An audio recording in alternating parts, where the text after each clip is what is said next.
it's exciting. Yeah, and look, there's some guys that are going to be looking to step up in that secondary.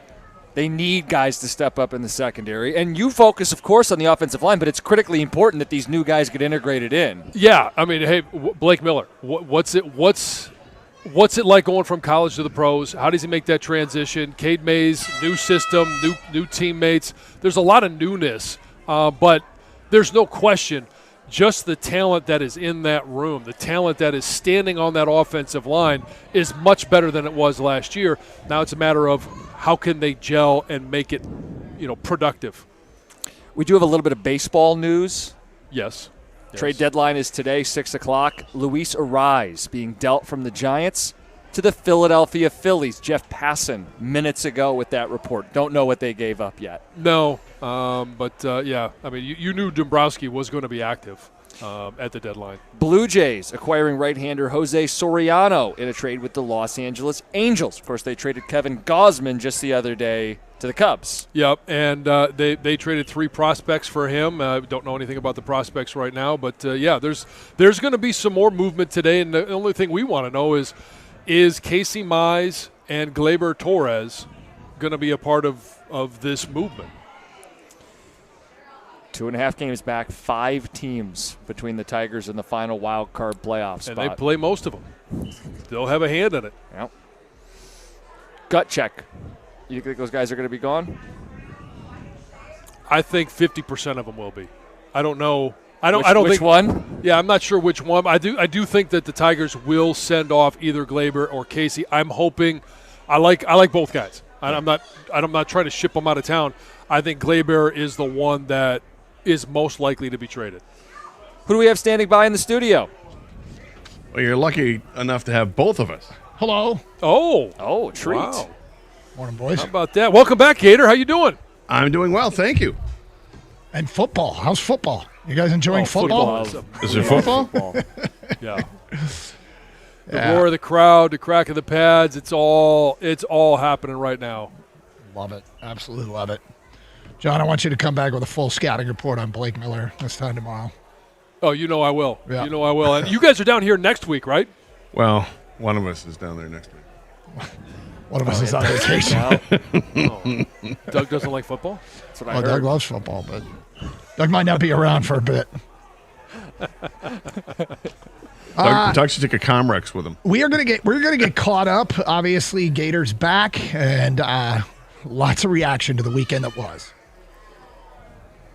Carson Anderson next, 97.1.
All right, I want to get caught up with our guy Gator, who was gone last week.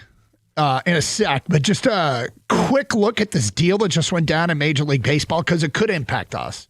And that is Luis Arraez, traded from the San Francisco Giants, along with a right-hand reliever, Caleb Killian.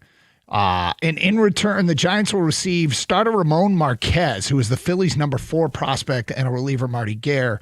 The reason we bring it up is because Ramon Marquez, as the number 4 prospect in the Phillies organization, you would have to think that an Arraez trade would net more than a Gleyber Torres trade.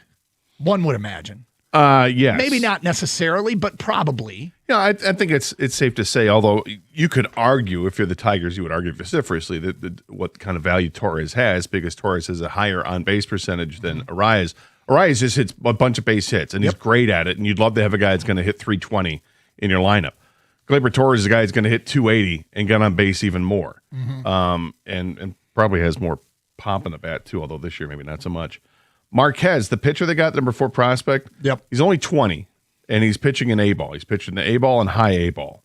Between the 2 stops, he's pitched 59 innings. He's got a 1.68 earned run average. He's given up just 29 hits. He's struck out 93 in that time, a whip of 0.81, a batting average against of 145. I mean, they're great numbers. They're fantastic numbers. Long ways away. And I would expect that when you start ranking players next year, that he's likely to break into the top 50 because those are exceptional numbers. Long ways away, but we bring it up for a point of relevance. If Gleyber gets dealt, probably for something less than that. So a mid-level prospect, maybe somebody's back half of the top 10 is what you could expect. But just trying to, we always talk about how things impact us. That's how that could impact us, for what it's worth. So now you look at all the teams that we're looking at and trying to bid up getting Arraez, and now you say, okay, how about Gleyber Torres? You interested? Mm-hmm. And I think there'll be some teams interested. With that said, welcome back, buddy. Well, thanks, man. Yeah. We'll start with Vegas. How was Vegas? Vegas was hot. Yeah. You don't say. More ways than one, my friend. Yeah. It was a good trip. Yes. It was 110 degrees, 111 degrees. But it was great. Gambling was great. Food was fantastic. The pool is that's my happy place on earth, is to be sitting in that pool. They got a little ledge that you sit in that's actually in the pool that you kind of sit on, spread your arms out, and just soak in the sun. While even though it's 110 out there, when you're in that pool, it feels like it's 80, 85. It's great. I love it. I brought back with me a drink that I'm making now occasionally. Oh, wow. It's a summer drink. The banana colada. Nice. Banana, some coconut cream, a little bit of pineapple juice, bourbon, ice, blend it all up, and then pour it over ice. And you can garnish with a little pineapple slice. You're a big fan, huh? Yes, very much so. When the waitress came around and asked us for drinks in the pool, and I said, I'd like to try one of those banana coladas. And she said, big or small? And I said, oh, we go big. And she came back with this monster drink. It was like 24 ounces of goodness. It was absolutely delicious. So I enjoyed that. Good for you. Thank you. And there's been much drama played out, more so on other shows here on the station. But I guess Rieger talked on the air quite a bit about wanting to have a rematch with you in golf at the station golf outing, which unfortunately aligned. I've played in 2 of these things, but usually it's a weekend that I am often out of town, and this was no exception. But you granted him his wish and had a rematch against Jeff Rieger in golf. So first of all, first and foremost, yep. Thank you very much to Pete Kowalski, our sales manager, for sponsoring this event, and we've done it every year over at Oakhurst, and it's a fantastic course. Beautifully maintained. They even cut down some of the foliage and the fauna, and that helped out a lot. It rained on us a little bit, but it's okay. It was ended up being a nice day. But yes, so apparently Rieger was running his mouth for a while about this again. Even though last year I beat him by like 11 strokes. Yeah, we played in the media event for Rocket Classic like 6 weeks ago. we didn't play against each other, but we played with each other in the same foursome. And again, I beat him by 11 strokes. For some dumb reason, he wants to keep betting me. And I'm like, I said before I went on vacation, I don't want it. You know what? I don't need to. There's no point at this point. It's just stupid.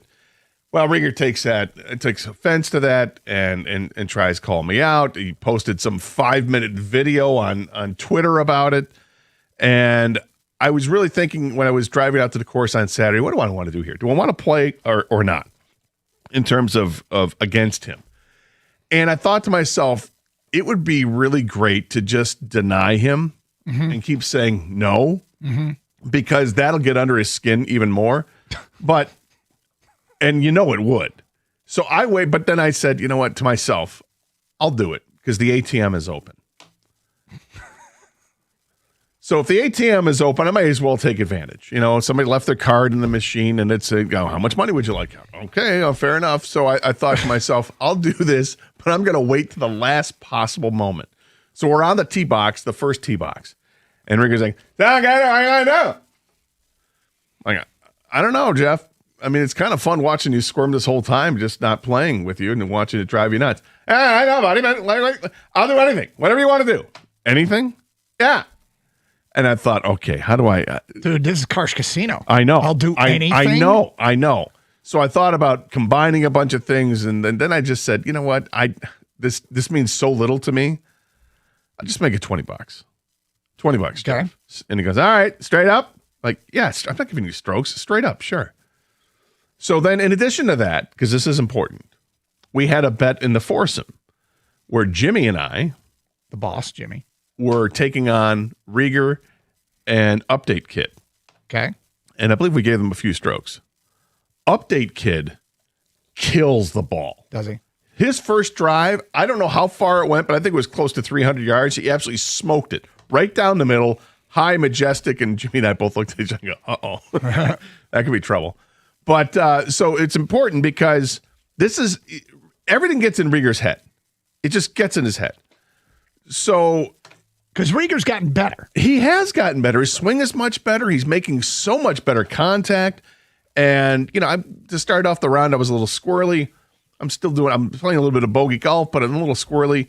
And at some point, I think for the first 5 holes or 6 holes, Rieger, all of a sudden, he gets up by 2. Mm-hmm. I have a blow-up hole, and he pars something, and he's up by 2 through 6. And he's thinking he's, the cat's ass on this thing.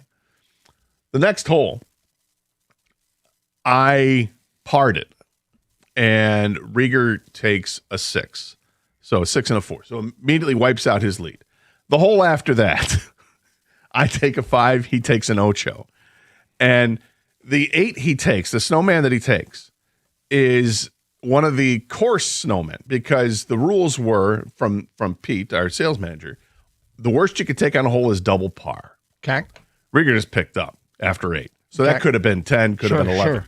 He ended up doing that twice during the round where he just picked up on 8. Yep. And which is fine. I had a couple of 8s myself, but they were legitimate 8s. I didn't, they were putting in for 8. Yeah, gotcha. So all in all, it ended up with me winning my matchup with him by 8 strokes. Okay. But it was probably closer to 12. Okay. So the fun thing is because we did the team competition in the carts. Yeah. So we know Rieger's a mental midget when it comes to this stuff. Well, I'm learning. Yes. Jimmy goes, watch this. Hey, you guys. What hole is this? Hold on. This is on the 17th tee. 17th tee. And what's the match? We are 1 stroke ahead of them. On the 17th tee box. And Jimmy says, hey, watch this. Yeah. And Jimmy goes, hey, Rieger. So what we got?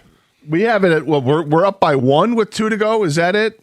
Like, yeah, I think that's what I got. 1 up by 2 to go. And it just immediately got into his head. And Jimmy looks back and he just starts smiling. I'm like, you're a bad man. All I did was get Rieger to tell what the score was. Yeah.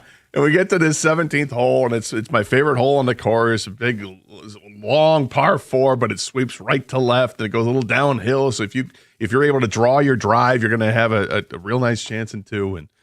And Rieger immediately shanks it into the woods on his drive, which is expected. The next shot goes like into the crap on the right, and I think he ends up taking an 8 on that hole. So that just secured it. Do the double fist bump, and we walk out. And at the end, we're in the clubhouse in the bar, and there's gambling going on throughout the whole thing. Mm-hmm. So they're awarding people with money based on handicaps and all that. Our foursome actually did quite well. Our foursome won. Congrats. Because we didn't play exceptional golf, but we would always have two guys that did well on the same hole to end up winning it. So we end up winning, and Rieger ends up having to pay out every dollar of his winning. Really? Yeah. Like, well, you owe me 40. You owe me 20 for the individual, 20 for the card. I'll take my 40 now.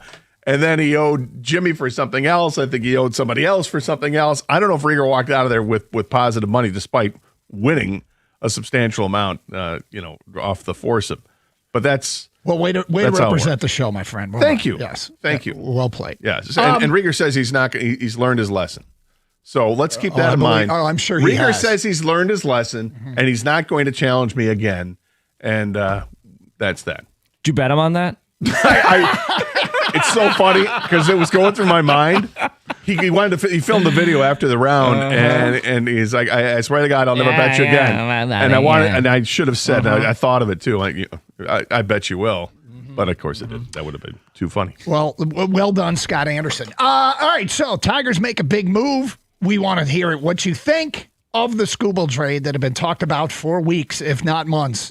And we got two dueling MLB insiders with their take on what the Tigers did over the weekend. You'll hear it today at 10:30. It is Carson Anderson here on 97.1. Hey, safety is top of mind for new drivers. Sam Bernstein Law and the Michigan State Police want you ready for anything. Get a free student driver magnet or an emergency car safety kit. Pick one up at an MSP Post or order online at callsam.com/car safety kit.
Okay. We'll get to your phone calls here in a sec because people lined up before the show even starts. I want to get their 2 cents in on the Skubal trade. Your quick synopsis. How do you feel about it? I'm okay with it. Okay. I don't love it, but I like it. Okay. There's a difference. And the reason I don't love it is because I had professed my love for the Dodgers prospect, Mike Sirota. Yeah, he had definitely made that commitment. I did not hide that at all. You know, when we start putting package deals together, I wanted Sirota. I love his on-base percentage is intoxicating because it's so high. It's well over 400. And he does just seemingly everything really well at the AA level. But while I've been looking at Sirota, because he plays at AA, you can't help but notice Zahir Hope. Mm-hmm. You can't. He's the power version of it. He's like an RBI a game almost. It was like 83 RBIs in 91 games or something like that. 23 home runs, hit 290, has like 18 stolen bases. There's a lot to like with him. And the other 2 pitchers that they got, River Ryan and Brady Smith. There's reasons to like parts of their games. Now, the part I don't like about River Ryan that he's going to be 28 here in a minute, and he's still, is he still a prospect or not? I mean, he's listed as a prospect. He's got some major league experience, and he's dealing with an injury. I think it's a hamstring injury right now. But if you look at other things, strikeout ratio and some analytical stuff, there's reasons to be encouraged by what he can provide. But he's almost as old as Skubal as we're going to this. The other guy has a really high strikeout rate, and okay, I can work with that. But the gem is Hope. And I started reconciling it like this. If you polled the other 29 GMs in baseball outside of the Dodgers organization, and you said, rank the Dodgers prospects from 1 to 5, I will pretty much guarantee that some of those GMs would have Zahir Hope higher than the 5th rated prospect in the Dodgers organization because he provides something that some of the other guys don't. It's a little bit more power. And it's apparently he's a smooth outfielder. Yeah, that's good as well. He's got good speed. Yeah, he's got good speed and decent arm. So there's a lot to like with it. I like Zero. All right. I don't love it in comparison to my love for Sirota, but who knows? These are all prospects, and that's the thing. When it comes down and that trade happened on Saturday night, or what was it, Saturday night? Yep. Friday. So it kind of came fast and furious when you kind of thought it would. There was a report, hey, the Dodgers are really pushing for it. Okay, well, we're on, and then 5 minutes later it happens, and then you're waiting for the return, and you see the return, and there's a little mix-up on the return, and then finally they hammer it out, and it's the 2 pitchers and Hope, and okay, let's move now. Okay, and I knew that the Tigers were going to have their chance to sweep the A's because the A's are not a good baseball team, but the Tigers demolished the Sacramento Athletics over the weekend. It shouldn't change anybody's thoughts on should they have traded Skubal or not. I thought last week when they finished their series with Kansas City and they split against the Royals with a Royals team that did not have Bobby Witt Jr., my thought was, if you can't beat the Royals 3 out of 4 games when they don't have their best player by far, then you probably shouldn't be hanging on to an asset like Tarik Skubal. Go ahead and trade him. If you still think you've got the team, it'll show up, and that's what we saw this week. I pulled the plug the exact same time. And I'll give you my quick 2 cents. I think we all got hit by Steve Phillips' derangement syndrome. Yeah. Steve Phillips put out a trade last week that was over the top, ridiculous, where every Tiger fan was like, yes, take that, and it wasn't realistic. No. And it set a bar, and we said at the time, this is probably going to set an unrealistic bar, and whatever trade they actually make might feel like it pales in comparison, because Phillips was talking about getting 3 of the top 4 prospects in the Brewers system, which just wasn't going to happen. Including the number 1 prospect overall. Yeah. Let's get to the people. Bill in Madison Heights, you're on 97.1. Hello, Bill. Hi, guys. Thanks for taking my call. I'll keep this brief. I'm not going to miss Tarik Skubal. The Dodgers had all the leverage. We were hearing things on Friday that, I remember that, they hadn't even started to ask teams specifically what they wanted for Skubal. That was because Skubal and Boris were never going to go anywhere but the Dodgers because that's what was going to happen. Of course, because they're the Dodgers. So, like you said, Gator, I'm okay with it. I don't, we got all pumped up about this bidding war. I feel a little bit taken because that bidding war was never going to happen. And, if you want to blame Scott Harris and Ilitch, whatever, but, blame Skubal, Boris, the Dodgers, and the whole system where the rich get richer. And I'm going to tell you, I'm ready to not watch baseball next year if that's what it takes to fix this. And that's all I got, guys. No, and, Bill, a lot of people are talking about it, and it's the Dodgers Sweetheart TV deal, which saves them $66.5 million every year that they don't have to pay in luxury tax, and nobody else gets that benefit. Over the course of 30 years, it's going to save them $1.6 billion that they don't have to share. That they got this Sweetheart TV deal, and it's BS. This might not have much to do with it because it's only taking on $9 million over whatever it is, $8 million. No, but it has everything to do with the fact that now the Dodgers have them, they can now negotiate for an extension. Yep, and they can afford that extension with them, whereas Milwaukee can't afford an extension. But I would disagree with Bill on one thing. I don't think that the Dodgers or Skubal had the leverage in this situation. They didn't. They could trade him anywhere they wanted to trade him. He had no say over it. No. And Bill implied that he did. Yeah. He can say I wanted to play for the Dodgers, or my preferred station is the Dodgers. Okay, great. Love to hear it. Doesn't matter. You don't have a no trade clause, so we're going to put you where we're going to put you, wherever the best deal is for the Detroit Tigers.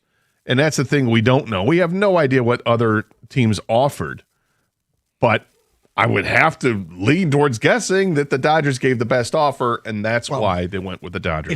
It's not stupid to think that the Tigers took the best offer. Yeah. Murray in Oak Park. Hi, Murray. How you doing, fellas? What's up? I believe that it's going to be a happy Monday and a happy rest of the week because the Tigers got to trade Mize. The guy stay hurt too much.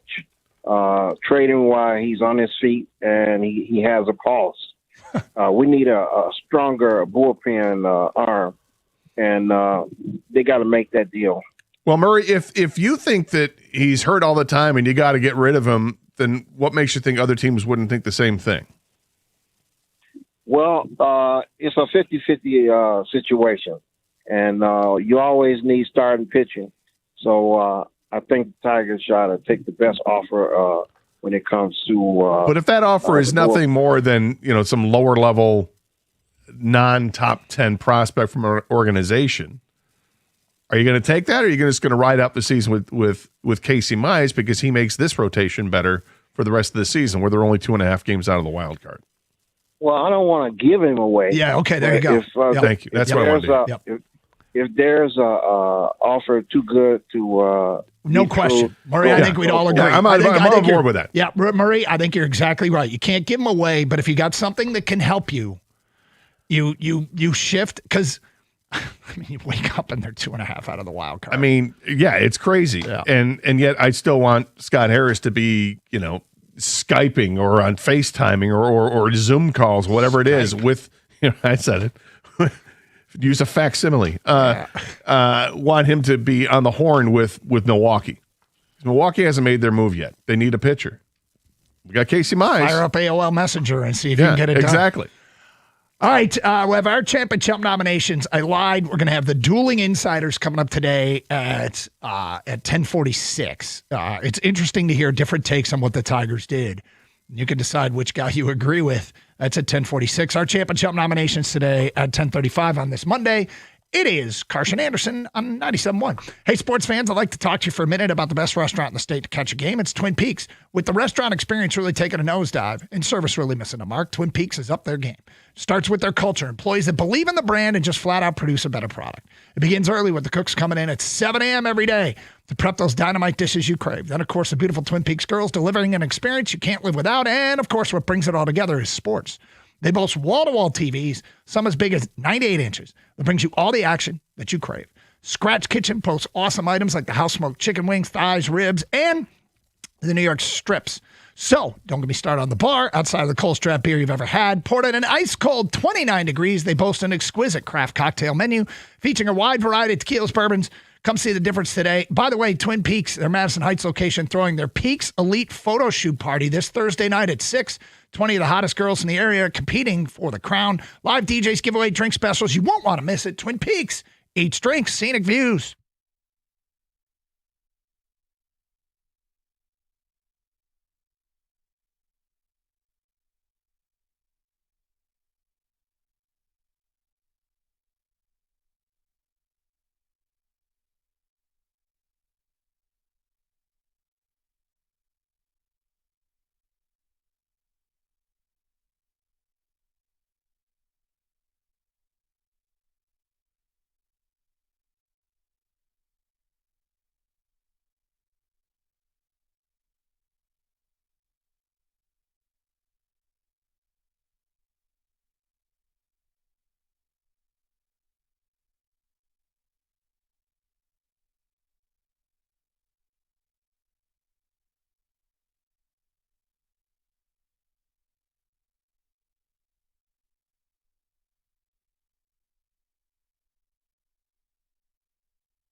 So the Tigers move on from Tarek Skubal and what they got in return. It's funny watching sort of the different reactions, because the one thing Gators last week went on, I kept saying over and over again, it's not important if you win the trade come Monday, like where everybody's praising you. What's important is what it looks like 2, 3, 4 and beyond years from now, which, you know, that's the problem with a deal like this, is you're most likely to get delayed gratification because you are trading a current asset for future assets. And so there's going to be praise and there's going to be criticism. And being right the Monday after the trade is not what matters. Being right in 2030 is what matters. And, you know, I mean, they had this coveted asset that they spun into what we assume is the best offer. Like, we can sit here and say, oh, they should have got more. I think it's a pretty safe assumption that they took the best offer. Could they have played it a little bit differently? Maybe. A few years ago, remember they waited till last minute with who was the pitcher that nixed the deal because they Eduardo Rodriguez. Yeah, and they had no time to shift gears. Right. And that's the risky run. And people said, well, why didn't you make the Dodgers sweat it out? Maybe the Dodgers told them, hey, look, we need to know now, because if we can't get Skubal, we're moving on and going after somebody else. We're going to move on to Casey Mize. So you better. Oh, wait a minute. Well, they might have moved on to Soriano, who got traded today from the Angels to the Blue Jays. So, you know, they might have had a different plan and looks, and I would understand if I were the Dodgers and I'm like in the Scooble sweepstakes, but I need somebody because Ohtani's hurt. I'm probably telling the Tigers it's now or we're going to move on because we can't afford to not get somebody. Yeah, I think they absolutely took the best offer out there. Scott Harris isn't going to just call the Dodgers and see what's up. He's going to contact all the teams. Once he's made his mind up that they're going to have to move Tarek Skubal, and who knows when that moment was for him. It could have been the last Skubal start where they blew a 7-0 lead and losing extra innings. That might have been the straw that broke the camel's back. But for you and I, it was that moment against Kansas City when you don't win the series and they don't have the best player. But whatever the moment was, it was there. And it was time to move on. He moved on. I'm glad he did. And what he gets out of it is, a future starting outfielder in theory, but hopefully it's what it is in practice. It seems like it should be. They get a guy who might join the rotation in a month and be there for the September, or maybe he comes back in a few weeks. I don't know what his prognosis is, River Ryan. And then they get another guy who's hopefully going to matriculate through the minor leagues quickly enough and be a part of this rotation in the next couple of years. Guys, I don't even think it's necessarily the best offer or they couldn't squeeze more out. I think the reason they made the trade already is because those are the guys they wanted. Yeah, those are the guys they targeted. Everyone, I'm not going to blow smoke up your channel. I don't know how good Hope is and River Ryan is as far as, daily scouting like they do. They saw guys, right? I'm just going to use Hope and Ryan as the two guys and said, we really like those guys. Like them better than anything Brewers are offering or talked about or any other teams talking about. We really like those two guys. They're on the table right now. What am I waiting for? This is the guys we wanted. They want Skubal. We're making the deal. I think personally that's what happened because forget the rankings. They have their own rankings. Yeah. It's just like when the 100%. Lions. Yep. It's like when the Lions took Gibbs ahead of everybody else, right? They were hyper focused on that player, and maybe the Tigers and Scott Harris were hyper focused on Hope and Ryan, and said those are the guys we like to develop. They can develop, and Ryan's going to be here quickly. Hope is a future All-Star. We're making the deal. It'd be intriguing to hear when Scott Harris, if and when he comes out and talks about where they had some of these players ranked. I'm also dying to know what Milwaukee offered, and I've seen no reporting on that. There's some reporting on other teams, but let's get to our champ and chump, then back to your phone calls, Gator. My champ of the weekend is Eduardo Valencia. Dude goes 5 for 8 with 3 doubles over the weekend as the Tigers took 3 from the Athletics. I mean, it was a sentimental pain to see Jake Rogers go because he was a really well-liked player. But baseball for baseball, Valencia coming in and going 5 for 8 with 3 doubles. Yes, please. Yeah, that's not bad. He's been a revelation since he's been brought up to 10 games. He's got like 29 total bases, which is a Tiger record through 10 games. That's awesome. Yeah, I'm going with the rookie. But it's Max Clark. Yeah. Come on. Max Clark gets brought up in the game on Friday night and hits the ground running. Went 6 for 12 with a home run, 3 RBIs, had 3 runs scored. I think he walked 3 times as well. Gives the team a real lift during the mixed emotional weekend that they just went through. But Max Clark, my God, that's eye-popping what he already looks like at the plate. The plate discipline, he didn't swing at the first 8 pitches that he saw. I mean, we saw that with McGonigal, and now we're seeing it with Clark. These are the prototypical players that Scott Harris wants. Let's hope that Hope is the same type of thing down the road. My jump of the weekend is MLB for their TV deal with the Dodgers. Big market teams have to share 33% of their TV deal. The Dodgers, if they were doing that, would be sharing $95.2 million. Instead, they are sharing $26.6. It's ridiculous. MLB's TV deal with the Dodgers, my jump of the weekend. Yeah, that's not really competitively balanced, is it? My chump is whomever made the decision to handcuff the TV broadcast team when it came to the Skubal reporting on Saturday night. They could only allude to the trade because it wasn't confirmed yet. But I mean, come on, let's go. Throw them a bone and let them at least attribute the report while saying that it's not official yet. I mean, they work for the Tigers. Can't they at least have some kind of leeway? I felt bad for Benetti and Dirks because it makes them look foolish, and they're not fools. Right? And at some point, it almost seemed like they're like, all right, look, we have to tell you. Everybody sees what's going on Twitter right now. We see it too. We're going to say what it is. It's not confirmed yet. They finally couldn't hold out anymore. And they should have been able to say that right from the get-go. Get your Champ and Chump votes in like these. Rick in Ferndale says, Champ, the Tigers' offense for scoring 55 runs the past 5 games. Chump, Scott Harris for not fixing the Tigers' bullpen and going for it. Imagine their record without 25 blown saves. Well, they can still add to the bullpen. They can still make Good. trades. And we got 6:00 tonight is the trade deadline. And, my grand plan would be trading Gleyber Torres for somebody's bullpen arm. That's what I want to do. Champ Michael Thorbjornsen, Chump Scott Harris. That's from Donna Madison Heights. Thorbjornsen won the Rocket. Did you watch a lot of that? I did, yeah. Of course, looked great. Yeah, it's cool. The changes there look Exciting. really nice. Last day there was 1 point, like 5 guys tied for the lead on the back nine. Let's get to your phone calls. Caleb is next on 97.1. Hello, Caleb. Hey, gentlemen, how you guys doing? What's right. up? So I wanted to talk the school trade. I'm really, really happy with it. I was a little afraid that, Harris would, do his usual wait till the last moment and screw it up. I think he got a good return. I really liked Hope. River Ryan, I think he's an MLB-ready starter. I think he's had, issues with injuries lately, but he's got really good stuff. And, I think it's someone who can join a rotation quickly. I think we'll have him for probably his prime. Pitching prime is usually between the ages of like 27 and 32. So, I like that we have him for team control for the next 4 years. And then I like the Brady Smith, high-end throw-in. I think he could potentially be a back-end or relief pitch guy in the future if it works out. But if it doesn't work out, it doesn't matter. I'm a little bit annoyed by the backlash across the industry or just, across Twitter and stuff like that.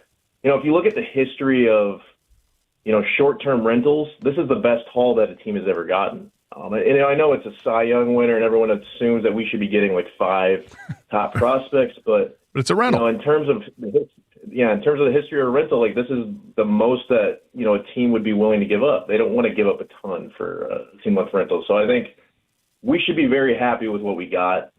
We weren't gonna sign Skubal. We were gonna lose him for nothing. So again, we get Zaire Hope. He can potentially be an all-star corner outfielder and a cornerstone, and then River Ryan could potentially be a middle rotation or even front end starter. So Caleb, thank you for the phone call. And I think you're pretty reasonable. But Steve, I'm telling you, Steve Phillips set a bar so high last week, and we warned people. Okay, don't let this. It was irresponsible. Well, hear what he has to say next. By the way, Champ and Chump brought to you by Sarah Chevrolet. Sterling Heights, get your votes in for Champ and Chump at the weekend. Hey, your garage door works harder than you think. It goes up, it goes down, and after thousands of trips, it deserves a little TLC, and that's when you call the pros at M&M Garage Doors, located right here in Michigan since 2011. They're offering a complete care tune-up for just $59. Simple tune-up will help extend the life of your garage door and catch small problems before they become expensive repairs.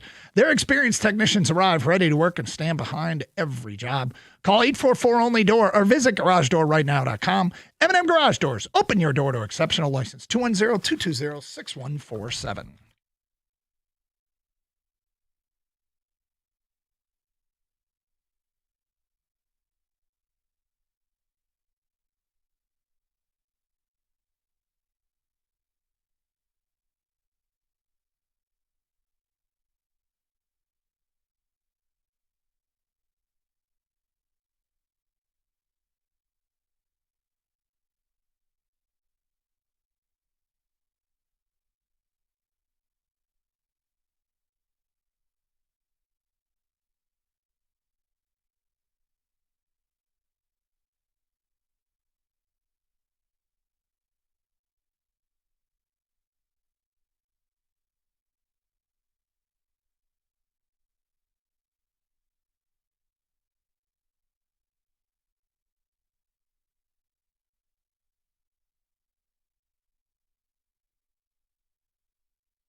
This is dueling insiders. What they think of the Tigers Skubal trade. We've talked about Steve Phillips and how he had the Tigers taking like 3 of the top 4 prospects from the Brewers in a Skubal trade, including the number 1 overall prospect in the game. And when we brought it up last week, I will tell you, it was almost unanimous from Tiger fans. Yes, do that. Please do that. Generally, if a team's fan base is unanimous about a trade, it probably means that the trade is a bit slanted in your team's favor. And it would have been great if they could have done something like that, but I was worried at the time about it setting an unrealistic bar. So then when the trade went down and the Tigers got what they got, here was Phillips' reaction.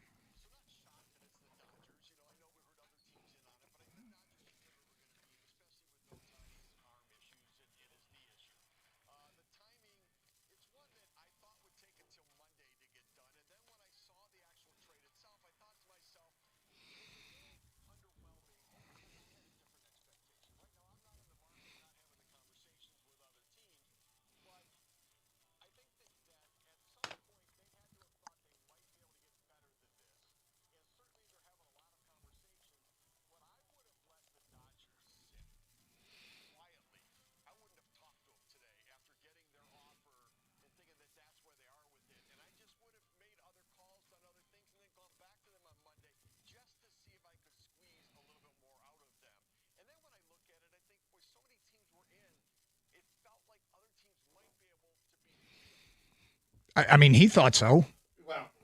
Yeah, he had unrealistic expectations based on what he said about what Milwaukee could offer. But it's also a situation where, okay, you're the Tigers. You don't want to let this one go by. But in favor of Steve Phillips, the Tigers had the ultimate player on the trade market. I think the Dodgers would have waited for Skubal. They might have. More from Phillips, what he thinks tipped the Tigers in the direction of taking this package of players.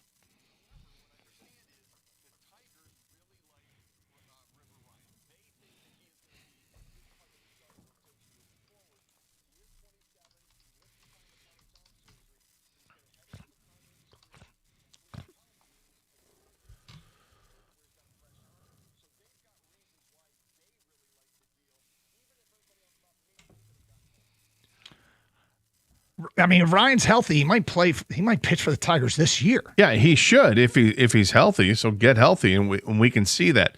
My hesitation in wrapping my arms around the pitchers that they got is that I think that might be Scott Harris's Achilles heel is evaluating pitching talent, and is it major league ready or is it not? Is it something you can work with or is it not? Because his track record isn't very good of players that he's acquired, pitchers that he's acquired, for them turning out to be good for the Tigers. There are some exceptions. Cater Montero, Troy Melton, these guys are clearly ready to go, and they're excellent pieces for this team, but there's a laundry list of guys that haven't. His evaluation on position players through the roof, and that's why I'm really liking Zaire Hope. So Ryan is interesting in that he spent his first year of professional baseball playing in the field. He got traded from San Diego to the Dodgers, and that was the only time when he got to the Dodgers in 2022 is when he became a full-time pitcher.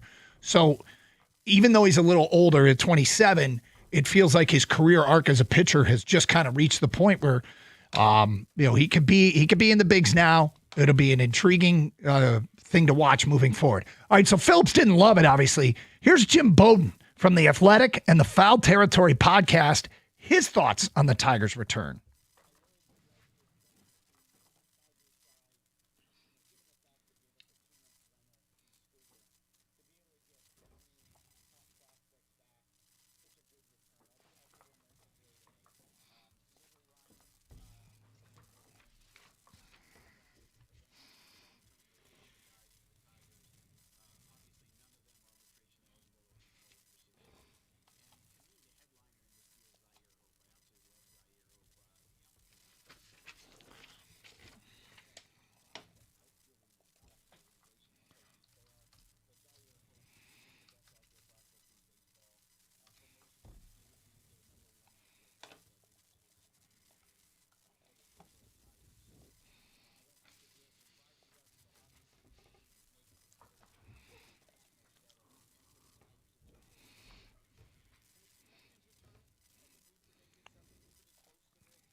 your thoughts on Jim Bowden's take? Yeah, I think it's a more calm approach to it, and again, I think that the Tigers really like Hope, and if the Tigers really like Hope, then I'm going to really like Hope because, like I said before, Scott Harris's evaluation of positional player talent is quite good, and if what puts him over the edge of one of the other outfielders that they had and why they pushed for Hope, I don't know, but he's got the power that the other guys don't show as much of. Well, or at least that Sirota doesn't show as much of. We talk a lot, use the term chesty. This is Jim Bowden, quite chesty about the Tigers' future.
Okay, so our question for the people at 248-539-9797. Are you more Steve Phillips, raising an eyebrow a little bit, or are you more Jim Bowden, kind of chesty about this team's future, like the trade, and you pretty fired up about the future? And those are kind of the extremes. Bowden gives it an A, and it's pretty clear Phillips expected more. The way Bowden describes the organization is the potential is there for them to be really, really good soon. But these are lottery tickets. We talked about them leading up to this. We're kind of getting spoiled here a little bit. And what I mean by that is McGonigal hits the ground running and looks like he is going to be great. Not good, but great. Then Max Clark.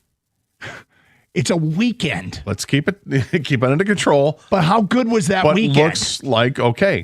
There's a reason he was one of the top prospects in all of baseball. So there's the zoom in view of, wow, do they have a couple of studs here potentially? Yesterday the Tigers played 5 rookies.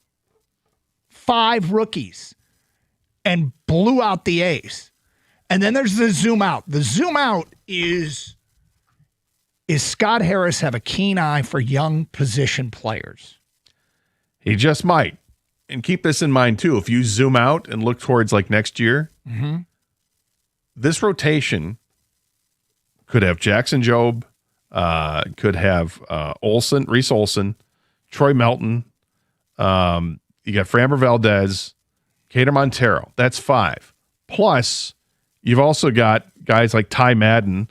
They're going to be pitching for their lives there, and River Ryan. So that's 7 starting pitchers next year. Going into next year, they're going to be competing for the 5 spots without even thinking of free agency if you want to do that. Or who knows if they're going to sign Casey Mize to an extension. And if they do that, then that makes it, and you add another one, you got 8 guys. It's exciting to think about the future of this team. And it's also exciting to understand this team's 2.5 games out of a playoff spot now. This is the same thing where they were a couple of years ago. They sold at the deadline, but they kept going.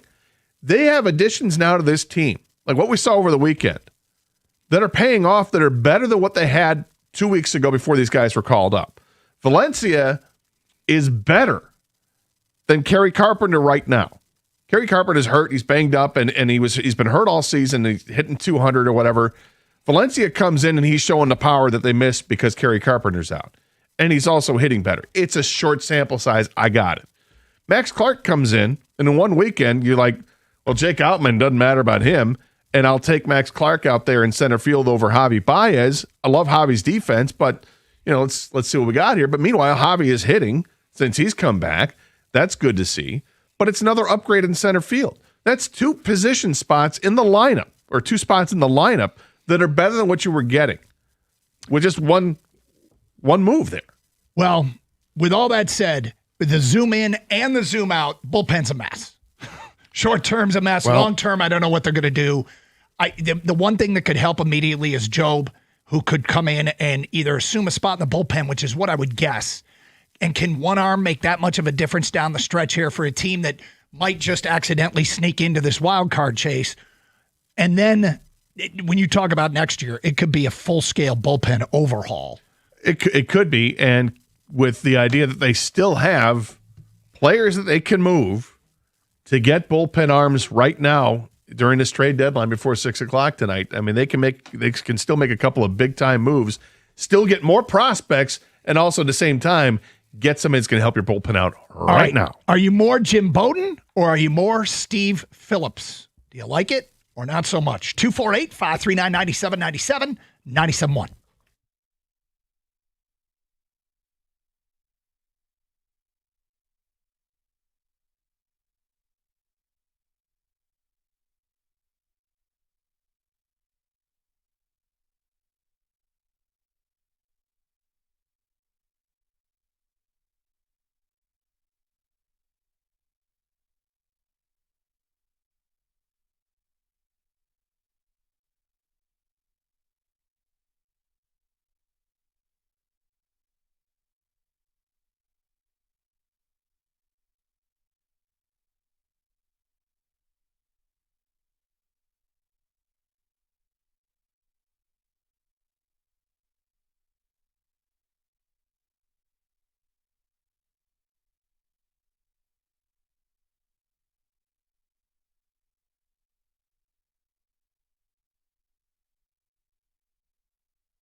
Brought to you by Guardian Alarm. Lions training camp was open to the general public today for the first time this preseason. Dan Campbell was at the podium this morning and shared some injury updates. Blake Miller was back at practice, while Campbell said Derek Moore will need a week to 10 days to come back from a groin issue. He said Jimmy Rolder will take a little longer with a hamstring, but it's not season ending. Campbell also implied that corner Nick Whiteside could compete for a starting spot.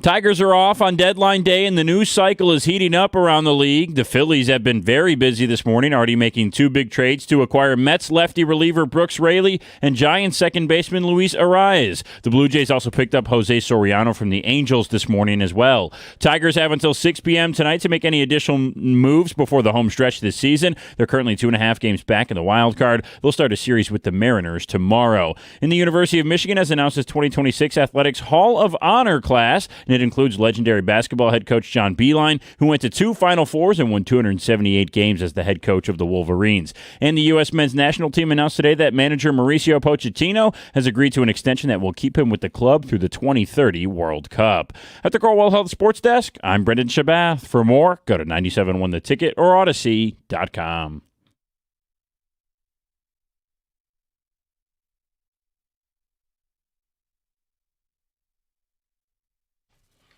Okay, Carson Anderson here on a Monday. Champ and Chump boats flying in. Reaction to the Skubal trade. What is next? Still could be action today from our Detroit Tigers. Luis Arraez traded from San Francisco to Philly for a top 10 prospect out of Philly's organization.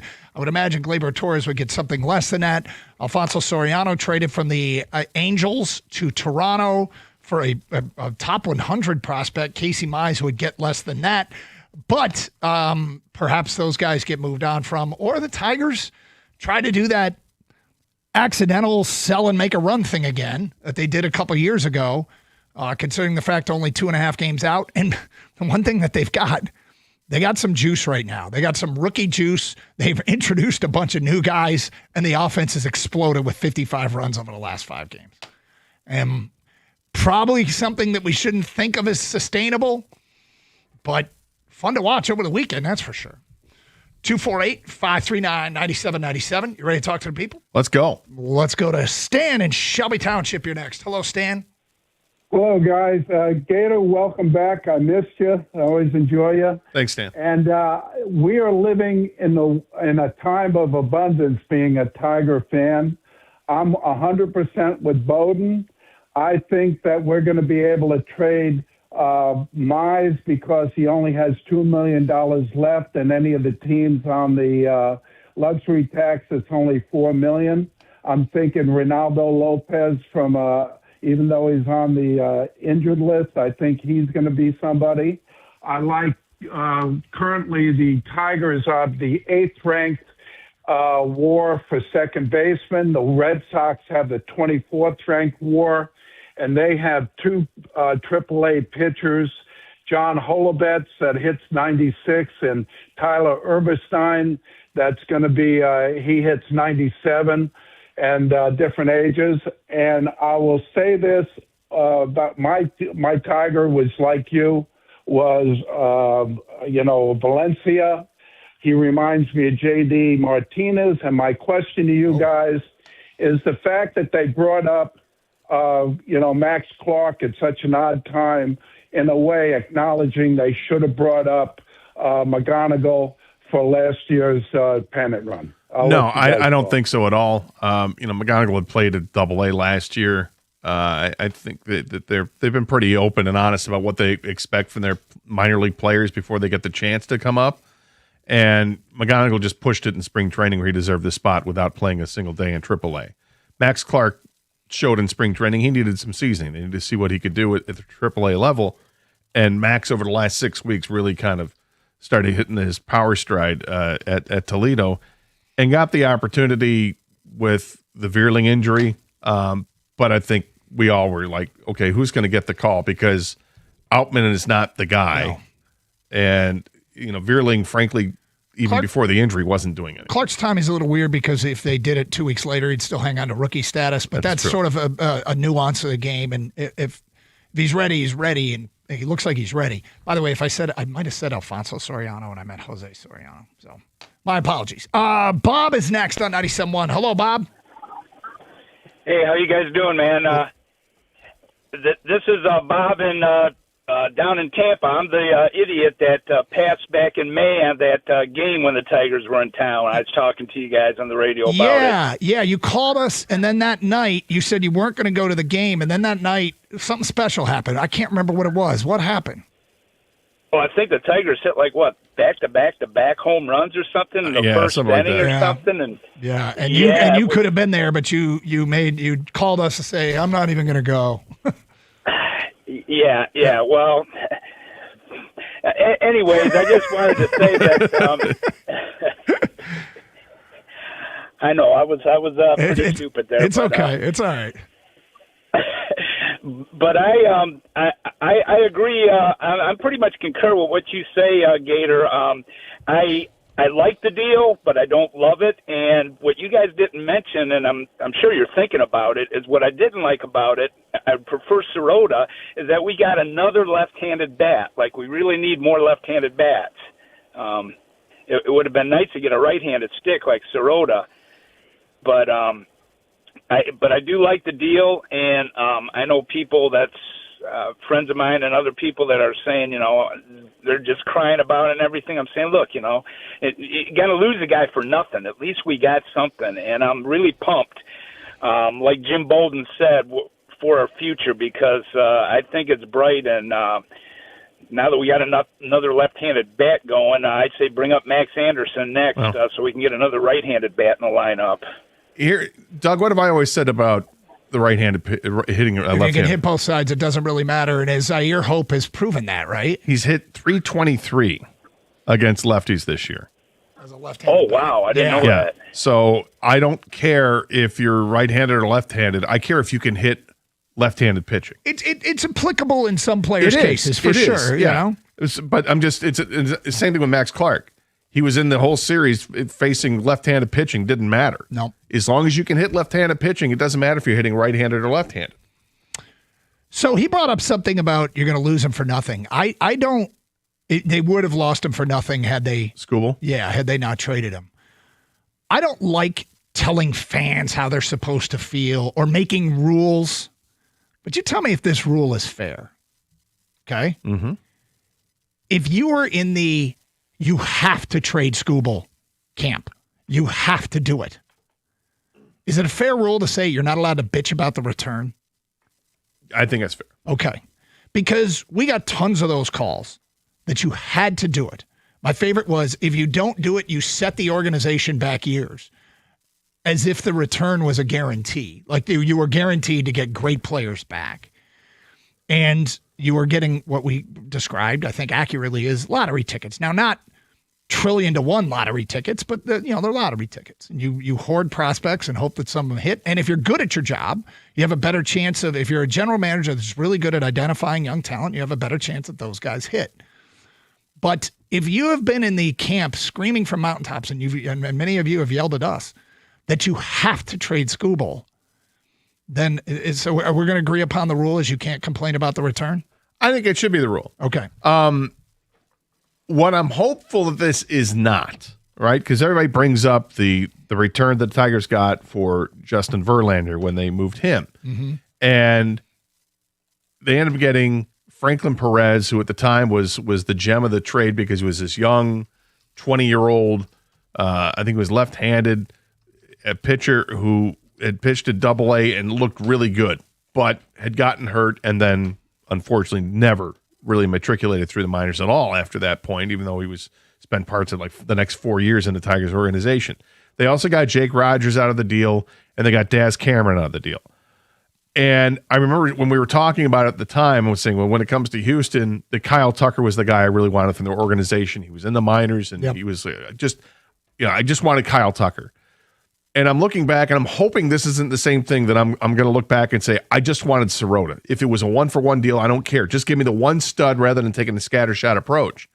I think this is different because Hope has a lot better in his minor league career at this point than Daz Cameron ever was. Daz Cameron had 14 home runs and 74 RBIs with Houston's affiliate prior to getting traded to the Tigers.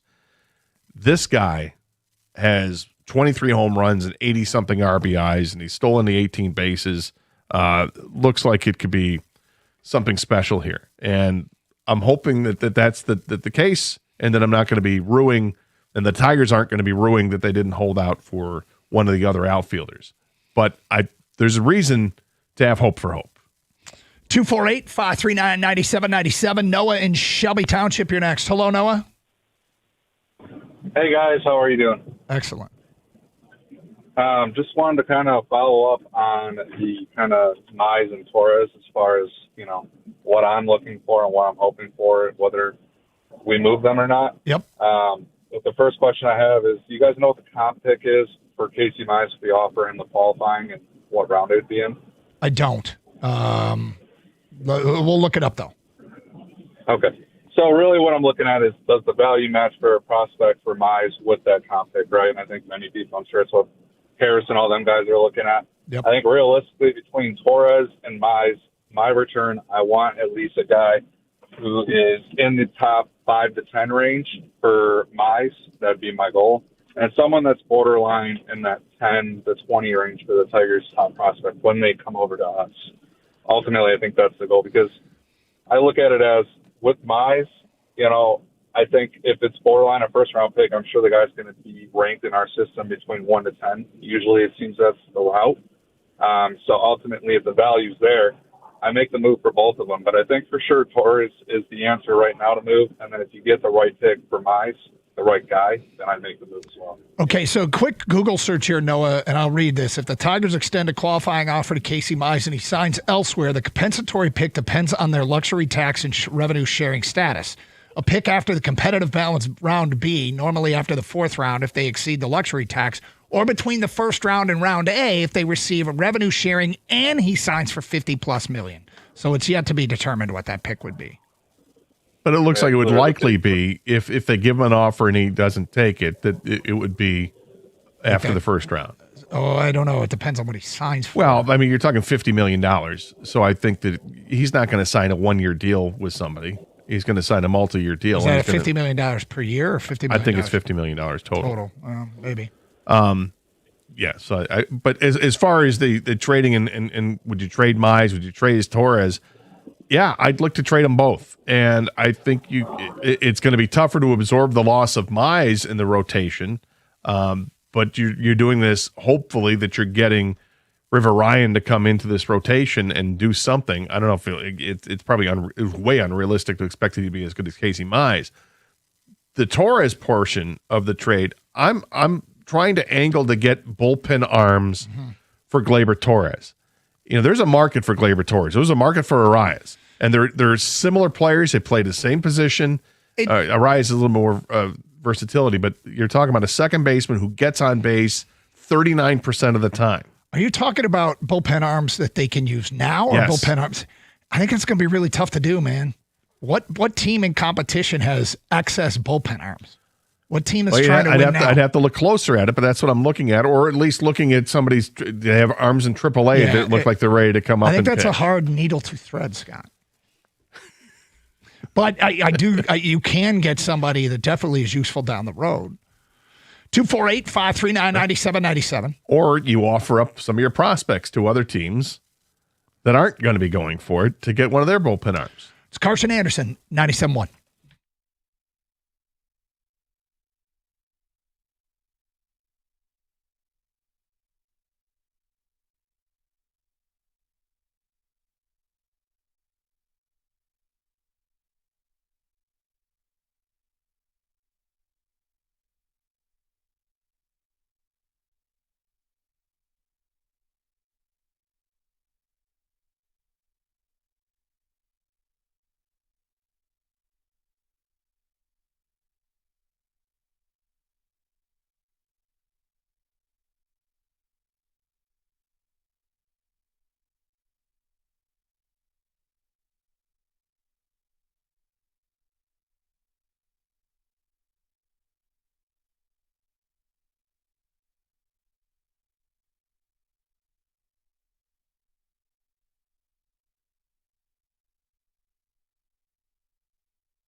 Text from Barry. I'm disappointed in the trade. They didn't get the needed value for Skubal. No one taken from the Dodgers' top 4 prospects. Harris panicked and gave in because of the pressure to trade him. I would have ran it to the final minute of the trade time to see if someone would have bit or hold on to him for a playoff push. History revisionists will say this was a terrible trade for the Tigers. Barry knows. Barry knows it's not going to work out. It's too bad. Shoot. No, look, you would have run it to the end, and we don't know. There's some fascinating things I wish we knew. I wish we knew if the Dodgers, because I think it would stand to reason that you make it on Saturday night because the Dodgers said, look, we're going to move on because we need another arm. And maybe they would have gone after Jose Soriano from the Angels. Maybe they would have gone after somebody else because the risky run of running it to the end is that teams can't wait, are afraid they're not going to get them. The other factor that I'm very curious on, what was Milwaukee's offer and what was the Tigers' ask from Milwaukee? And I have seen no reporting on what Milwaukee, how involved they actually got. They were the other team competing for the National League with a loaded system. Completely different context financially than the Dodgers, who can absorb good contracts. They can absorb terrible contracts. They don't care because they got a sweetheart deal with the league and they score excess TV money every year. Milwaukee has less margin for error. They kind of count on their young players to keep them competitive because they can afford them for having them under club control for 6 years. My point is, I am not going to trash this trade unless, and to me it's very important, was there a better offer? The Phillies reported offer from sports radio out of Philly was that it was Gage Wood, the number 48 prospect, Justin Crawford, their rookie center fielder, and Jonathan Bolin, a 29-year-old bullpen arm. I like the Dodgers' offer better than that. They don't need a rookie center fielder, and the pitcher the Tigers got back is just as good as the one Philly had. Tampa was probably ruled out when they said their number 9 prospect could not be involved, Theo Gillen, the shortstop, and they don't have any other prospect higher than 70. But Milwaukee, I'm not sure what happened there. I'd like to know. And, that once, if you have all that information, everything might become crystal clear as to why they did what they did, or they made a mistake. And we won't really know that for a few years.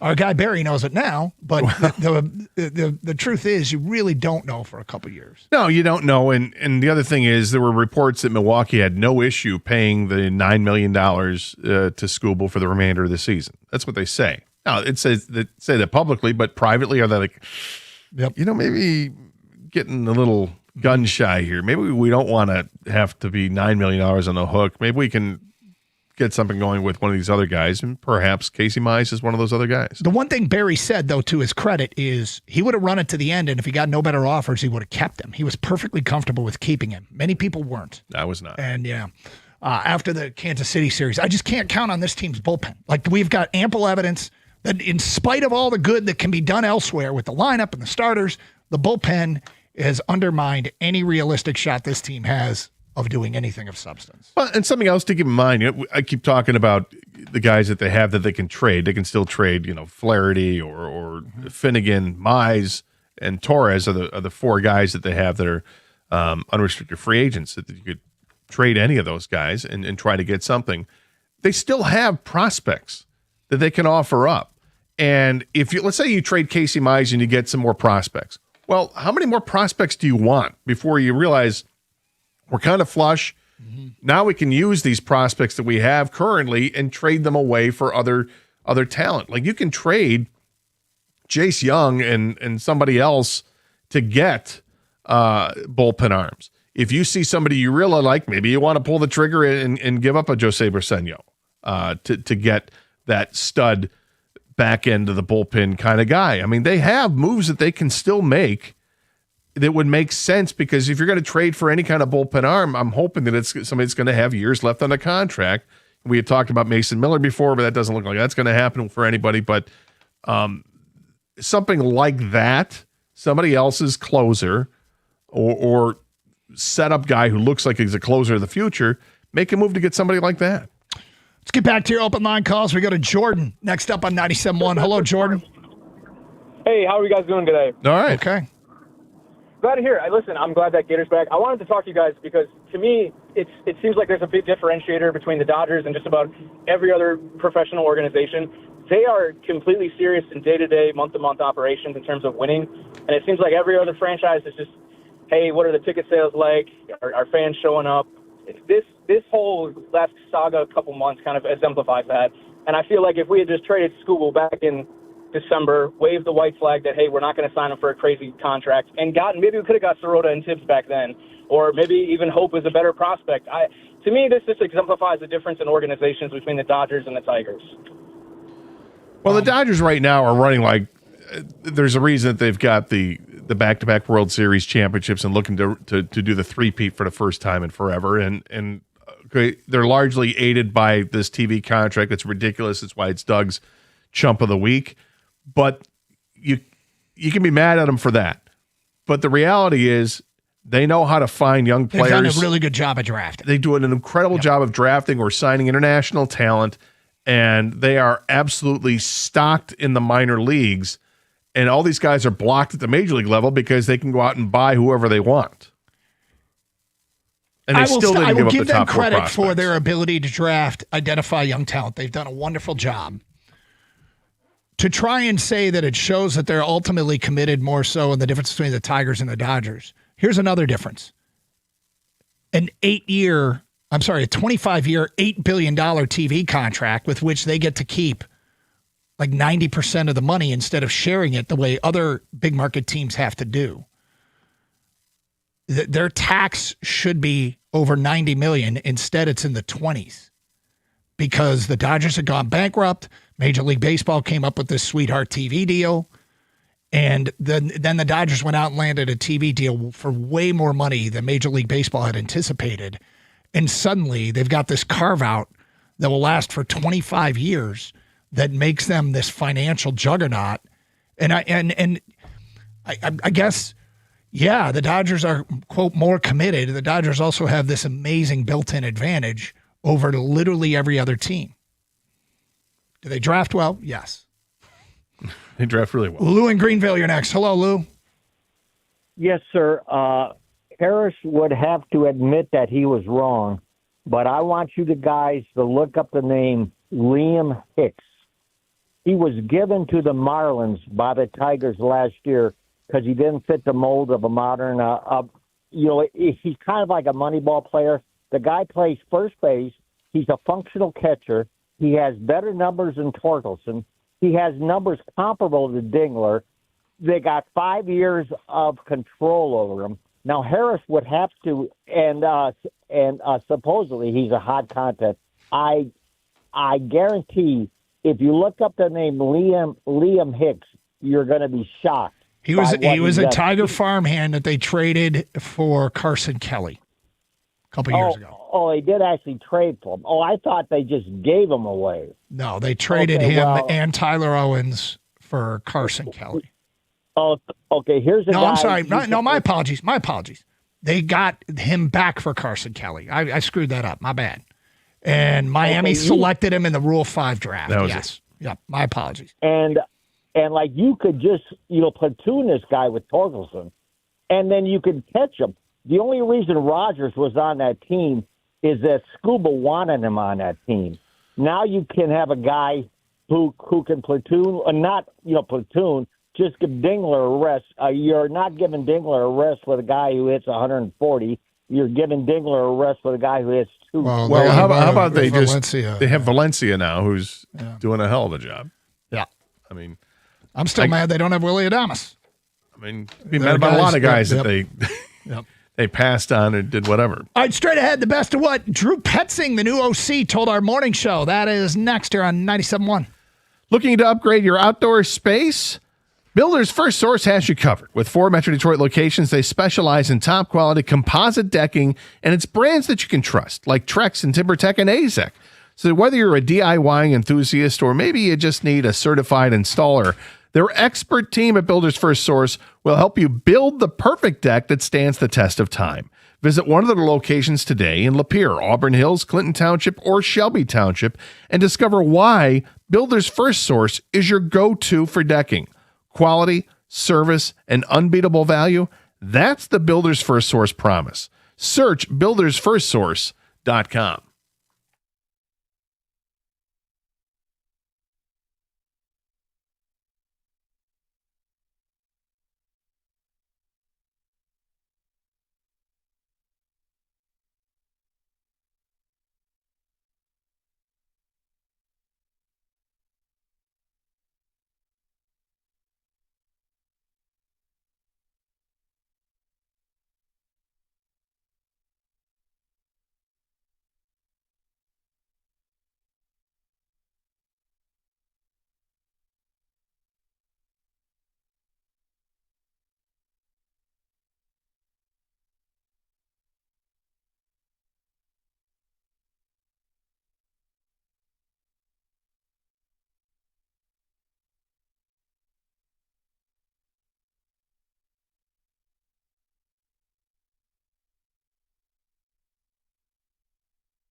Doug Harsh, Scott Anderson, 97.1.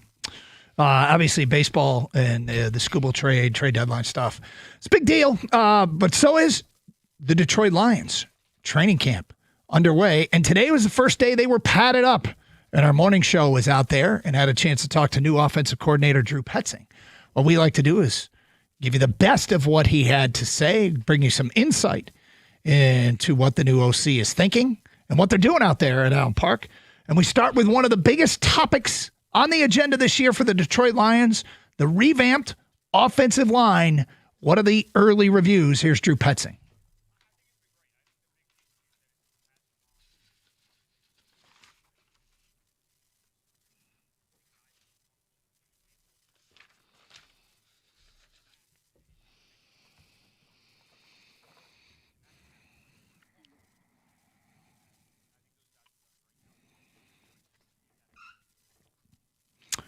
Yeah, and it's why I really hope some starters get some run in the preseason, which starts a week from Thursday. They travel down to Cincinnati. I want to. They need reps together. That's the experience. Because ideally, realistically, there's probably going to be some issues right out of the gate that just into week 4, week 6, week 10, week 12 have to get better and better as the year goes on. I'm less concerned about the gelling of the offensive line because I think by and large you've got, I mean, they're not necessarily veterans there. You've got a veteran at center and certainly a stud at left tackle.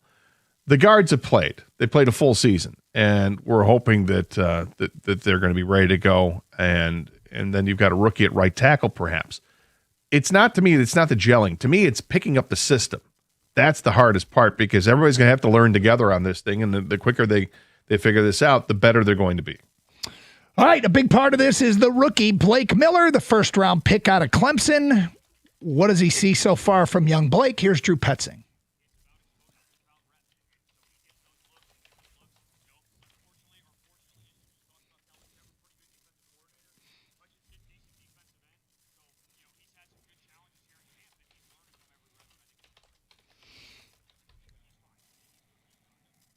The challenge for Blake Miller, facing Hutch every day in practice should be about as tough as it gets for him. But what is he in the run game? How does he adjust to the physicality of the NFL game? He seems like a no-nonsense, solid kind of guy. I don't know if he's ever going to be elite, but is he a guy you can plug him in and leave him there for a decade, and he's really good for you? Yeah, I like the draft pick wasn't necessarily the guy that we wanted, but we understood why he was taken, where he was taken. It felt like it's a really safe pick for them, and safe is good for right tackle.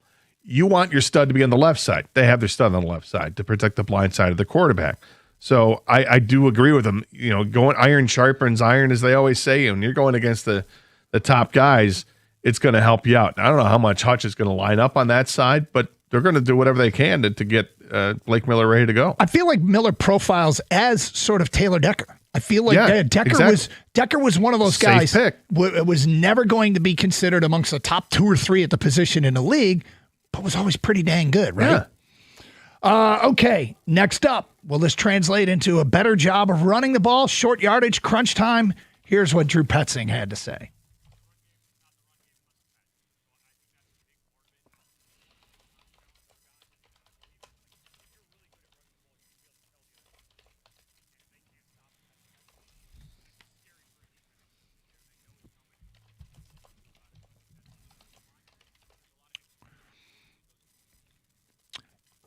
Jansen was sitting out there when he heard that. It made me. I'm listening to this interview this morning. I'm thinking to myself, Jansen loves this because back in 1997, he kept telling Jared DeVries of Iowa, "We're running the same play before the ball was snapped," and they were getting 6 to 10 yards every single snap because Iowa couldn't stop that 97 Michigan offensive line. And so that's like the dream. What you want your offense to be. It's a pretty high bar to set. With this revamped offensive line, but we'll see if they can come anywhere close to that. Yeah, but you've got Penei Sewell.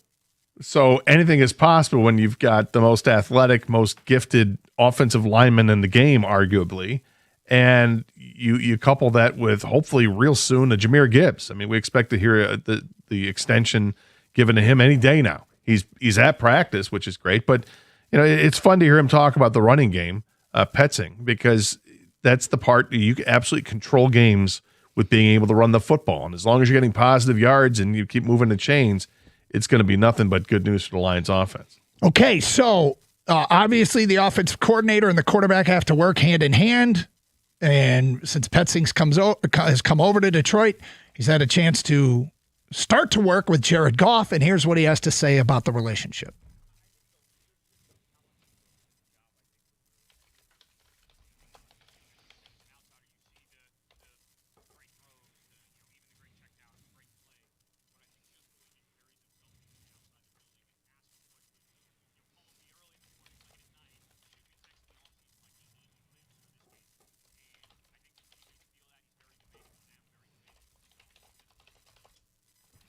Kind of falls in line with what we think and believe about Jared Goff. And, this is, it's basically one of those deals, well, it better work. Well, I think it's one of these things that goes under the radar. I think when you hear the word leadership in Jared Goff, we can talk about what a cerebral assassin he is and how he just seems to think 2 steps ahead, and he's a chess master out there and knows the playbook and all that. And that's great. But what we really haven't given him enough credit for is the kind of leader that he is, because he doesn't have this loud voice, this rah-rah type guy that is, all up in your grill. And like other quarterbacks you see, they're way more demonstrative on the sidelines.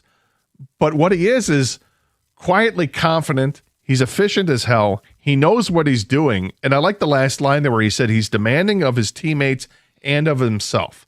So he's earned the respect of these guys where he can go up to Amon-Ra St. Brown and say, you know what, you got to make that cut a little bit tighter, or you got to hang on to the football here, J-Mo, or whatever it is, because he's earned that right to do it. And we have in the past, especially at the beginning when there were struggles, had called Jared out on certain things, and he doesn't get defensive. He's like, yeah, I got to be better. Yeah. I got to be better. And I think it's accountability. I think it's a real strength. All right. Unique look at Kelvin Shepherd's defense early on. What does Drew Petzing think of the Lions defense, which there's a lot of skeptics out there what that side of the ball will look like?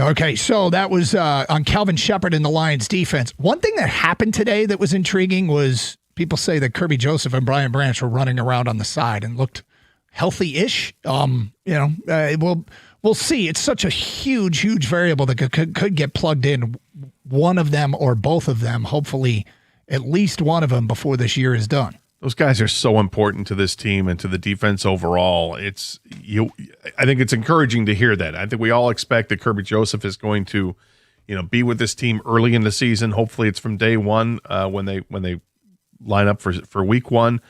Probably not the same thing with Brian Branch, but I had the same reaction when I saw that the Branch was working out on the side, doing some individual stuff with the trainers. I think that's nothing but positive news when you hear somebody who's recovering from an Achilles. And he's already at this point, maybe just maybe it's going to be well before Thanksgiving, which would be awesome if that's the case. But, Brian Branch he's such a leader on the defensive side of the ball, kind of commands respect out there. And obviously Kirby Joseph is one of the ultimate playmakers in the last couple of years in the NFL. Okay, this always seems to be a huge issue with fans. It comes up maybe a little bit more than I would expect. I'm not sure if that big of an issue, but they asked him, are you an offensive coordinator that sits upstairs in the booth? Or are you an offensive coordinator that likes to be on the field? Here's what Drew Petzing said.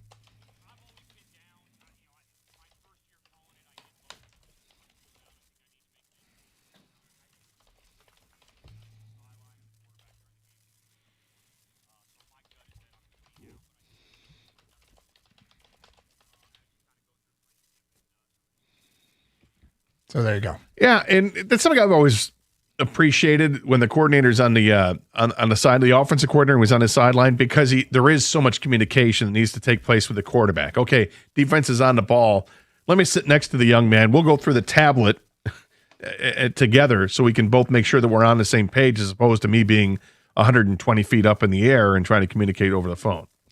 All right, there you go. The new offense coordinator out there now in Park talking to our morning show, the best of what he had to say. It's Carson Anderson here on 97.1.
Mondays mean Champ and Chump, so get your votes in for Champ and Chump of the weekend. Whole bunch that we got to get caught up on, and we will do so in a minute. But Dave's in Florida, and he's been patient. Hello, Dave. Hey, here, welcome back. Good to have our minor league savant back. Yes, it is. For the next few weeks. I wanted to talk about, again, the Skubal trade because I talked to Doug last week about this, and I think it was a good trade. It wasn't a great trade. They got two of my targets. I would have preferred Sirota because he's a right-handed bat, but I'm thrilled with Hope. River Ryan, I think the negative on him obviously is his age, but I think he's going to be a solid piece for us, a good starter. My gripe is I wanted to be greedy and get at least 4 top prospects. If they could have gotten either Tibbs or Ferris instead of this Smith guy who's lower down on the rung, I would have given that grade. I would have given that trade an A. I think the biggest gripe people have about the trade is the fact that, and while prospects are never a certain thing, Ferris is a guy or Tibbs is a guy who are going to be ready possibly next year. Instead of this other guy is going to be 2 or 3 years. Yeah, they're both AAA guys. Yeah. Yeah, and that's my biggest gripe. I mean, he could turn out to be something, but we want to retool on the fly. We want to be good. We want to be able to compete next year. And then my other question, I guess, to Gator, because I already talked to Doug about this, was what do you know about Andrew Fisher? Because if I'm the Tigers and I can get Mize, if Milwaukee's interested, he's a power-hitting third baseman. To me, that's the biggest hole in our system. And I'd be even willing to give a prospect on top of Mize to get that guy.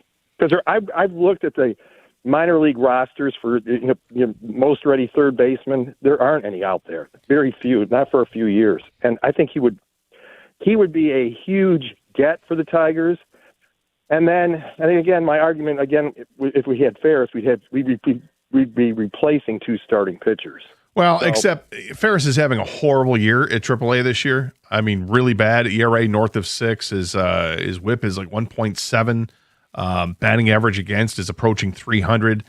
I'm not sure if I would love that. And obviously the Tigers saw more in River Ryan and saw more in Brady Smith to get that. I was with you on Tibbs. I like Tibbs a lot. A power hitting guy, could play first base and outfield. It's AAA right now. He could probably make this roster right now had they gone that route.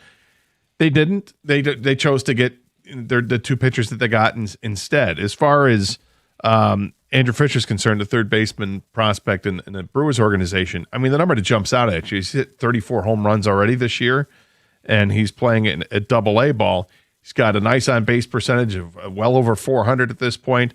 I'm not mad at you for signaling him out. If the Tigers are able to send Casey Mize to Milwaukee and that's part of the return, I'd love it. I'd be surprised if you got him in a Casey Mize deal. Well, I mean, I don't know. Casey Mize, I mean, obviously it's a rental. I'd be happy. Yeah. I'd be thrilled, but I would be shocked. Again, for that guy, I'd probably throw another prospect in. We've got a glut in the second base. To make sure that you acquire Young. Yeah. Or even a Lorenzo, because I think we got some redundancy at the catcher and first base position. If they keep Brasino, who I prefer they would keep, I'd throw Lorenzo and Mize at this guy because that is just such a big hole. And now you've got a right-handed bat on top of that hits for power. If you're going to keep Torque, and you got this guy at the corners, you've got a lot more balance in the lineup. You're younger. I mean, you're looking at probably a AAA All-Star team right now with Max Clark and Hope in the outfield, but you've got the pitching to keep these guys in the game. Right, but one thing the Tigers do have, they've got a glut of shortstop, third baseman, second baseman types right now, and you want to add another one in Fisher. While doing some subtraction with Chase Young, I can get that. Fisher's not thought of as a great fielder in terms of his scouting report when you look at that, but I mean, eye-popping numbers offensively, there's no question about it. He also swings and misses a ton. 136 strikeouts in 90-something games this year. But no, you like the numbers that you see, but you start to add up on who the Tigers have and when they're going to come down the line. I don't think Bryce Rayner is that far away from making a major league roster. Could be 2 years. He's a shortstop by trade, but is he going to stay there? Are they going to move him around? And this gets back to the whole point he brings up Arsenio. The Tigers have a bunch of prospects that they could still move to get players that help this team now and in the future if you can identify the right bullpen arm that's going to be signed for the next 4 years. Do you think if you move on from Casey Mize, you can get a prospect in an organization that's ranked in the teens? Like they're somewhere between 11 and 20. For if you overall? move Casey Mize, no. In somebody's organization. So not in the top. Yeah. Okay, because I've been talking about this guy for 2 weeks, and that's Luke Adams, who plays third base, who's the 15th ranked prospect in the Brewers system, who is absolutely crushing it at AAA and does play third base. And I seems like he could be ready to go pretty soon. He's played about a third of his games at third and 2/3 of them at first, although he's DH'd a little bit too, so maybe I might be off by that. But I've been talking about Luke Adams for a couple of weeks, and I can't remember if you were here when I first brought him up. Probably not, but I mean, look, we've all looked at the Brewers organization and tried to find guys, and everybody concentrates on the top 4 or 5 guys there. But when you go down the list and you get to 6, even 5 and 6, Adam Shefsky, the outfielder, is somebody that looks pretty good too. Fisher, the third baseman, and you're bringing up Luke Adams, and he's down the list. There's a lot. There's other players further down this list that you can look at from their organization that also I think kind of raise an eyebrow. The one thing that you brought up that's probably more true than not, and that is you can't play both Kevin McGonigal and Bryce Rayner at shortstop. Yeah. Hao-Yu Lee's got to fit in somewhere. There's a third baseman in there somewhere, it feels like. Colt Keith is on his team. Yeah, you got Max Anderson's going to come up here. And so it's a lot. There's a lot of infield help coming. Somewhere in there, there's a third baseman. This is why I'm saying that they could move somebody. They could. To get if you're a bullpen arm. Yeah, and it's probably not – it's probably trading I don't know that you'll trade Glaber for a bullpen arm. Because anybody that wants Glaber's trying to win now. But you could trade a prospect for a bullpen arm. Yes. Because you're probably trading him to a team that isn't trying to win now. Sure. So. Sure. But, if you're looking at the Milwaukee organization, I don't know if I doubt Milwaukee needs an infielder like Gleyber Torres because they promoted but these if they guys wanted lately. Skubal, they'd probably settle on Mize. Well, sure. But Mize is certainly, I was going to say, what happens if you combine Mize and Torres? No. If you got a team, maybe you can get Fisher. One of these teams that was in on Arias that failed, are they also looking for a starting pitcher? The Tigers might be able to land something if they package both of those guys together. Get rid of everybody and still win. They can. I don't know. They can if they get rid of Mize and Glaber.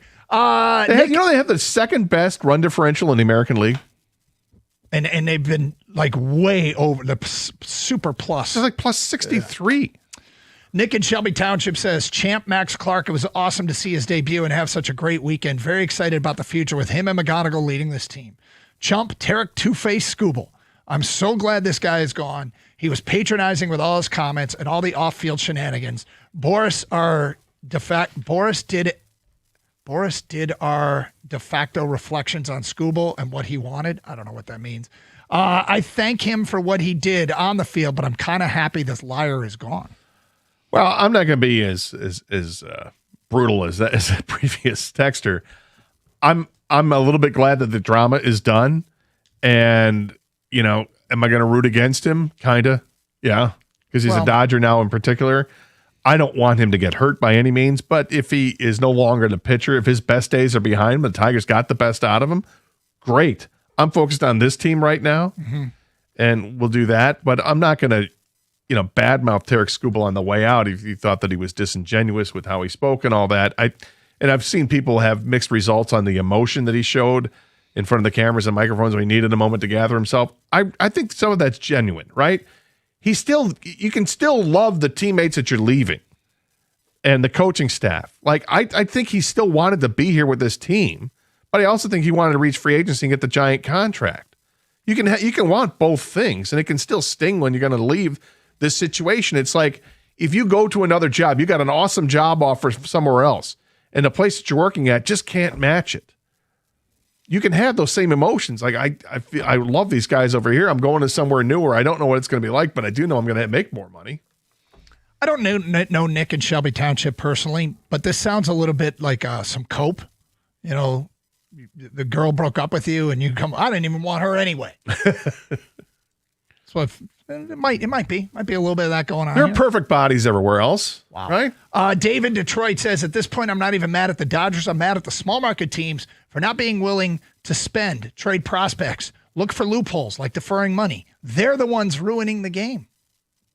The small market teams are the ones ruining the game? I would say that it's How about fix the loopholes? There's definitely some owners that probably aren't as willing to spend. We had a top 10 payroll here in Detroit this year, which probably reflects the market size in terms, but the big loophole they got to fix is the Dodger TV deal is ridiculous. What do you make of the people that say that this actually is going to be overall great for baseball because it's going to force things to reset in the offseason when it comes to the collective bargaining agreement? I don't mind there being some more competitive balance. So if that happens because of this, or if this tips the scales any differently, what I'm really scared of is people are saying the owners are now going to insist on a salary cap and the players aren't going to put up with it, in which case buckle up because we might be looking at a canceled season. We may, but in the short term, how about we fix the loophole with the Dodgers and his grandfathered in clause? It's stupid. Let's fix that, because I would imagine most teams in baseball would say, yes, please fix that. Mm-hmm.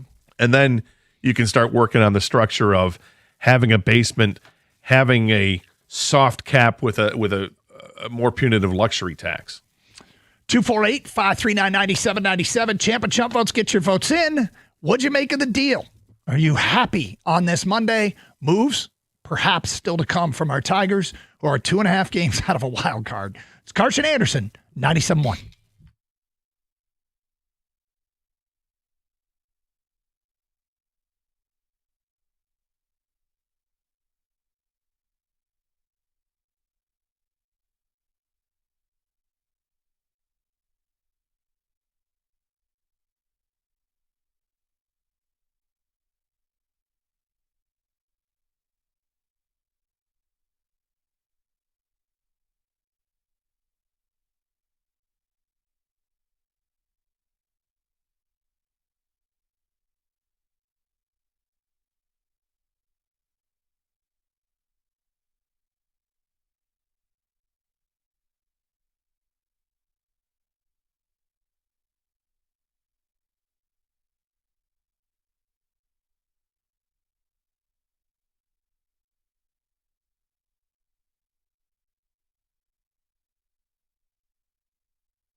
Brought to you by Michigan Lottery. Deadline day is heating up as more and more teams begin to make trades before 6 o'clock. The latest notable deal comes out of Atlanta, where the Braves acquired reliever Brent Suter from the Angels in exchange for 23-year-old infielder Nacho Alvarez Jr.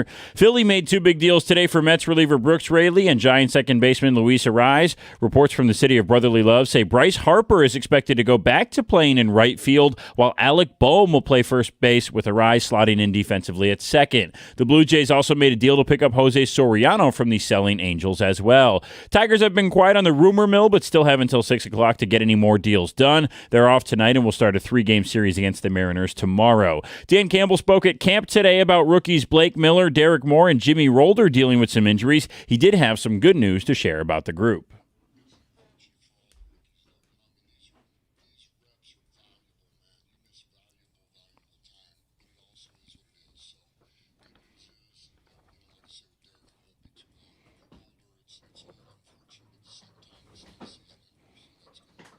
Jahmyr Gibbs was present at the facility today and spoke with a group of reporters. He was asked if he would need a new contract to come back to practice, and he said, quote, "Nah, it's not about that."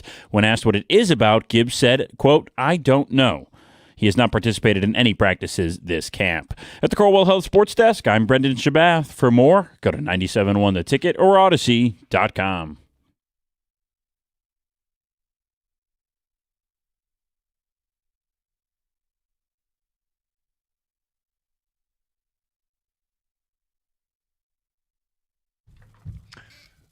Okay, that's kind of a weird exchange. Jahmyr Gibbs on whether he needs a new contract before returning to practice. Nah, it's not about that. So what is it about? I don't know. Huh? Okay, is it, I don't want to admit that it's about Bijan. We're waiting to see what Bijan signs for.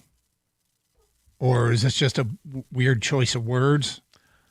I think it's also a guy who's just walking quickly, getting back to the facility, and questions being hurled at him, and he just responds as he's walking. Really strange. Yeah, I wouldn't put too much into it. Yeah. The fact that he's there and has been for the last couple of days tells me that they're probably real close to getting it done. Just get it done. Yeah. And they will, and they have. He's so integral to this team's success. They did something else over the weekend I want to talk about. But first, we welcomed you back at the beginning of the show. Gator was gone all last week, and good to have you back. In the meantime, Kang was gone as well. Kang makes an annual trip to the National, which is a... Oh, right. Yeah, that was a card show in Chicago, right, this week? Yes, and you Doug, I give you credit, although you don't even know or care. I think you just said it correctly by accident. It is called the National. A lot of people refer to it as the Nationals. But for those sticklers that are the elitist card collector, the hobbyist, it is referred to as the National. Well, I'm as into this as I am wrestling, so I'm not surprised. Of course, I got it right. And because you, never mind, I'll stop. Doug missed time because he took time off because MJF lost his AEW championship. I'm hoping that you're going to give us good news on the Why card do you keep front. bringing it up? Yeah, don't stop bringing it up, man. Jeez. Might have to take another day off. So I'm saying that something happened at the National that's going to make him take next week off. Yeah, he might take a week off next week. Now, Who knows? let's get your review of the National. How was it? It was really fun, and I think like a lot of things in life, things are what you make of it yourself, And this card collecting has gotten really, really popular over the last 2, 3, 4, 5, 10 years now. It just keeps gaining momentum, and it's a kind of cyclical. It's going crazy. And right now it's a big cycle. Yeah, it's big, and it's.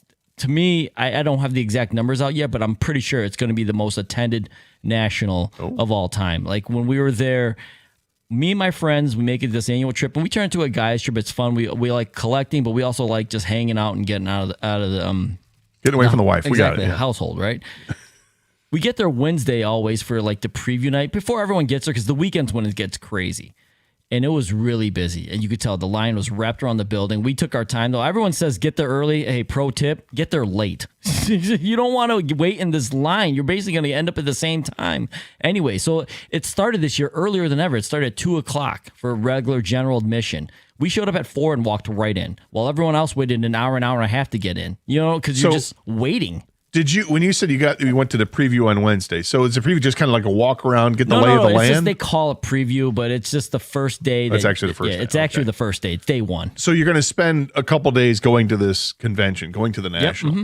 So the first day, do you take that as I'm just getting the lay of the land, walking around, seeing what the general consensus is with pricing and all that, and then you make your move on day two, or how do you approach it? It's a little bit of a combo. Day one, you definitely just go around looking for, where the tables are that have what you like and things like that, but also make a move if you find, the right card at the right price. Because if you wait, that card may not be there day two, So these are things Scott Harris. you don't wait, man. Why squeeze every Go last... get your card. You want your card? Go get your card. Exactly. And honestly... That's what I bet you Scott Harris does. He identifies the card or the player prospect he wants, and he makes a move. Why wait till the other day when someone else might swoop in? But yeah, it was really clearly it was busy Wednesday. Next day we come back, it felt like double the attendance. So I can't imagine what Friday, Saturday, and Sunday are because we end up leaving Friday after 2 days there because we don't want to deal with the insanity that is what's become now just a spectacle. But it's really fun every year. And like I said, whether you're into it or not, they do have other things for people that don't even collect cards. It's basically like a museum. I was going to say, what other memorabilia? Yeah, what kind of things did you see that you thought was really cool that was not card related, but might have been an autographed baseball? That's what it is. Or something like. What was the one item that you're like, oh, I like that? I was pretty hyper focused on cards this time around. I'm not going to lie, but I do know I walked by there's Upper Deck has a thing with always their athletes that are signed with them, and Michael Jordan is an Upper Deck athlete. So basically, he can only autograph for Upper Deck. So the stuff they have with Michael Jordan out there is always a treat for me personally because I'm a big Michael Jordan fan. Right. Jerseys, game used shoes that are autographed, things like that. And then if you're into baseball, like a Ty Cobb mitt, things. They have a bunch of this stuff, and it's like I said, it's fun for everyone. They have kids get interacting. They have things where you can shoot baskets for cards. So it's fun for everyone, even if you're not specifically into just collecting cards. Was there buzz about a particular card or item that had been sold? No. Was there any rumor going around? Ooh, somebody got $65,000 for this Jordan. There's always stuff like that. I mean, Jordan seemed to be the theme this year. To be honest with you, a lot of Michael Jordan cards on every table, more than ever. So is it just because it's Chicago, or because it's always with Chicago? But this year there's a theme with just basically GOATs as far as collecting guys that are already established instead of prospecting. Speaking of prospecting, right? So people are going after things they know, like Tarek Skubal. Instead of in the past with going after things like Zaire Hope, that was kind of the game. But now everyone's like, yeah, let's go safer. So there was nothing like that. But there's always a Ty Cobb, a lot of Mickey Mantles, things like that. So I mean, there's not a lot of hockey there, Gator. I know you're a hockey guy, but like Bobby Orr rookie would be like something like that's really sought after with the hockey community. Get a look at any Walter Payton rookies or Joe Montana rookies? Oh, yeah. Well, those are there, man. High grade, those guys are very expensive, very sought after. I know you got a couple raw ones yourself. Yeah. Doug, I know I don't even have to talk to you about your collection. Yeah. That just speaks for itself. Did you see any Tony Gwynn stuff? I did not personally. All right. It doesn't register, but I'm positive there's Tony Gwynn stuff out there. Let's go to Doug and Howie on 97.1. Hello, Doug. Hey, guys. How are you? All right, man. I would just love to know what ticket package you got going to the National. Did you just do general admission or did you do the VIP? So I did, because some of those pricing are a little steep. Oh, pricing's out of control. Yeah, that's an unfortunate thing about something becoming popular is everything gets more expensive. And I just did general admission because I don't need to go there early. Okay. Like I said, my pro tip is go later. Everyone else wants to get there early. You're getting there early to wait in line, essentially. And then the VIPs, they sell out, and they're very expensive. But that's it depends. Like I said, make it. It's as fun as you make it. What do you want to experience out of it? So I go later. Yeah, no, that was great advice. Come late, especially if you're driving from Michigan and going to do like what you guys did, spend 1 or 2 days there and then leave. I heard the weekend was crazy, but some of those packages were crazy. So, no, that's cool. Can I ask one other question? Real quick, yep. You guys, when you used to go on location, you used to have a password when someone of interest would walk by you. Bingo. What was it? Bingo. Yeah. Okay. We don't We don't try do not that. to be as lecherous in our 20th year doing a show together. Try to be less creepy. But sometimes you just can't help but say bingo. Carson Anderson now with less creep. Yeah, we're trying to grow up just a little. Just a little bit. Sometimes you can't help it.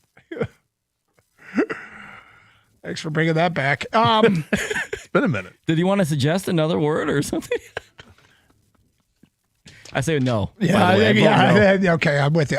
Champ and Chump, we do it every Monday. My champ of the weekend was Eduardo Valencia, 5 for 8 with 3 doubles over the weekend. And a weekend where a popular player, Jake Rogers, was let go. It's really good for the new guy to come in and just hit the cover off the ball. But he wasn't the only new guy. Gator, your champ is? Max Clark, 6 for 12, making his major league debut over the weekend and looked great. Very patient at the plate. Didn't swing at the first 8 pitches he saw. Hit his first home run. He's got 3 ribbies already. He walked several times, scored a bunch of runs.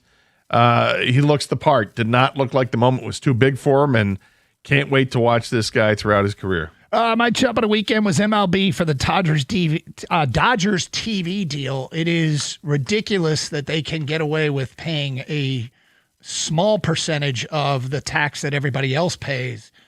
Hence, they have $66 million more than they should to play with each and every year for only 25 years.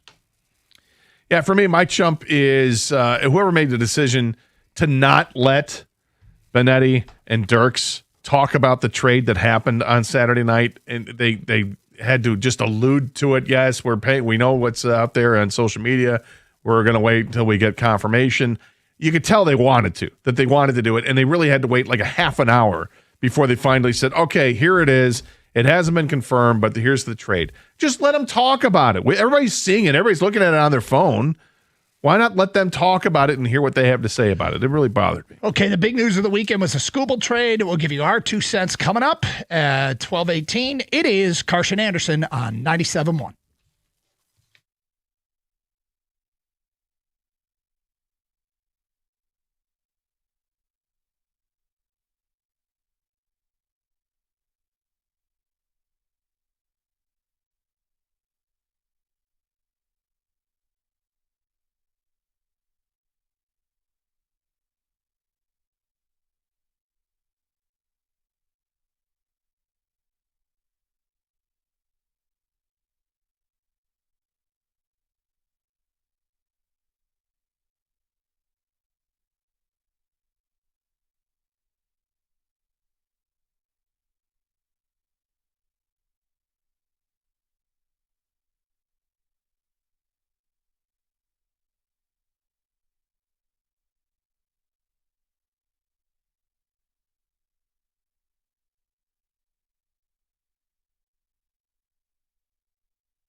All right, Doug Carr, Scott Anderson, 97.1.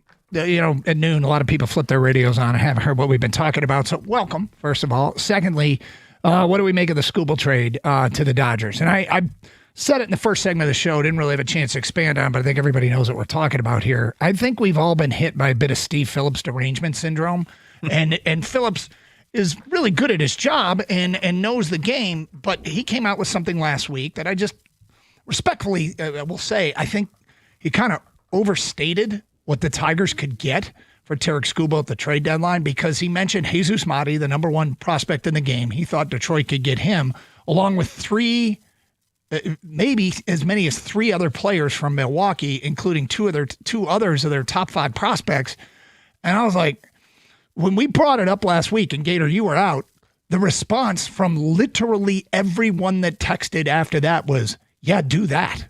Yes, do that. And I said, I think this soundbite might be a little bit damaging when it's compared to reality, because it felt like reality, expecting that kind of return for a rental. I would have been shocked if they had gotten all that. Now, the circumstances were unique in that you had a motivated Dodger team and a Milwaukee team that perhaps sees a small window here to beat the Dodgers without Skubal, that maybe they might be motivated. We played the soundbite, and Tom Milliken from the morning show came up to me the next day and said, I'm a little surprised you played that. And I said, why? And he said, because it's so out there. And you know how I used to love artist renderings? Oh, yeah. I don't anymore, because I think artist renderings are always over the top. And sometimes the best example ever was artist renderings of the Detroit sign that's on 94, where the first artist renderings made it look like the Hollywood sign. Detroit! And instead it was just kind of this little small sign on the side of the highway, and there was nothing wrong. There's nothing wrong with it. It's fine. It's fine. But people were like mocking it because the artist renderings were this grandiose, massive sign, which is just not what it was going to be. And so anyway, this is the Hollywood side of trade proposals, where Phillips kind of set this unrealistic expectation. So when an actual trade comes down, which a lot of people that cover Major League Baseball in the minor league says, yeah, this is about the cost it should be for a rental, for a guy that might have 9 starts for the Dodgers the rest of the way. But, I like the trade, and even I got hit by a little Phillips derangement syndrome. He's really good at his job. I don't want to turn this into trash Steve Phillips. Well, yeah, I mean, but it was completely unrealistic. When I saw that last week, I almost fell out of my chair. I'm like, come on, that's not realistic to think you're going to get the top prospect in all of baseball, and then let's talk about other prospects they're going to have to throw in to make it right for the Tigers. That just didn't seem right. I do like the trade return the Tigers got from the Dodgers. I don't love it because I built up in my own mind, I had my own Gator derangement syndrome. I guess if I was thinking that Sirota was the guy that I would be the centerpiece in this trade, and then hopeful that you could also land James Tibbs, who's a first baseman outfielder, who's at AAA, looks like he can contribute right away, and then whatever else you get is whatever else you get. I was excited about that. It ends up being Zaire Hope, River Ryan, and Brady Smith, and the return is actually quite good. People are going to get bent out of shape because it's the number 5 prospect in the organization based on MLB Pipeline. If you look at Baseball America, I think it's number 6, but everybody agrees he's an outstanding player. It's the Dodgers are just that damn deep, and you might be splitting hairs over one outfielder versus another in their system. One thing that Hope does is he's got the power already. 23 home runs to this point, 87 RBIs, and he's played like 93 games. It's almost an RBI per game. The home run total is fantastic. He's hitting over 290, and he's stolen 18 bags. There's a lot to like in all that mix. He also plays a pretty good outfield, has a average to a slightly above average arm, but it seems like this is a complete kind of guy. Everybody talks about, they've been talking about, when you read the scouting reports now, his baseball IQ is really high. Apparently there's some sort of relationship that he has with Max Clark as well, where he looks up to Max Clark. And okay, great. If these guys are friends and can play together in the outfield for years to come, that's going to be great. The downside for me now is that we don't see him because he's going right to Erie at Double-A. I'm not sure how much he's got left to prove at the Double-A level, but maybe they just want to see him in the Eastern League as opposed to where he was playing with Tulsa. But so is he going to be short-lived at Erie before he gets brought up to Toledo? I don't know. We'll see what ends up being his trek. But I like him. When you read more about the scouting reports on River Ryan, there's a lot to like. It's can he stay healthy, like you said? That seems to be the biggest issue. Because if he can stay healthy, here's a guy who's got a high 90s fastball, has a nice arsenal of other pitches as well. There's a lot to like with him. You pointed out earlier, he's only been pitching really since 2022. He was a shortstop by trade, but the arm is unmistakable. And okay, get him healthy, get him ready to go, and he might pitch for the Tigers this year at some point and join the rotation perhaps. And then the third guy they get in Brady Smith is a guy that seems like he's got a lot of upside because of the strikeout factor. I think it's 14 strikeouts per 9 is what he's averaged. That's awesome. He's a projected starter down the road, but with that kind of a high strikeout ratio, can't help but think maybe that could be a bullpen guy too. There's one thing that we all do, and quite frankly, everybody in the game does it, and I don't think people are reminded enough. MLB.com/MILB/prospects/top100 is a website on the internet that ranks the players 1 to 100 in the minor leagues. This is not handed out to every team and they use it as their guide. Right. The Detroit Tigers have their own rankings, as they should. As every team in baseball would rank the other team's prospects, yeah. If somebody had Zaire Hope as the Dodgers' 10th best prospect, they might look at this return and think it's laughable. And another organization might have Zaire Hope as their number 1 prospect. Just because they show up near the top of the rankings on a website doesn't mean it's a true reflection of what those players' chances of making it big are. And so that's why I'm really hopeful that I really want Scott Harris to meet with the media when this thing is done and talk a little bit about their process. Because the return, this isn't a day where I think we celebrate a home run trade, nor is it a day where I am discouraged. It is a day that I get to say the following, which we said we would say, and now we wait. And we wait and we wait and we wait. And the people that were insistent on Skubal being traded, then I think the return ask of you is to be patient, because the likelihood of seeing maybe River Ryan, if he's healthy, might make an appearance with the Tigers this year. In some ways, Zaire Hope, it might make sense for him to stay in the minors and not get added to the 40-man roster. So next year, if there's a work stoppage, then he can keep playing minor league baseball because the minor leagues will carry on. It was one of the downsides of calling up Max Clark is, okay, now Clark might be part of a work stoppage when next year he could be getting at-bats. They might be thinking that with Max Anderson, is give him more at-bats, leave him at the minor league level, and then if there isn't a work stoppage, great, he can get called up next year. Or tomorrow if they trade Gleyber Torres. Yeah, we'll see. They obviously aren't afraid to call a guy up. They did it with Clark. The returns are great. If you start, and we'll play Jim Bowden here coming up in a few minutes, the MLB insider, former GM, and now at The Athletic, on his podcast, he can't rave more about the Tiger system. The Tiger system, he loves it. Now, again, it depends on individual rankings. Zaire Hope is a power-hitting, fast corner outfielder. An outfield of Riley Green, Max Clark, and Zaire Hope sounds pretty darn good. With an infield of McGonigal and then some combination of Howie Lee, Max Anderson, Bryce Rayner. You've got Colt Keith. You might have Briseño or Lorenzo. Who knows where Torque fits into the mix? I mean, there's a lot of potential here. The one thing that the Tigers haven't addressed this year, and I don't know how they're going to address it in the future, but needs an overhaul is the bullpen. We can sit here and talk about how they could do the sell, make a run thing. I don't know that a team with this bullpen can legitimately make a run. And it's why I pulled the plug out last weekend. It turns out you, who weren't in last week, pulled it Sunday as well. A lot of people waited till the Tuesday game, the Scuba last start when they blew the 7-0 lead. Was it Tuesday or Wednesday? Might have been Wednesday. Where they blew the 7-0 lead. I had already pulled the plug by that point. Yeah, I had too. You can't beat Kansas City without Bobby Witt Jr., then I guess let's throw it in. At least trading Scooble. I still think you can compete, but we'll see. As far as the bullpen arms are concerned, they can still address that with trades, but I think more likely it's going to happen in the offseason. Because this offseason, look what you've just jettisoned. There goes $30 million you were paying Scooble, 32 or whatever it was.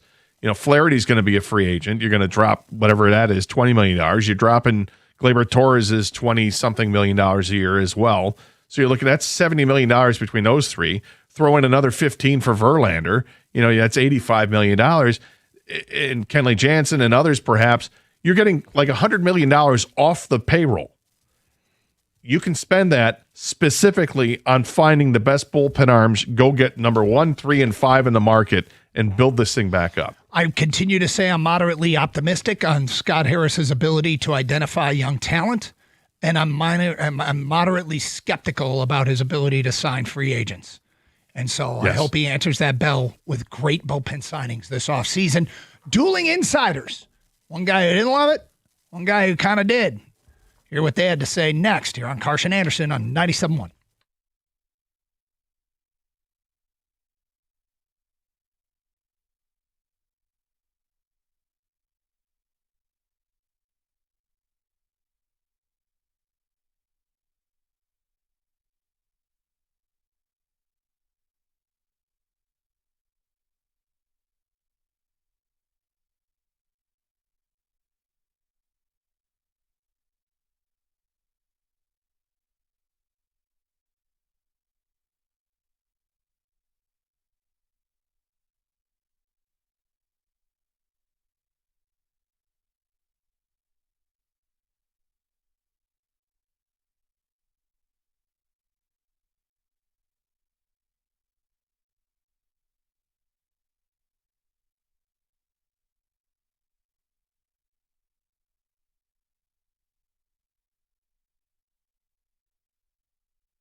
if you're looking at your home and you're realizing that it's time for a new roof, windows, or siding, the biggest hurdle is usually finding someone that you can actually trust. That's why you need to call Shaner Roofing Windows and Siding. With over 30 years of service right here in Michigan, Shaner has built a reputation that's frankly unmatched. I mean, we're talking about a 4.9-star Google rating, and that's backed by thousands of homeowners. And you don't get those kinds of numbers by accident. Instead, of course, you get them by doing the job right every single time. Because they're a local family-owned business, they skip the high-pressure sales tactics. Instead, they provide a true, honest assessment of your home's needs. And when the job's done, you're protected by a lifetime transferable warranty. While other companies are being bought out by outside investment firms, Shaner stays committed to our community. They're here to stay. And when you're ready for quality that you can count on, make sure you visit Shaner Roofing at mymichiganroof.com. You're going to get the 5-star treatment that your home deserves through Shaner Roofing. Again, mymichiganroof.com.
All right, it's Carson Anderson here on 97.1, 248-539-9797. People have been patient. Let's get back to your phone calls. We go to Alan in New York. You're on 97.1. Hello, Alan.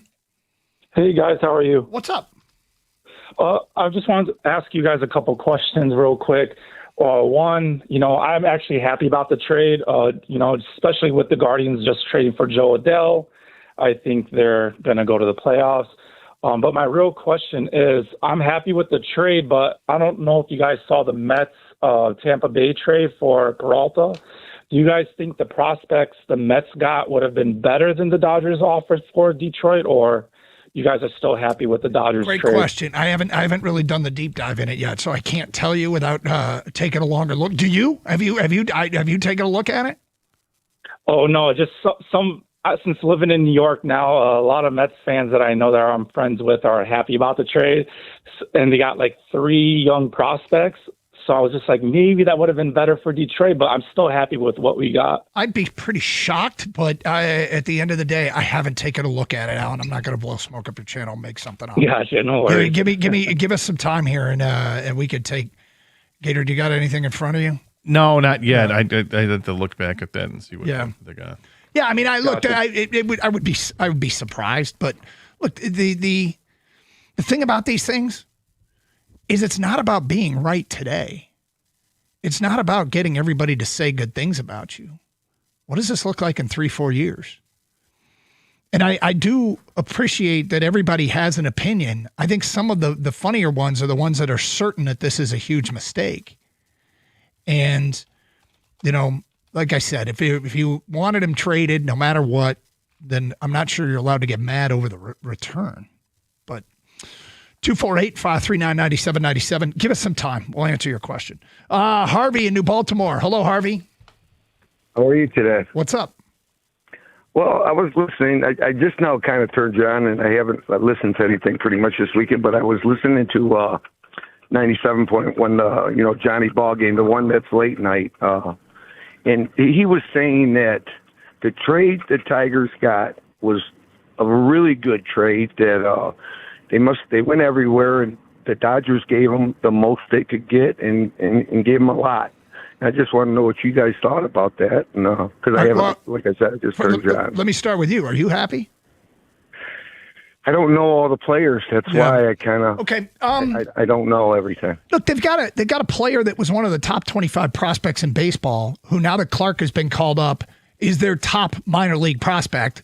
Clark is still showing up on the Tigers prospect list, so he'd be a player we'd be excited about if he were drafted and cultivated in the Tigers system, of thinking he would be the next on his way. The real wild card is River Ryan, the pitcher. There's a reason why he was considered a top 50 or 60 prospect in the game. His stuff is that good. It's a question of, will he stay healthy? And then the wild card is the single A pitcher who has great numbers, has some things he's got to work on as far as control is concerned. The score here could be great, but we won't know for a few years, most likely. I think Zaire Hope, there is I don't know if I want to call it strong possibility, but there's a future I can see where Zaire Hope is in Detroit next year if there's baseball next year. And then River Ryan is in Detroit as soon as he's healthy. So we got a few pitchers then, and we got another pitcher.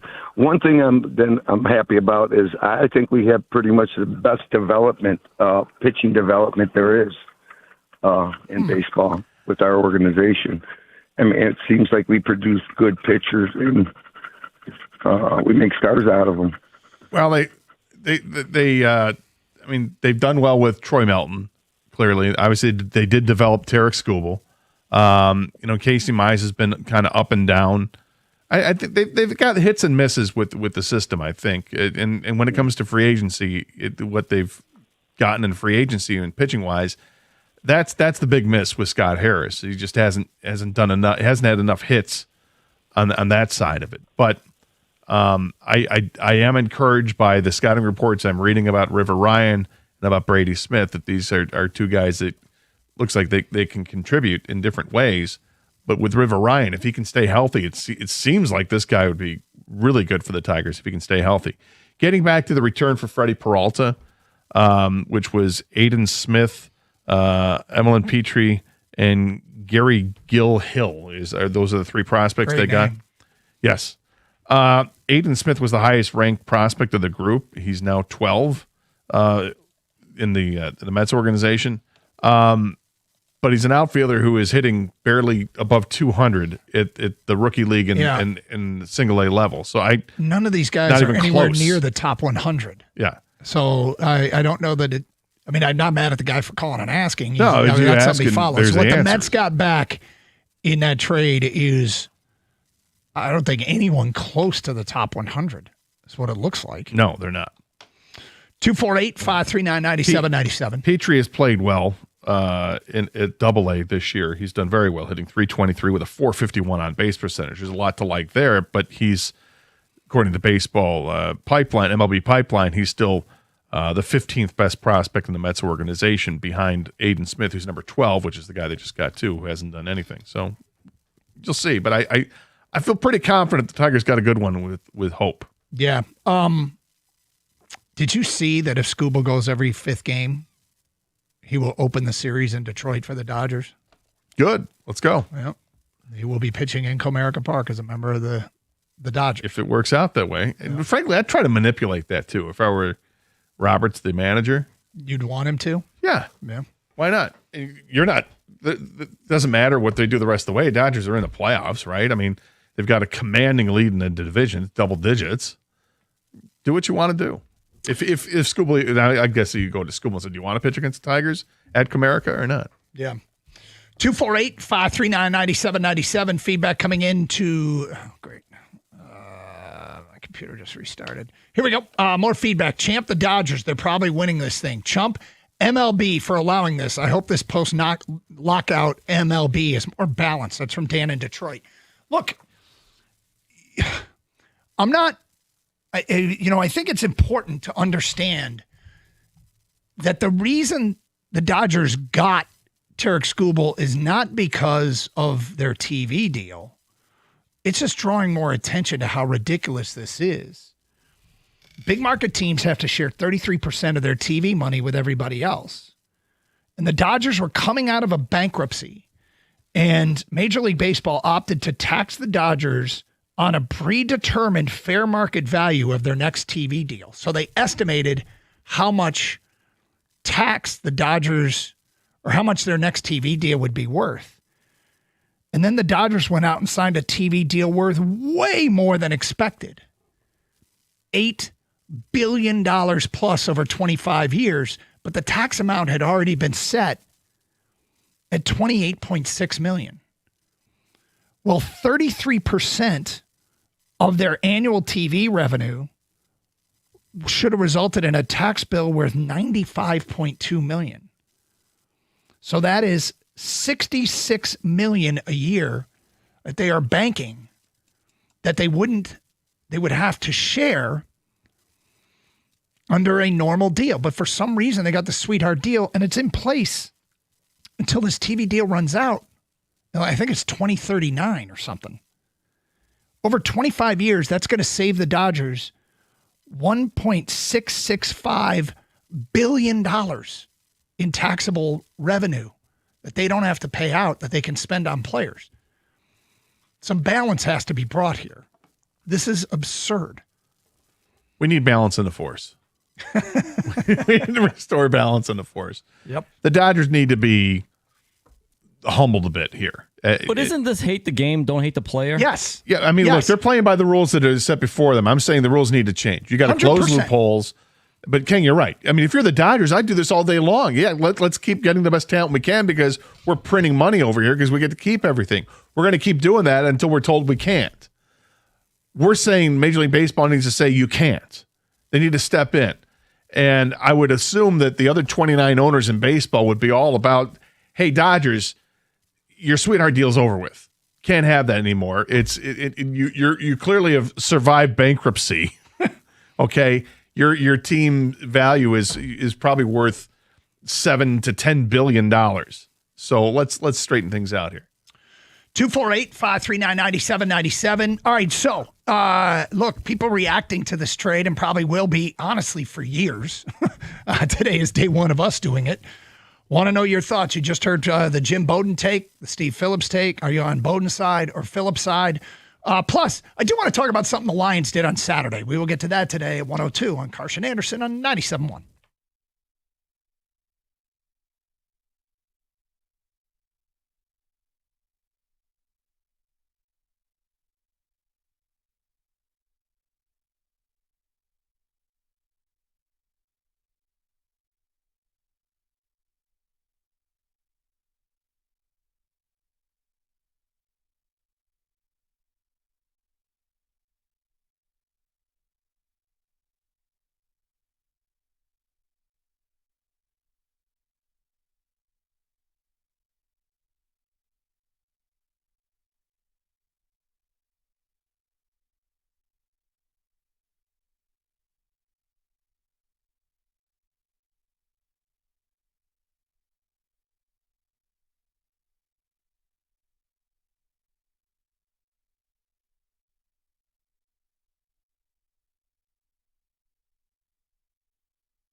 Brought to you by Applied Innovation. More deadline moves continue to get done as we inch closer to tonight's 6 o'clock deadline. One of the most recent deals affects the Tigers as their next opponent has made a major move. The Mariners have reportedly made a trade to acquire Orioles outfielder Taylor Ward. He has a .730 OPS this season with an AL leading 87 walks. His 2.4 WAR was second only to Pete Alonso in Baltimore. According to a piece from two writers at The Athletic today, the Tigers accepted the first package the Dodgers offered for Tarek Skubal and, quote, spent minimal time negotiating with the Tampa Bay Rays, with their sights seemingly set on that Dodgers system, according to league sources, unquote.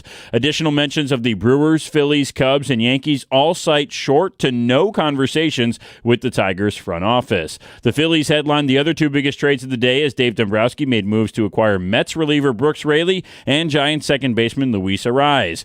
An interesting interaction took place between Jahmyr Gibbs and reporters at Lions training camp today. Dave Burkett says Gibbs was asked by reporters if he would return to practice after getting a new contract, and the H-back said, quote, nah, it's not about that. When asked what it is about, Gibbs said, I don't know, in what Burkett described as a passing interaction as Gibbs entered the facility.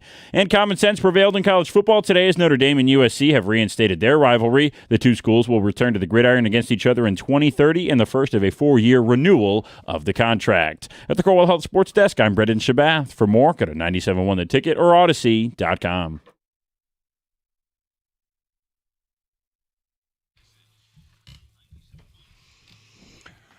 Get back to your phone calls in a moment. Lions training camp, they hit today. And they also did something over the weekend that I was like, huh.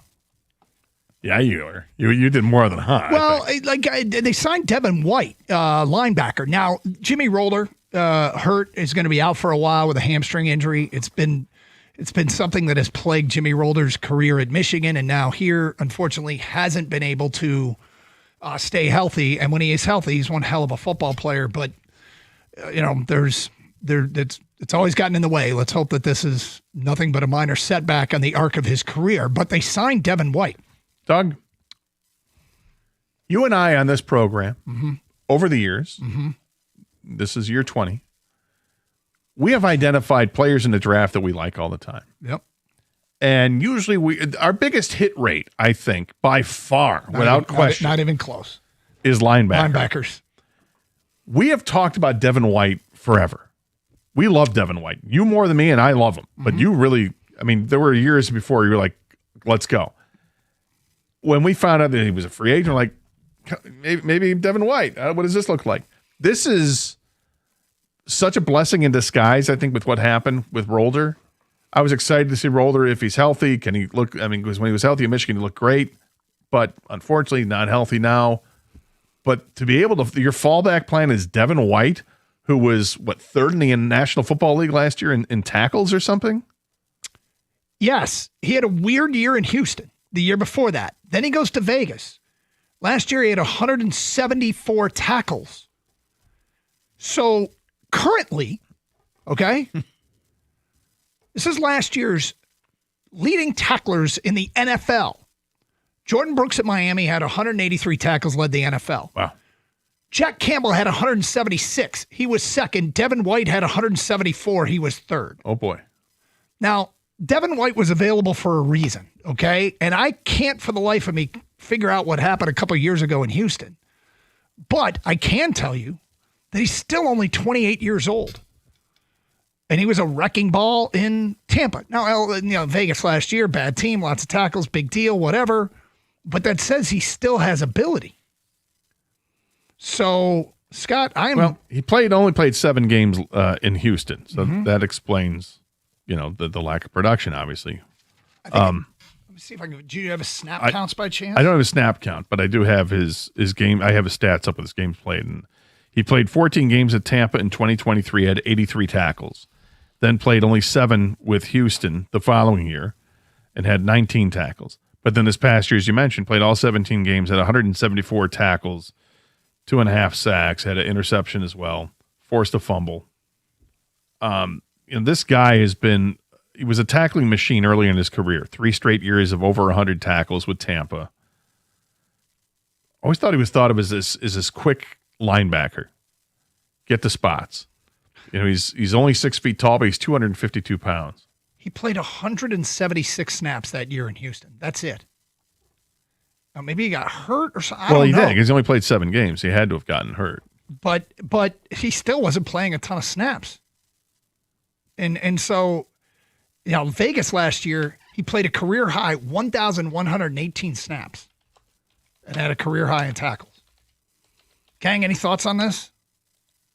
I love the signing. And you're right. There probably was a reason he was available, but this is better than, I think, when the Lions, remember a couple years ago, they had to sign Jamal Adams off the street. Yeah. And Jamal Adams wasn't a depth guy. He literally started like the next 2 weeks because they were that depleted in the linebacking core. Now, you can't predict these things, but I think he's just a great signing for depth and leadership because he's been there. He's done that. He obviously can still produce. You read the stats off from last year, Doug. Mm-hmm. Now this hurts a guy like Eric Hunter, a guy I've been kind of keeping an eye on. It's just, a late round undrafted type of guy that might make the team. Obviously, Jimmy Rolder getting hurt. I don't think they're waiting. You know what I mean? Let's not wait to get depth. Let's just get it if it's available now. And so if Devin White can beat out all these other guys, I love it. I mean, you can trust him. I'm sure the coaching staff, that was one of the biggest reasons that I brought him in, is you can trust this guy. So you go back, you were asking, he was hurt. He had a foot injury his last year with Tampa, so he missed the end of the season there, missed the last 3 games. And he didn't play for Houston until October 27th of last year, or 2 years ago. And then played, I think, 6 games in a row, and then got hurt again and missed the last few games and then came back for the finale. So that's the injured history in the 2 years prior. And then obviously last year, a massive bounce back year. The idea of having Jack Campbell and Devin White back there, pick which one you want to play the role of Alex Anzalone. That one, I guess that would be Devin White. Then Jack Campbell's Jack Campbell.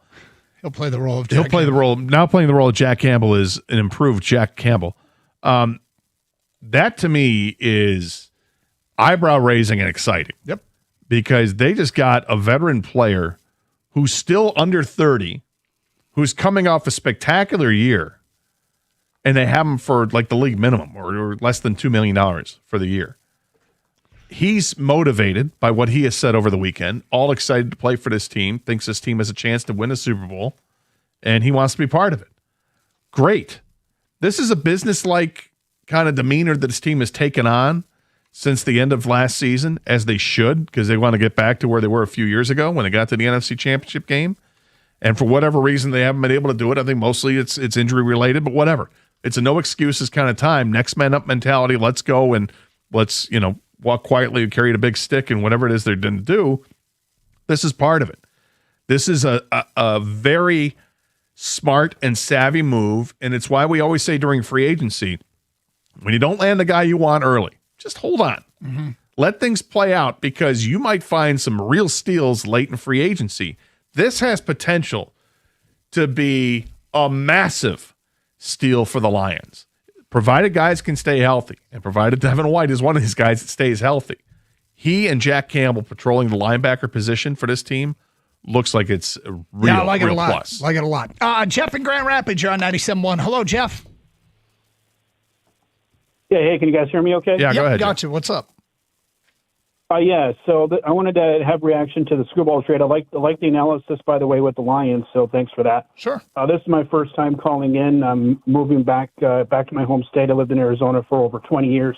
Welcome back. So I have a little bit of knowledge in regards to the NL West. In my opinion, I think the trade is a big setback for the American League for a long time. Now, this is assuming Screwball is the same pitcher that we know him to be here in Detroit, and it's also assuming, of course, that Ohtani is the same type of player that he's always been. But assuming that's the case, to me, I want to know how any team in the American League is going to be able to compete against the Dodgers with that pitching staff that they have. I just don't see it. The only thing, Jeff, when you say sets back the American League for years to come, he's only guaranteed to be in LA for the rest of this year, right? So it may not set him back for a year. He may end up back in the American League. The Dodgers were considered a favorite before, one of the favorites to get him before. So we'll see where he ends up signing. I don't think it's just about the American League. I don't know how anybody in the National League competes with them. I get that. The one thing I can tell you is my adopted team in the National League is the Diamondbacks for obvious reasons, and they always played the Dodgers hard. I mean, they had a major upset and swept them right before Ohtani went to the Dodgers. So to me, if it would have been just Skubal and not Ohtani, to be honest with you, I think that there is some better chances there. But to me, I don't see how Skubal that doesn't get signed as the main thing. So that's my main concern. Is to me this just sets back baseball and it kind of eliminates competition. Well, we'll see. So There's a CBA. There's a Yeah. CBA pending, and everything the owners are talking about is restoring competitive balance. They've put out some pro-owner propaganda in that regard. So if the system stays the same, it feels like the Dodgers within the rules. They're doing it within the rules. It just sucks for everybody else. It feels like, but I would imagine that there is going to be some sort of anti-Dodger rule that comes into place here, and it might be as easy as saying, "Yeah, that contract we signed with you in the TV deal, you survived your bankruptcy. We take it back." Yeah, and moving forward with a collective bargaining agreement, I don't think they're going to have the hard cap in baseball because I think it's just too hard to maneuver when you have one side. They're both diametrically opposed when it comes to their thoughts on the cap. Obviously, the players don't want one. The owners do want one. What they are going to have to do is meet in the middle. And the way you meet in the middle is that you punish teams for going above whatever your threshold is. They already have that. Yeah, they have it, but they need to make it more punitive. No, and honestly, that's what they have to do so that teams are going to think twice before they start going well above, that tax threshold. Hey, there's a moment when a home stops being a someday and starts being a plan. The University of Michigan Credit Union can help you get there today. If you're ready to buy a new home or refinance your current mortgage for another lender, UMCU should be your next phone call. Make your move by the end of August and you'll save $750 on closing costs, plus enjoy flexible fixed rates, free pre-approval, and no application fee. Seriously, let's get you into that dream home today. Visit umcu.org, insured by NCUA.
The car, Scott Anderson, 97.1. Open lines 248-539-9797. Let's get back to the people. Blake in Royal Oak, you're on 97.1. Hello, Blake. Hi. Hey. Yeah, I think it sounds like baseball is broken.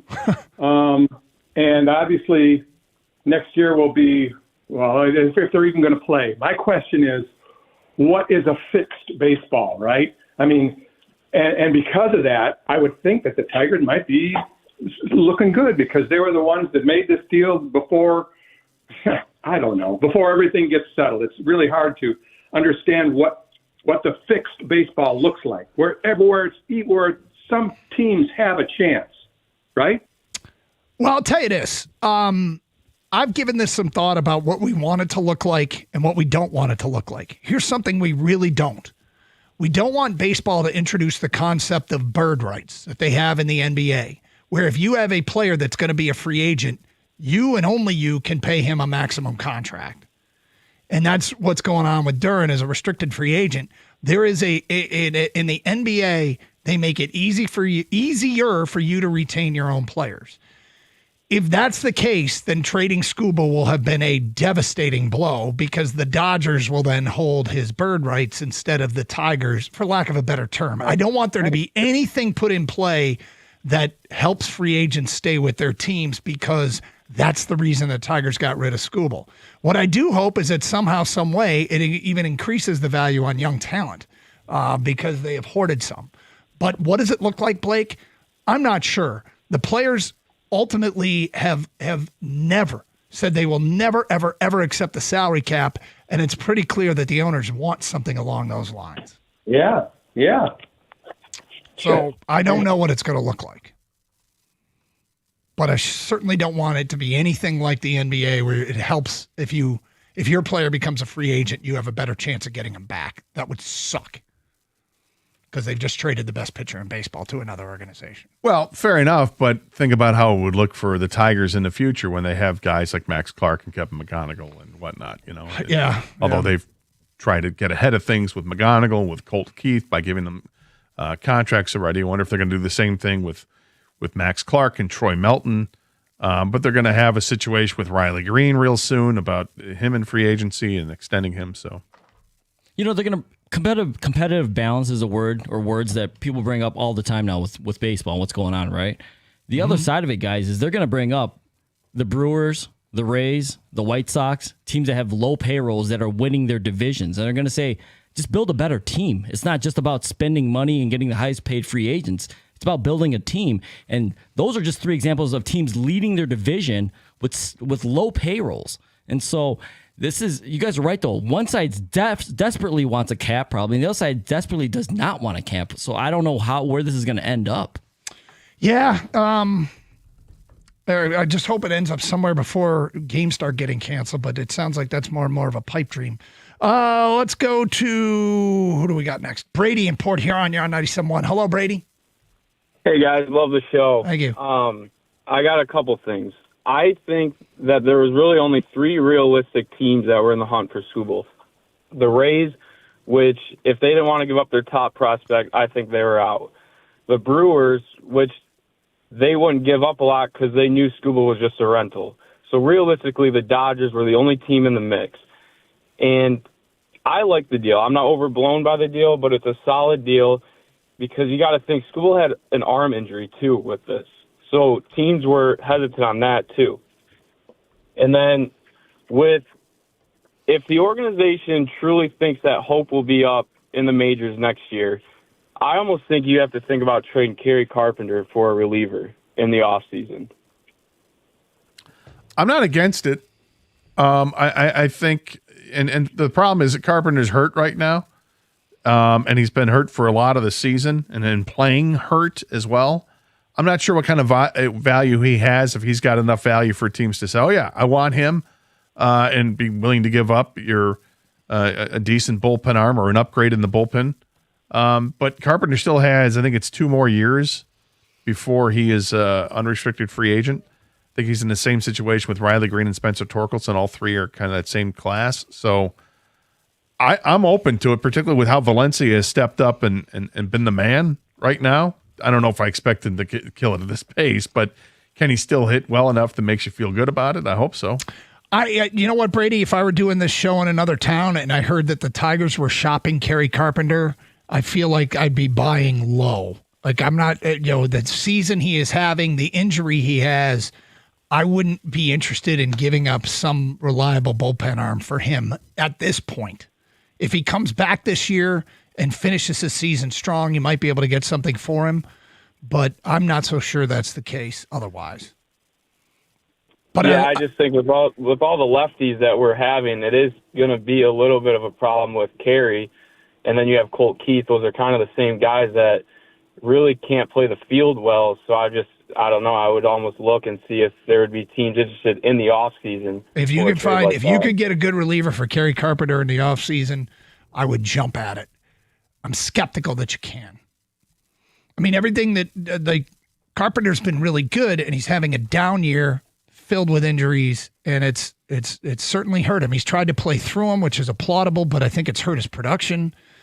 And so to pull off the deal you want, Gator, you think I'm wrong? He has to come back and finish the season strong? Yeah, I think so. Okay. We got to see him, and I don't know. I don't know what to think of Kerry Carpenter. I feel like maybe we've seen the best of Kerry Carpenter, but can he get back to being that player again is what you want. Let's go to Ben in Riley. Is that correct, Ben? Hey, Doug. Yeah, Riley. Where's Riley? Very popular town. Where is it? Very popular town, Doug. You guys know Blake Suttermill, right? Yes. Blake, sure. Armada? Okay. Yeah, about 10 minutes north of that. That's okay. All right, there we go. Yeah. Oh, trust me, when I met my second wife and she said where she was from, I said the same thing. Where the hell's that? Yeah. Shout out Riley. Yep, I never heard of it. Yep. Anyway, as far as all right, I'm 51, you guys. So I'm not gonna. Yeah, exactly. Here we go. You know what, Ben? I remember my dad paid Stop. $9 You're too damn young to be saying your age at this point. You don't start out by saying I'm 51. That's setting the bar too low. We expect that out of the north of 65 crowd. Come on. All right. Well, I remember my dad paying $9 for box seats at Tiger Stadium, and I'm not some liberal goofball. I know shit goes up. Sorry for. All that build all up. that for now we can't even hear what he has to say because you can't say that. You can't say that. Feedback. I'm with Jim Bowden for sure. He didn't even mention Lee, Valencia, Melton, Montero, and Job. They're all cheap and under control. It's possible we have like 5 superstars on this roster. If half of these guys hit, they're going to have $100 million to spend if they want to. The Tigers are in amazing shape. That's from an unnamed texter. I'm in that camp. I agree. I think there are fixes they have to make. Absolutely, for sure, they have to make some fixes. But you can't do that right now necessarily. I mean, if there are some really strong bullpen arms available, I'm going to try to get them. But they have to be bullpen arms that have more than just this year and next year. I need multiple years for me to pull the trigger on a trade to get the big time bullpen arm. How about this one? The Skubal trade grade is an F. No damn prospects for the best pitcher in all of MLB. Proven MLB talent, right-handed bat, or no trade. For the best pitcher in all MLB, Scott Harris should be fired. So they got the number 25 prospect in all of baseball, and what is River Ryan is 57, 60 something. I don't know, somewhere in there. Yeah, he's 68. They got 2 top 100 prospects, and they get a third pitcher as well who's got an extraordinarily high strikeout rate. It's like 70 strikeouts in his last 50 innings pitched. I think they got a good return. I think the well was poisoned in part by Steve Phillips suggesting what he think they can get from the Brewers, which was a ridiculous haul, and it didn't happen that way. And I'll take my share of the blame because I've been talking about Mike Sirota forever. They might simply say they think Hope's better than Sirota. Well, that's the thing, is that you don't know how the Tigers value the Dodgers system. Do they look at the Dodgers system and say, okay, we want DePaula? Well, DePaula's off the list. No, one of the top players top prospects in baseball. They're not getting rid of him. And if they had said no to the other one, Quintero or whatever his name is, maybe he's a no-go. And maybe the Tigers are like, okay, that's fine. We like Hope over Sirota. I don't know if that's the case. I know I like Sirota over Hope. However, I like Hope. There's a lot to like with this guy. He hit 293 this year at Double-A, 23 homers, 87 RBIs in like 91 games with 18 steals. Seems like a complete player, and he's already at Double-A, and he's only 21 years old. He could be on the fast track like Max Clark and McGonigal were. Chad in Elk Rapids, Champ the Dodgers, chump vendors at the National asking absolutely astronomical prices. Ridiculous. Oh. Kang, is that true? I heard that, yes. And some people are going to ask crazy prices. That's why you got to go hunt and find the dealers that have more respectable prices. Did you make market prices? Did you end up making the trades? I made a bunch of trades, Gator. Yeah? I traded up, I traded down. I mean, that's what it's all about, right? You feel pretty good about yourself coming out of there? I feel okay. We'll see how this goes. It's like the trade market. Am I overwhelmed? Am I underwhelmed? I'm whelmed. What's the move you made that you're most proud of? Oof. I don't know if I can say this on the air, man. I traded for I'll say this. I traded for a rookie card of a GOAT that I think is undervalued and underappreciated and is going to gain a lot of value as we come over time here. Oh. I'll tell you off the air. All right. Maybe tell us on the air someday. Yeah. Champ Max Clark, great start. Chump Red Wings. Nothing but crickets from them. No word on potential GMs. No movement on Larkin. It's pathetic. Keep this in mind with the Red Wings. They don't let anybody know what they're doing. Well, that's why they were the ones to release the news that Steve Yzerman had been kicked upstairs. It didn't get leaked out. I've talked to someone in the game that says there's a lot of people in the game going, what the hell's going on over there? And I don't know that this search is off to a great start. I guess we'll see.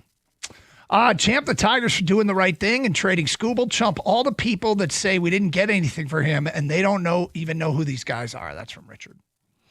Tigers played great over the weekend. 248-539-9797. Carson Anderson, 97.1.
Doug Harsh, Scott Anderson, 97.1. Actually, that might be the next week. But I'm gone, so sorry. Fair enough. Off-air conversation just came on the air. Hope everybody's doing well. Obviously, a huge weekend for the Tigers. And now the question is anything else going to happen? There's rumors that there are some teams calling about Casey Mize.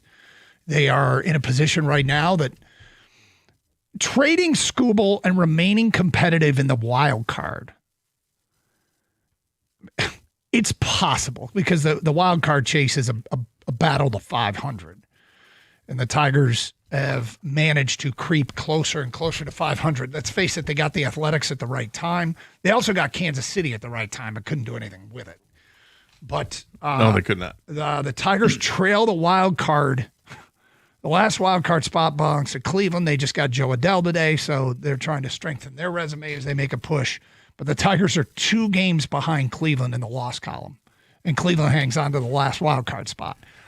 I just saw that they were going to have Joe Adell bobblehead night in Anaheim on September 16th. They don't want to change that. Perhaps they do. I'm not a huge Joe Adell fan personally. Again, I feel like the Tigers got associated with him at one point, and I was like, I don't know if I want to make that change, but I may pursue that player, I guess. So you're a fan of Celine Dion, but not Adele. Speechless, Gator. You got him speechless. It's because that one was really stupid. Hello. You got him rolling in the deep over there. Anyway. Aren't you glad we're back, Doug? Yeah. Yeah, maybe I was enjoying last Wednesday, Thursday, and Friday a little too much. No, so if they get rid of Mize, though, it's any illusions of trying to accidentally stay in this thing. If they keep Mize, you know what I hope is going on with Casey Mize? I hope they're not trading because they've had positive interaction with him about coming back. I want Casey Mize back. I'm a little bit torn on it because I've said all along, I think he's a much easier candidate to bring back because it's the organization he knows. He's going to price himself in a free agent market. It's probably going to be very easy for the Tigers to go ahead and give him that. But he's oft injured. I would understand if they just washed their hands clean of him, but he's had a bit of a breakthrough season here, and yet it's still the same thing. He's injured throughout the season, groin injuries or whatever it is. Thankfully, it's not an arm, knocking on wood here, but when he's pitched awfully well. He's got an earned run average below 3. Mm-hmm. There's a lot to like with what Casey Mize has done, and I'd love to hang on to him, but at the same time, I got to listen to offers and shop them around because you moved on from Skubal. Got it. Yeah, this lineup looks a lot more potent now, but is it just recency bias because they took on the lowly Sacramento A's? But the reality is they have the second best run differential in the American League. This is a team that it has an awful bullpen. If they had a moderate bullpen, that they'd be first place in the division. I mean, that's the reality there. I think things are working out well because it has exposed what their weaknesses are. They can address some of those weaknesses still. They have prospects they can give up to acquire bullpen arms right now if they wanted to. And if they don't, then they better spend money in the offseason because you're going to have like $100 million come off the books this offseason. Use some of that money, if not all of that money, to go get 3 stud bullpen arms. Bob Nightingale at this hour has just tweeted out something interesting. Arizona Diamondbacks, badly needing another starter, are among the teams pursuing Detroit Tigers starter Casey Mize, who is expected to be moved by the 6 p.m. deadline. That is rather definitive in terms of what Nightingale is hearing, which tells me that somebody probably made an offer that Detroit would take for Casey Mize. We were kind of thinking a prospect somewhere in the 10 to 15 range in somebody's organization, maybe somebody between 5 and 10 for Gleyber Torres. We'll find out here. But if Casey Mize is going, then I'm not interested in making any moves for any bullpen arms, unless it's a long-term bullpen arm. But I will also argue that any team that's trying to compete would probably outbid a team that's giving up in the season If the Tigers are dealing Mize, and again, Bob Nightingale reporting he's expected to be moved by the 6 p.m. deadline. If they're moving Mize, then I don't see the point in getting a bullpen arm for this year. Maybe it would make sense for somebody that's under club control, but any contending team's probably going to pay more than the Tigers would. Yeah, and look, I don't know. Looking at the Diamondbacks prospects right now, they have two that are in the top 100. Both are middle infielders. One's at AAA, and the other one is at high A ball. Probably not getting one of those. Probably no. No, I wouldn't imagine so. But then they've got some pitching that they have behind that. In their top 10 prospects, they have 4 pitchers. Oh, dude, no, I figured out who I want. From their system? Can I guess? Yep. Is he a third baseman? Yep. Is he playing at AAA? Yep. Is his name Lou James Groover? I want Lou James Groover back. Let's go. Go get Lou James Groover. Playing third base for the Reno Aces. Well, hit 314 this year with a 403 on base percentage. 23 doubles. Sounds like the kind of guy they'd like. Lou James Groover. And not a great start to his professional career. With 48 at bats, he's hitting 167. But the name, Lou James Groover. Lou James Groover. All right, coming up next, of course, Rico is here, and so is Mike Stone. Hi, Mike Stone. What's happening? How are you? Lou James Groover. He'll be performing at Meadowbrook this summer. Sounds like a great jazz saxophone player. Bassist on the bass. Yeah. Lou James Groover. Lou James Groover. Mm-hmm. Yeah. How are you guys today? I'm good. I haven't been on the air in about 2 weeks, but feeling good and anticipation. We have, 4 hours left? Yeah. And see if the Tigers do anything else. Did you hear that tweet we just read from Bob Nightingale? Mize expected to be traded. Oh, really? Yeah, he expects This is Mize. the Diamondbacks badly needing another starter among the teams pursuing Casey Mize, who expected to be moved by the 6 p.m. deadline. Well, let's get a bidding war. Mm-hmm. Milwaukee hasn't made their move yet to get a starter, so let's go. Or let's just take the first deal we get. Is that your take right now? That's on Skubal? Yeah. He's not alone. I think it's okay. I think two top 70 players in baseball is a decent enough return. 25th prospect overall. The one team I want to hear reporting on is Milwaukee. Yeah. They haven't done anything yet. There has been no reporting on what Milwaukee, how involved they got. I think Tampa was out the moment they wouldn't include their number 9 prospect because the rest of their prospect pool isn't great. Right. What Philly offered, according to some reports, is less than what the Dodgers offered. Right. And they got a good player today. The Phillies did arise. Yes, but the question is and there's no reporting on Milwaukee's, what their interest was. I'm really curious. Really curious. But I understand the question is if you would have gone back to Andrew Friedman and said, well, we want one of the guys who were rated ahead of Hope, would he have done it or not? That's people's questions. But I personally... You like the return? I think it's fine. Yeah. I mean, the guy's going to be with them for, barring he resigns, 2 months. Well, I'm sure you guys have plenty of that. And if there's any Casey Mize news, Gleyber Torres move, these guys will have it. So keep it locked in. Thanks for listening. Stay safe, everyone, and treat each other with respect. 97.1.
Brought to you by Twin Peaks. Lions running back Jahmyr Gibbs briefly spoke to some members of the media earlier as he's heading back to the team facility from practice. Dave Burkett says he didn't break stride, however, and was escorted by security. The first question was when he would return to the field, which he replied, quote, only time will tell, end quote. The next question, is a new contract contingent on a return? Quote, nah, it's not about that, end quote. The follow-up was, so why are you not practicing? Quote, I don't know, end quote. The Tigers have yet to make any additional moves with the MLB trade deadline of 6 p.m. looming. ESPN ranked Casey Mize as the 5th most likely player to be traded, while Gleyber Torres was 9th.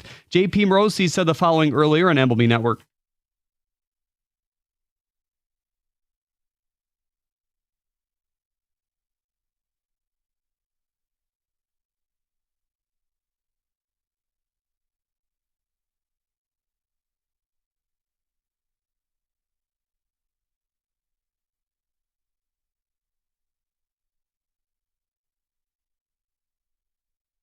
Morosi says if Mize is moved, the deal will likely go to the final buzzer before the deadline. Bob Nightingale says Mize is likely to be moved. The Tigers are tied with the Orioles in the wild card. Baltimore looking to be a seller, though. They shipped outfielder Taylor Ward to the Mariners. Jim Bowden says the Red Sox are close to acquiring their catcher Adley Rutschman. The Giants are sending Luis Arraez to the Giants as well. At the Corwell Health Sports Desk, I'm Jeremy Otto. For more, go to 97.1 The Ticket or Odyssey.com.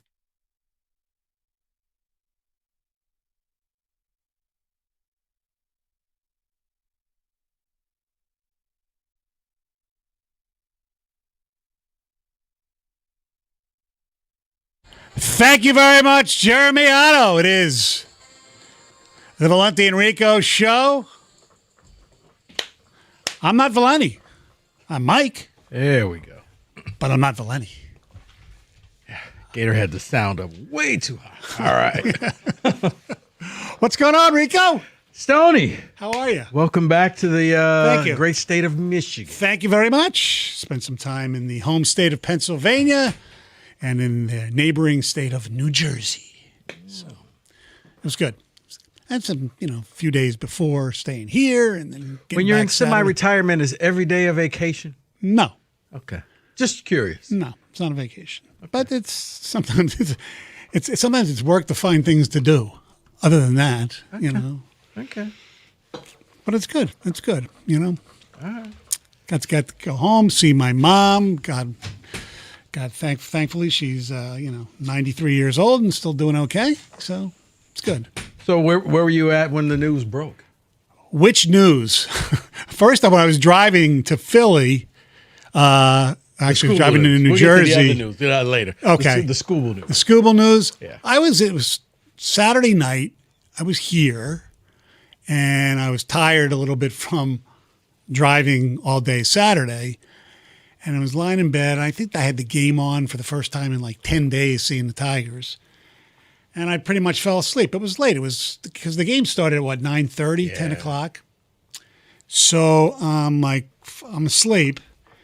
And I have my phone for some stupid reason, maybe it's smart, on silent when I sleep. So I don't hear texts that's and what things. you're supposed to do. Exactly. Either that or you put people on the do not disturb list. Correct. Unless it's the wife. Mm-hmm. Well, all of a sudden I hear this little noise, and my wife picks up the phone, and she's sleeping. I said, who the hell's texting? It was about midnight, right? Or close to around 11:30 or something like that. I don't remember exactly what time it was. And he goes, oh, it's Jessie, who is in the house. I thought she was sleeping because she went to bed before we did. And she goes, Tarek Skubal is getting traded. So, of course, I had to put on the game, and then I watched and followed through the phone and found everything out. But yes, I'm glad I found it that way rather than wake up on Sunday morning like a lot of people did to find out. Yeah, because that's pretty much when I got, it was like the middle of the night. I woke up and it was a bunch of messages. Ironically enough, it wasn't one from Rieger. Oh. He actually won the bet for once in his life, but he didn't text me. Mm-hmm. So I'm looking to see, okay, is the deal consummated? Are they just talking about doing it? What's all the pieces involved? Is this going to be it? Or is there going to be a player to be added on to it? It just struck me as weird because I wasn't expecting it. I thought that either they would jump the gun and do it Friday, or I kind of expected to go all the way until maybe about 4 or 5 o'clock today. and just kind of play team off of team off of team if you're going to trade him. Now, I'm shocked that they did because I didn't think that Scott Harris was going to actually make the move. But you had to get something for him. Correct. I was confident that Scott Harris was going to trade Tarik Skubal because I think Scott Harris, although he's failed at many deadlines, I still think he's a pretty bright guy. And I think he knew that he couldn't just let him walk for a comp pick. And, we can, as you said succinctly and accurately, in the bullpen before the show, we won't know if this is a good trade for 3 years. Right. I don't really expect much from the guys that you have up. Maybe Ryan comes up and gives you a couple of innings, but I mean, we got some sound because John Paul Morosi talked to Mark Ryan yesterday, but maybe he comes in and he can help you out. Maybe he's some bullpen help because if you're going to make the push, because I said Friday, it's going to look weird because you're going to be 2.5 games out. Yeah, you were right. You knew they were going to sweep that team. Yeah, that's the A's. It's obtainable. It's close, but it's not. But I think it's the ultimate tease if you're a Tigers fan, if you're the Tigers team. I need to see them go out there. Maybe Ryan can help you out in the bullpen because I think that's the worst. That's where you're lacking the most. As far as hope goes, it's hope. Right. If there's no season next year, will he actually, you're going to have to wait 2 years to see him come up here. Right, which is fine. He might have been a AAA guy next year anyway, so right. that's okay. Look, everybody has their own grading system, and you have to give grades. It's like the draft. You really don't have to, but I thought that they got a good return. Was it a great return? No, but it's, as Fangraphs said, it's a standard return for a ace rental. Skubal, obviously an ace. He is a rental, and they got 2 prospects in the, top 50, top 75, whatever you want to say, top 75. The Dodgers obviously farm system is loaded, so they got their fifth. But yeah, I mean, I think they did well. They did good. They didn't do great. I don't think anybody's doing somersaults over this. People, still sad that they had to lose the best pitcher and arguably the best pitcher in baseball, although he hasn't been this year. But see, if they were going to do the deals, Tony, I thought the deal was done prematurely. Okay, I thought that they could have. Deadlines can sweeten a deal because. Don't let the Dodgers strong arm and bully you and say, this is it. This is our offer. Try to go and see what other teams are going to offer you back and just kind of make them sweat because at that point, maybe they throw in a different person. Maybe they throw in another player. That's possible, but it's also risky that the Dodgers may say, all right, you don't want this? Well, we'll wait it out with you. And then say, you know what? As good as Skubal is, we're really stacked anyway. Mm-hmm. We're gonna go to Toronto and trade Kevin and get Kevin Gossman, who would fit in. I'm not going to say he's as good as Skubal, but we'll have to give up probably even less. Yeah, that's the Dodgers though. Dodgers are all about winning that championship. I know they play. In my opinion, they play poker. They won. When you look at a trade, a fair trade is when it hurts both sides. This trade didn't hurt the Dodgers at all. No, this trade, the Dodgers were like, I don't think it hurt the Tigers either. Because you're going to lose him anyway. No, you were going to lose him, but just the fact that you lost him, the fact that he's not here, the fact that you kind of squandered all of this time of trying to renegotiate and you couldn't come up with anything, so you were forced to get rid of him. Yeah, I understand. Now, granted, you had to get something for him, but with trades, normally there's a winner and a loser in a trade. As of right now, this looks like you're going to be the loser in this trade. Yes. Especially if the Dodgers go out there and win a World Series and he goes out there and plays well. I kind of equate it to the whole Stafford Goff thing where you're hoping that the 3 players that you have coming into this team can help get the Tigers to an elite level. Kind of how the Goff trade, Jared Goff and the draft picks, kind of jump-started the Lions. Right. Now, they haven't won it all yet. No. And Stafford's won an MVP. He's won a Super Bowl, which kind of is why the Rams have won that that trade. But Goff has a lot more credentials than Hope and the other two. He does, but at the time the Rams were tired of him and they were ready to move on. So, look, I think that I would have rather them waited. It kind of seemed like the Dodgers offered them a deal and they took the deal. As a matter of fact, we got Morosi talking about the Dodgers and how the Dodgers talked about this deal. Go ahead and play that. What I do think is that Zaire Hope is one of the best 50 prospects in the industry. He is left-handed.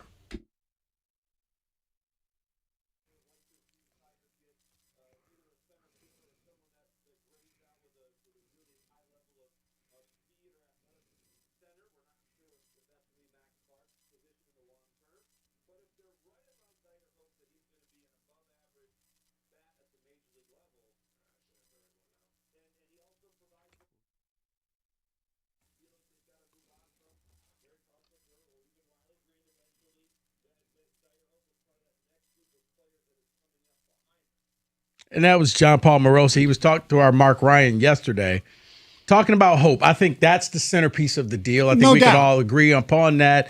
You're hoping that he could come in. No pun intended. Yes. Okay, we're going to say the word hope a lot today. I know.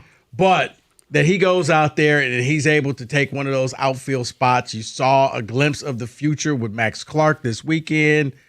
Maybe this is what the future is going to look like with Riley Green out there in the outfield. Look, we have no idea how these guys are going to be. Because I remember a few years ago when everybody in this town, not everybody, a lot of people in baseball and here said, all right, Skubal, he's great. It's time to trade him now before, he gets close to what he is now in the free agent situation. Look at Baltimore. They could really use him. They got Holiday. They got Mayo and all these guys. Right. And you know what? Baltimore got chastised for not making that trade. And a lot of people criticize the Tigers too. Baltimore wouldn't give up Holiday. These guys have not done anything. Right. So a lot of times guys who you think are great prospects turn out to be crap. So in this case, maybe these guys that the Tigers got from the Dodgers turn out to be crap. Yeah, it is a crap shoot. In all fairness, right. Brady Smith could end up being the steal of this draft. And we're like, right. Wow, he came in, he was in the A-ball, and we didn't know he was going to go on and become a Cy Young Award winner. I get that. But as of right now, I look at this. Like I said, to me, the Dodgers set themselves up. The Tigers, it's going to be a long wait and see to see if they can even compare to balancing out this trade. At least they weren't seduced enough to sit there and say, let's play this out the whole way with Skubal. We're only going to be 2.5 games out. Let's go for it. I'm really glad that they didn't. Yeah, I didn't think they would, but yeah. Stoney, I know I had a bet with Rieger, and I kept saying, I hope I'm wrong, but I don't want you to do this. I just didn't think that Scott Harris had it in him to make this deal. So yeah, well, he loves young players, so that's why I thought he was going to do it. Anyway, he did well. All right, our telephone number is 248-539-9797. We're going to hear from somebody special later in the program as well, aren't we, Rico? Yes, we are. Okay, yes. Sometimes you hear from in this seat every day. All right, it's 97.1. All right, what a blessing. I get paid to watch and talk about sports for a living. And what makes me feel equally blessed is for the last 7 years, I've been able to see the games we all love better than I thought was possible. It's because I struggled with my eyesight for years. Cataracts were clouding my vision, and I had a drawer full of reading glasses. I could see things up close. Luckily for me, Dr. Yaldo and his bifocal implants solved all of it in a fast, completely safe, and painless procedure. So this fall, I'll sit in the press box at Ford Field, read the tiniest stats, and see everything on the field with stunning clarity. If you're 45 plus and you've had enough of glasses, contacts, and readers, just see the amazing Dr. Yaldo and be the next ticket listener who walks into this office and announces, I want the same thing Stoney got. So go to YaldoEyeCenter.com, get the free evaluation, and then, yes, get what I got.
248-539-9797 is the telephone number. Stoney in for Mike Valenti with Rico, of course.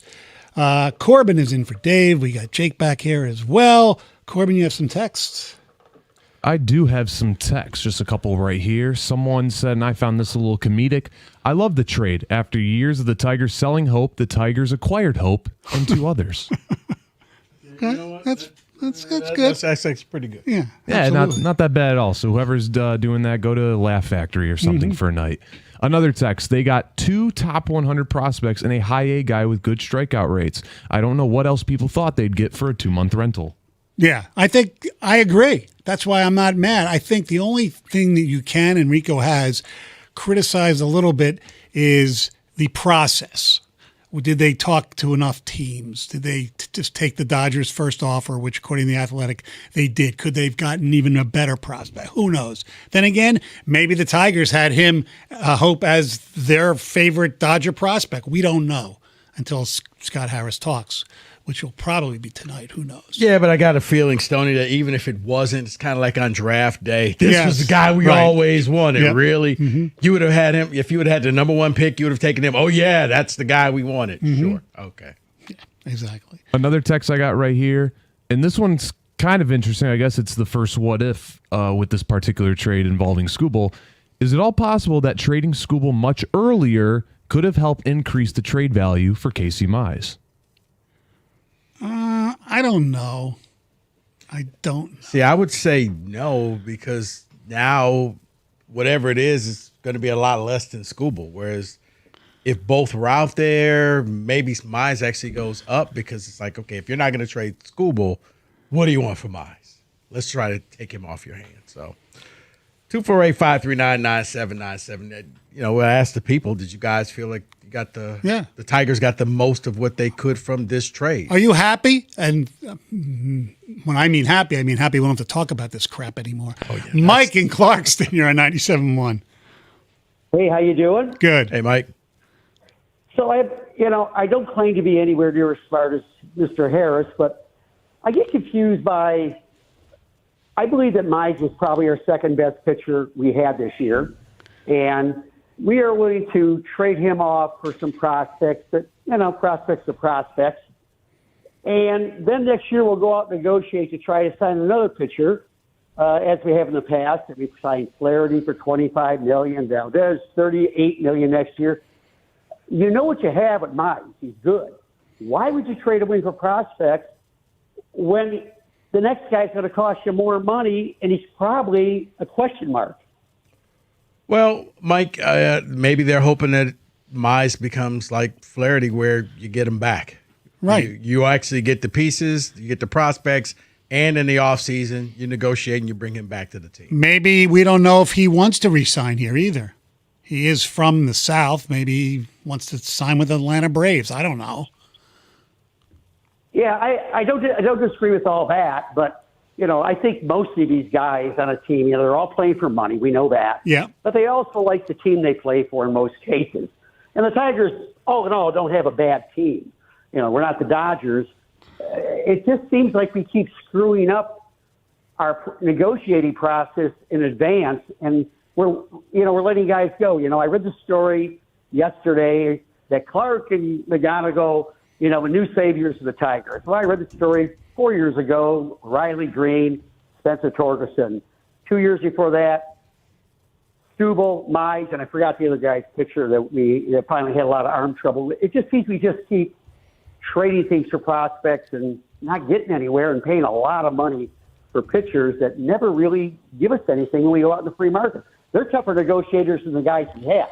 Well, you're right. A lot of the pitchers that they've gotten in free agency, Alex Cobb and Maeda, they have not worked out. You're correct that. But, trading Skubal was a necessity. And the reason I would trade Mize is because you're going to lose him for nothing anyway. Now, the argument to that is, well, you're only 2.5 games out. I don't care, to be quite honest with you. They trade Mize, your rotation would still be Melton, Montero, Framber, Valdez, whatever. And then, who knows, maybe River Ryan. You think he'd be ready that quickly? I don't know. He's been in AAA. They say he can definitely give you 4 or 5 good innings, and who knows when Flaherty's coming back. Not that that's a magic elixir either. But I guess you're hoping that he goes back to the 2024 River Ryan and not what he previously was, because it's like, okay, I mean, the downside from him, you're still considered a prospect and you just turned 28 or you're turning 28 soon. So at that point, are you still a prospect or you just not going to make it into the league? Now, granted, he was injured last season. So. Yes, and he started off basically being a hitter too. Yeah. You know? So that's why for him, it's like, okay. That's why I'm more looking at Zaire Hope and saying this is the meat of the deal. Oh, there's no doubt. If one of the pitchers can do something great, I mean, Ryan can help you out right now in this playoff push. You're 2.5 games out of the wild card. Smith is, that's the long play. That's the long game where you hope that in a few years he can pitch his way through the minors up to the big leagues. Yes. 248-539-9797. Look, I don't know what anybody expected the Tigers to get for Tarik Skubal. Did you expect that the Dodgers were going to give up Soroka, their alleged number 1 prospect, or even their number 2 prospect? No, but there was like a report that like Milwaukee was willing to do a lot of things, and it was just like, what? That's the deal you got to take if it's offered. Yeah. However, so far, now there's still time left, Milwaukee hasn't done anything. If you're a Brewer fan, you're sitting there, wait a second. The team we got to beat to get in the World Series, if it goes that far, just got Skubal. What the hell are we doing? They should go after Mize. You would think, they've been the biggest head scratcher this whole time, because I kind of thought that Milwaukee was sick of getting to the playoffs and losing. Yeah. Now is our time. Let's go out there. Let's try to win. And yeah, unless they come up with some gigantic blockbuster, this is where I'm like, yeah, you're squandering your chances right now if you're the Milwaukee Brewers, because I really thought Skubal was going to be in play for them. Mm-hmm. That's who I thought if he were being traded. I know everybody was saying the Dodgers, but I'm like, if I'm Milwaukee, I gotta beat the Dodgers. And the other thing with Mize and also Gleyber Torres, they're injury situations. They've both been hurt a little bit during the season, so the value that they're getting back, granted, it's better than the nothing they would get. I don't know how much they expect to get, or you as fans expect to get for Mize and Torres, but you would think the prudent thing to do is to get rid of all your guys who are going to be free agents. But then again, you look at the standings, and maybe and that's where the problem is. Yes. It's the seduction of you're 2.5 games out.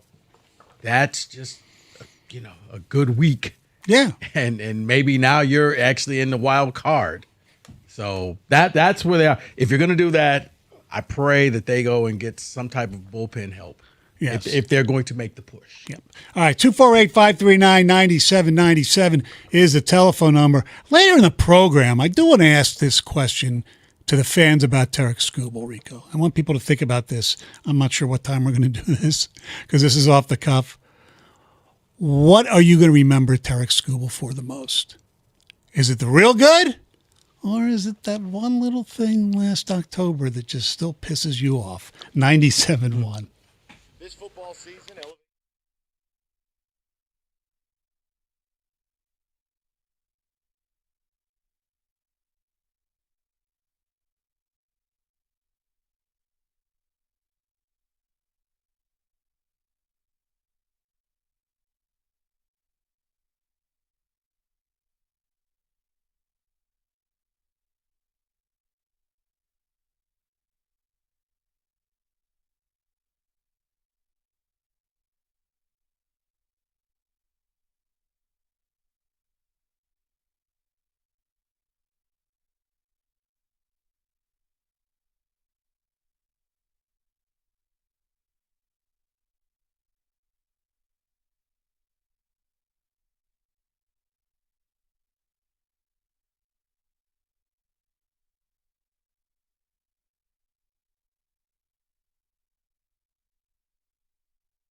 248-539-9797. It's the Lenny Show with Rico. Stoney in here for Mr. Valenti. We are 3.5 hours away from the trade deadline. Will Casey Mize be gone? Will Gleyber Torres be gone? Will the Tigers try to get some bullpen help and maybe trade some prospects that they wouldn't have traded before? Like, I don't know, Max Anderson. I have no idea.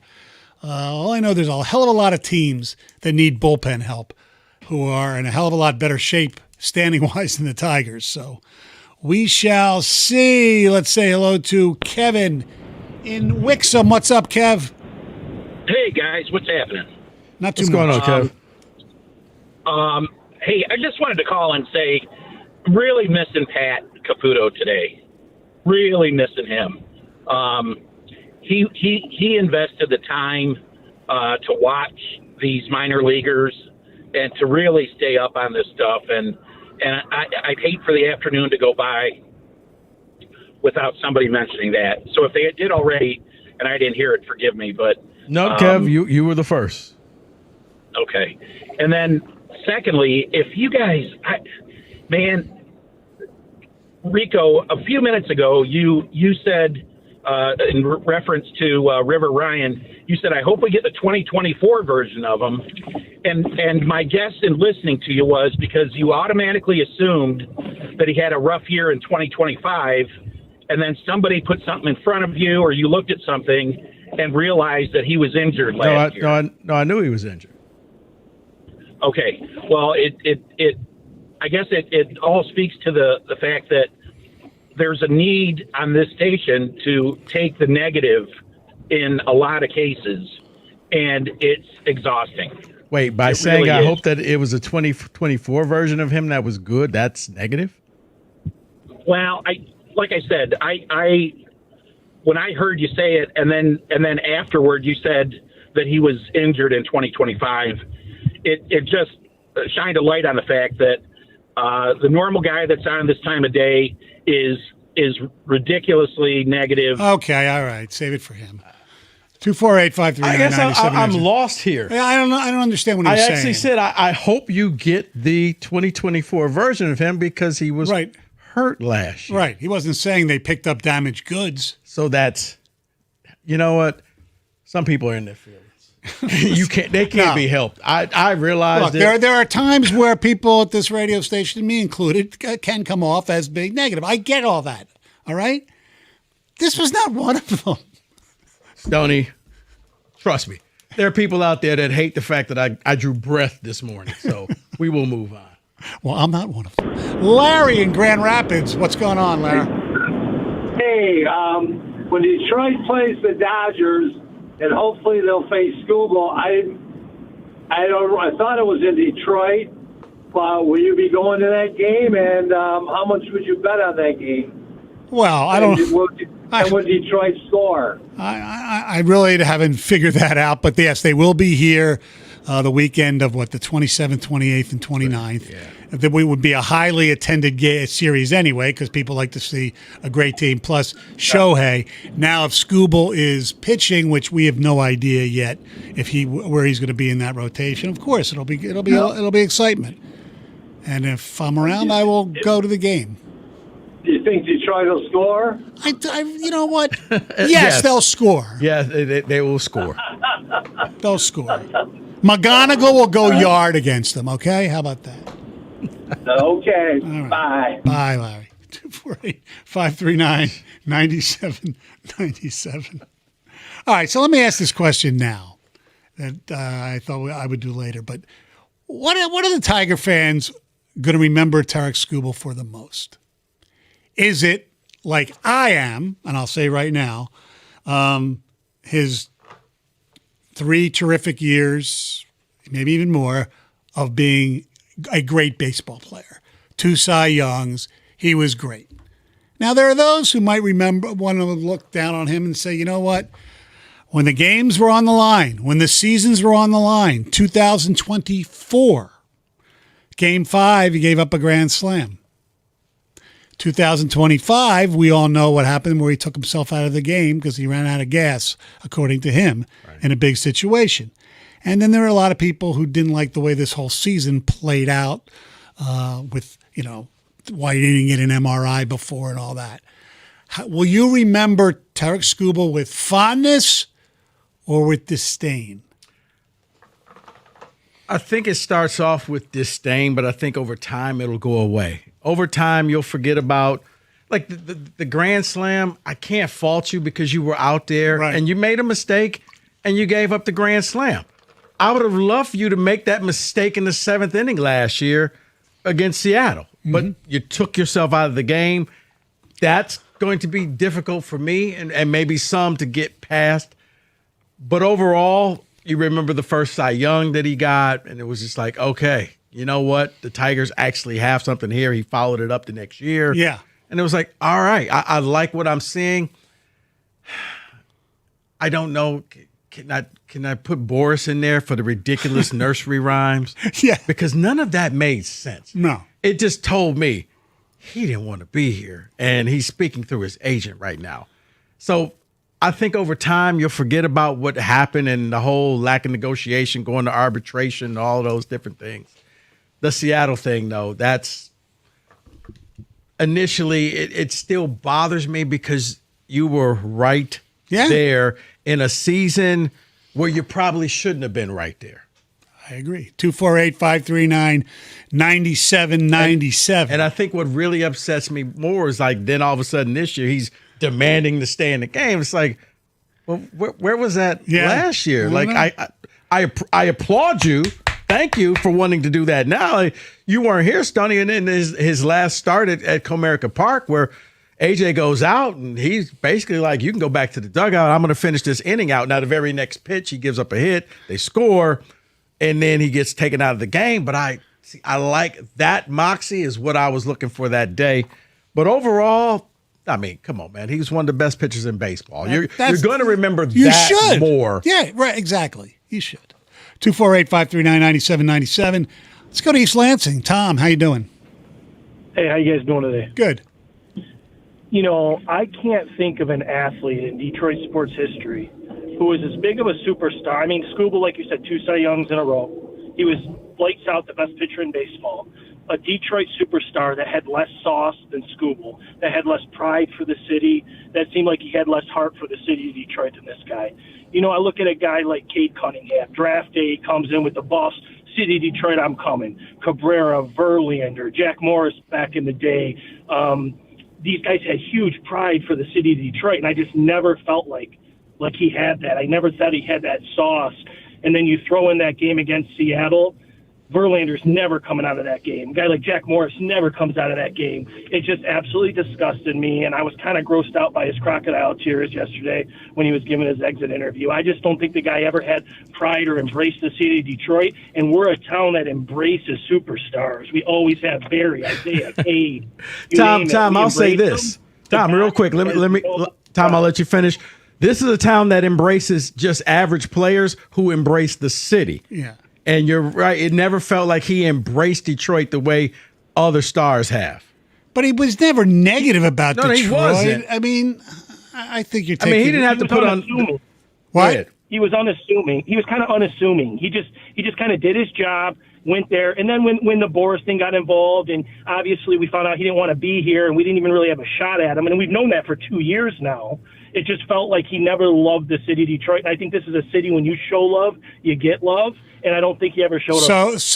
Because to me, he seemed pretty emotional when he was interviewed on Saturday. You think that was just BS, or you think that was just him being emotional about leaving his teammates? No, actually, I had this feeling all last week about this guy, and when I watched it, I felt a little differently about him. Maybe he's an introverted guy. Maybe he doesn't like the limelight. I don't know. It seemed like he really did care about his teammates, but he just never showed the fire. And I don't know if I love Verlander all the time, but Verlander loved the city of Detroit, I feel like. And I just never felt that from him, and that's what I'll always think about when I think of Skubal. All right. Thanks for the call. Appreciate it. 248-539-9797. Mike in Richmond, good afternoon. Well, good afternoon, guys. What a great question. For my 80th birthday, my brother got me my first ticket to watch a baseball game at Comerica Park. It happened to be the last game that Skubal pitched. So I guess I'll remember that one forever. As soon as we got in there, sat down, he threw his 1,000th strikeout. Nice. So I'll remember that even more.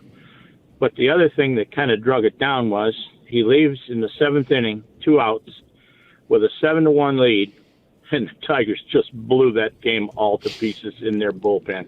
I couldn't believe it. I'll never forget that game. So that's my thought on that whole deal. Appreciate that call, Mike. No, I Stoney, it was. I kind of was with Mike. We were all sitting here watching this, saying, "This isn't about to happen, is it?" No. And before we looked up, it was, okay, it's 7-5. Now it's 7-7. Extra innings. Then they get behind and then torque it to 2-run home to tie it, and then they end up losing. And it was by the time they lost, you forgot like all the good that happened that day. Like, oh wait, he did get his 1,000th strikeout, and yeah, they were actually up 7-0, 7-1, and somehow managed to lose that game 10-9 in extra innings. Yeah, but about loving the city. Just win, baby. I don't care. It's because I get what the caller is saying, what Tom was saying, because it's why Cade, the second he got drafted, puts on the buffs and, I'm all about Detroit. And you see that. And you see that with some of the Lions players where they embrace the city, where there's J-Mo hanging out at the Coney Islands and they embrace the city. And it's not to say that everybody has to go overboard because – he went on the whole thing where he went to all the different games in Detroit this past winter. It just, I guess he just never, people didn't feel like, he was Detroit through and through. But it's not just Detroit. If you think about it, now maybe that's a problem with baseball in general, but here's a 2-time Cy Young Award winner. You ever see him doing any commercials besides the Cure Insurance one? Nothing. No. I mean, you got Matt Vierland doing that commercial for crying out loud. I mean, Akil Badu, we always know about. Right. No, I'm right. I mean, it's like, I guess you don't see a ton of Detroiters. I mean, Kay got bumped up to, he now is doing the State Farm commercials. Correct. So he moved up to the majors. Well, Aiden has done some. Yeah, Aiden has a bunch of the Fords and the Ford commercial, things like that. But you would think that he would be a little more marketable, but especially because you can see his face. This isn't football where they're wearing a mask. Exactly. All right. Our telephone number, 248-539-9797.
We will get back to the Skubal situation, the Skubal trade, and the actual deadline.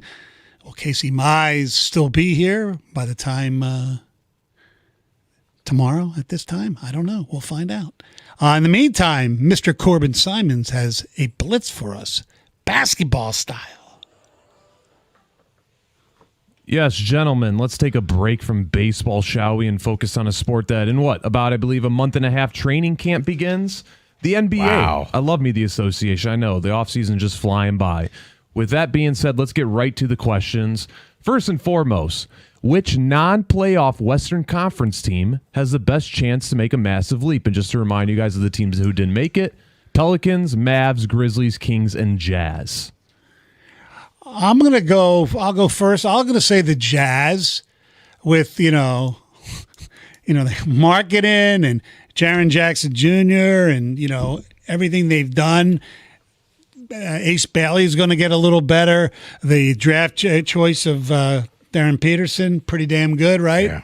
So I think it's going to be the Jazz. I think the Jazz, Stoney, I agree. The Jazz tanked and it worked out for them. They got the number 1 overall pick. And you're right. They had a lot of pieces in place. I don't think they were trying to win it all because they wanted to get Peterson. So, yeah, I'm going to go to Utah Jazz. We'll crash the playoffs this year. I'll agree with you both as well. So we'll go 3 for 3 on that one. Moving on now to the Eastern Conference. Which Eastern Conference player will benefit the most from their new team? Jaylen Brown in Philadelphia or Giannis Antetokounmpo in Miami? Wow. On paper, I'm going to say maybe Giannis. The reason why I won't say Brown is because all of a sudden he went from being that number 1 option, that's why he went there, to they traded and got some guy from L.A. named LeBron, and now he's kind of taking the back seat again where he was in Boston. Ring the bell.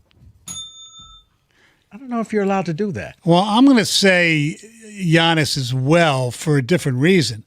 The reason is his team was so putrid in Milwaukee that he has to end up being better. I mean, Jaylen Brown could actually take a step backward. I doubt it, but, you never know with that team. Yeah, but it's going to be Giannis's team. So, therefore, but this isn't Jaylen Brown's team. Correct. So let's go. Maxi's team, baby. Yeah. Yeah, who knows whose team it is at the end of the day. They got a lot of good players, though. Let's go to the Detroit Pistons right now. Will the Detroit Pistons make a splashy trade before the season begins? I have been seeing multiple reports that apparently they still might be in on Kevin Durant or whatnot. I'm going to say, unfortunately, no. I just don't, unless they can somehow work a sign and trade with Jalen Duren, which they don't want to do. I'm going to say no, and I want them to do just that, Kevin Durant or somebody like that. Yeah, I'm going to say no as well. I think that window is closed, and really your most tradable pieces, if you're trying to get somebody that's going to be a star, is either Asar or Duren, and I don't think they want to get rid of Asar, and Duren, I don't think he wants. I would be shocked if those two could come and play together. So I'm going to say no. Rico, let's go back to the guy from LA that you mentioned, LeBron Raymond James. Will this be his final season? Although he signed a 2-year deal, he does have a player option for 27 and 28. No, unless Philly wins it all. Philly wins it all. He walks off the court and says, "That's it. I'm done. I'm leaving a champion." If they don't, he'll be back for another year. I think he's going to be back for another year as well, unless Father Time really catches up to him, which I don't expect. He's on a really good team. Maybe he could convince, Mike Yancey and, Bob Myers to let Bronny be the 15th guy on the team. But no, I think he's going to stay for 2 years. Why not? He's gotten everything. He gets the helicopter in from New York every day. Yeah, I think I still don't buy that until I find that coming from his mouth. But whatever. I could easily see that. I mean, I'm like, what's so bad about living in Philly? Nothing. Yeah, like that would seem very tedious to me. That every day I got to fly in and fly out when I can just buy a condo there and just live there. Your family doesn't have to move with you, LeBron. Right. But I digress. If they win it all, he walks away and says, I'm a champion, and this is the best way to go out. I'm the only guy to win a championship on 4 different teams. All right, we got a couple more left here before we hit break. This one, I'm just going to ask point blank, period. Will the Portland Trailblazers exist in the year 2030?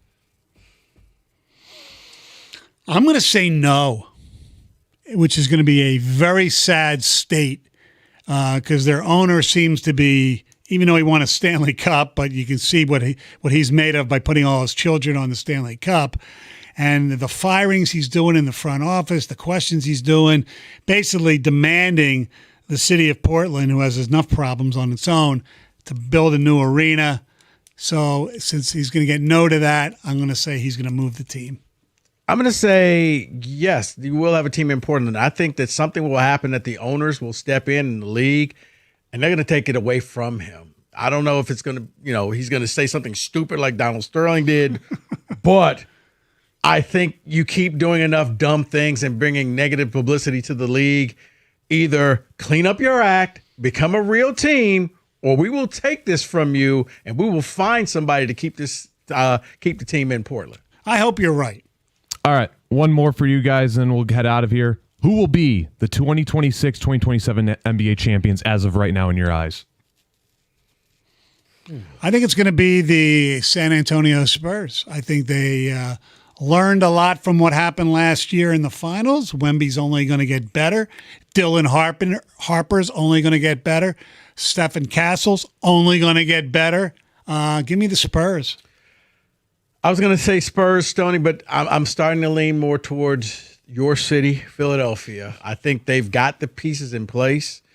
Now, if you could just keep everybody healthy, or at least healthy enough that when the playoffs come around, there's really not going to be a weak link. So even though the Spurs will have a year experience under their belt, they won't have the same amount of experience that the Philly players will have. So I'm going Philly. That would be nice. And that, ladies and gentlemen, is the NBA Blitz on 97.1.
Brought to you by Michigan Auto Law. We're 3 hours away from the MLB trade deadline. JP Morosi said earlier it's not a given whether Mize will be traded, but the Diamondbacks are interested. If Mize is dealt, he says it'll likely be at the last second. The Orioles are helping the Tigers' wildcard chances. They're in sell mode. Jeff Passan says they dealt catcher Adley Rutschman to the Red Sox. The Giants are finalizing a trade to send former Tiger arm Robbie Ray to the Padres. San Diego sending their number 4 and number 9 prospects the other direction. MLB Pipeline had them as the worst farm system in baseball entering the year, though. The Rangers have been shopping around a lot of their players. Jacob deGrom declined to waive his no-trade clause earlier, according to Ken Rosenthal. Corey Seager, Nathan Eovaldi also are being asked to waive theirs. MLB announced that the Tigers and Giants will air on Fox this Saturday. Detroit is one of the teams off tonight. They'll start a series against the Mariners tomorrow. They've traded for Taylor Ward from the Orioles earlier as well. Lions running back Jahmyr Gibbs briefly spoke to some members of the media as he was heading back to the team facility from practice. Dave Burkett says he didn't break stride, however, and was escorted by security. The first question was when he would return to the field, which he replied with, quote, "Only time will tell," end quote. The next question, is a new contract contingent on a return? Quote, "Nah, it's not about that," end quote. The follow-up was, why are you not practicing then? Quote, "I don't know," end quote. At the Corwell Health Sports Desk, I'm Jeremy Otto. For more, go to 97.1 The Ticket or Odyssey.com.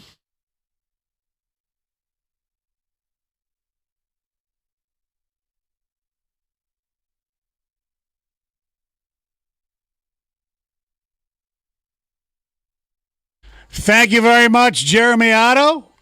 Stoney here in for Mike, who we will hear from a little later in the program. It is the Valenti and Rico program. By the way, I want to mention to Mr. Otto, he and Brendan Shabath were in on Saturday, and because I was driving by myself and I was listening to stuff, podcasts, things like that, I said, Otto's in with Shabath and taking my place this Saturday. So I listened to him for about 40 minutes through the city of Pittsburgh and all those, and you guys sounded good. Thank you. Appreciate that. How did he do, Stoney? He did good. He did absolutely good, especially Shabath got special dispensation to leave early to play in the golf tournament. He did.